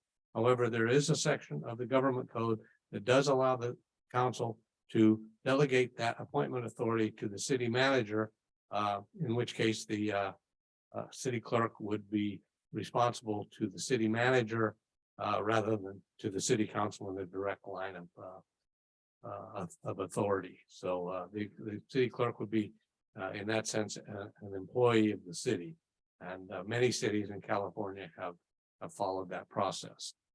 So this action tonight would just be one further step along, and we were directed to bring this ordinance back at the meeting on December 20th to give the city manager the power to appoint a city clerk.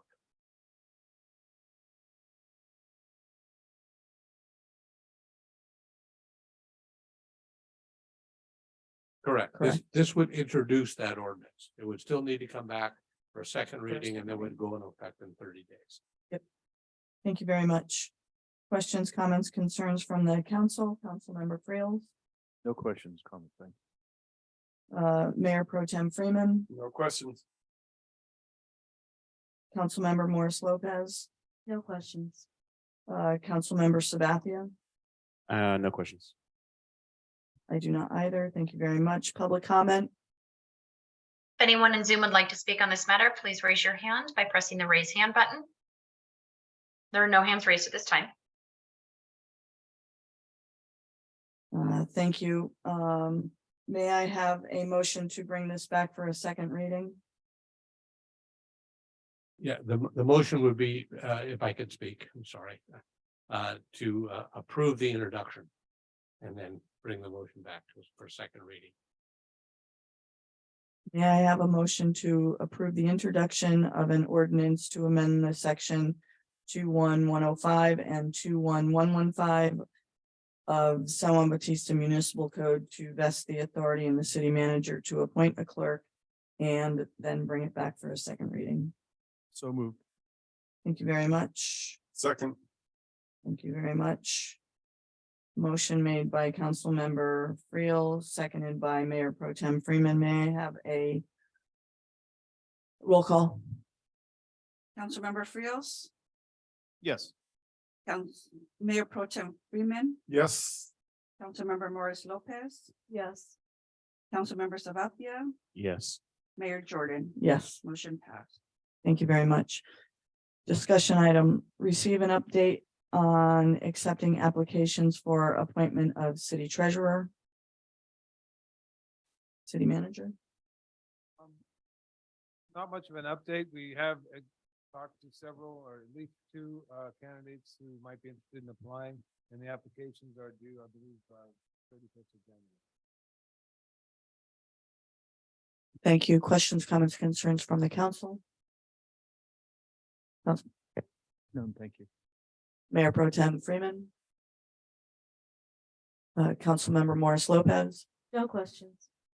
Councilmember Sabathia. No questions.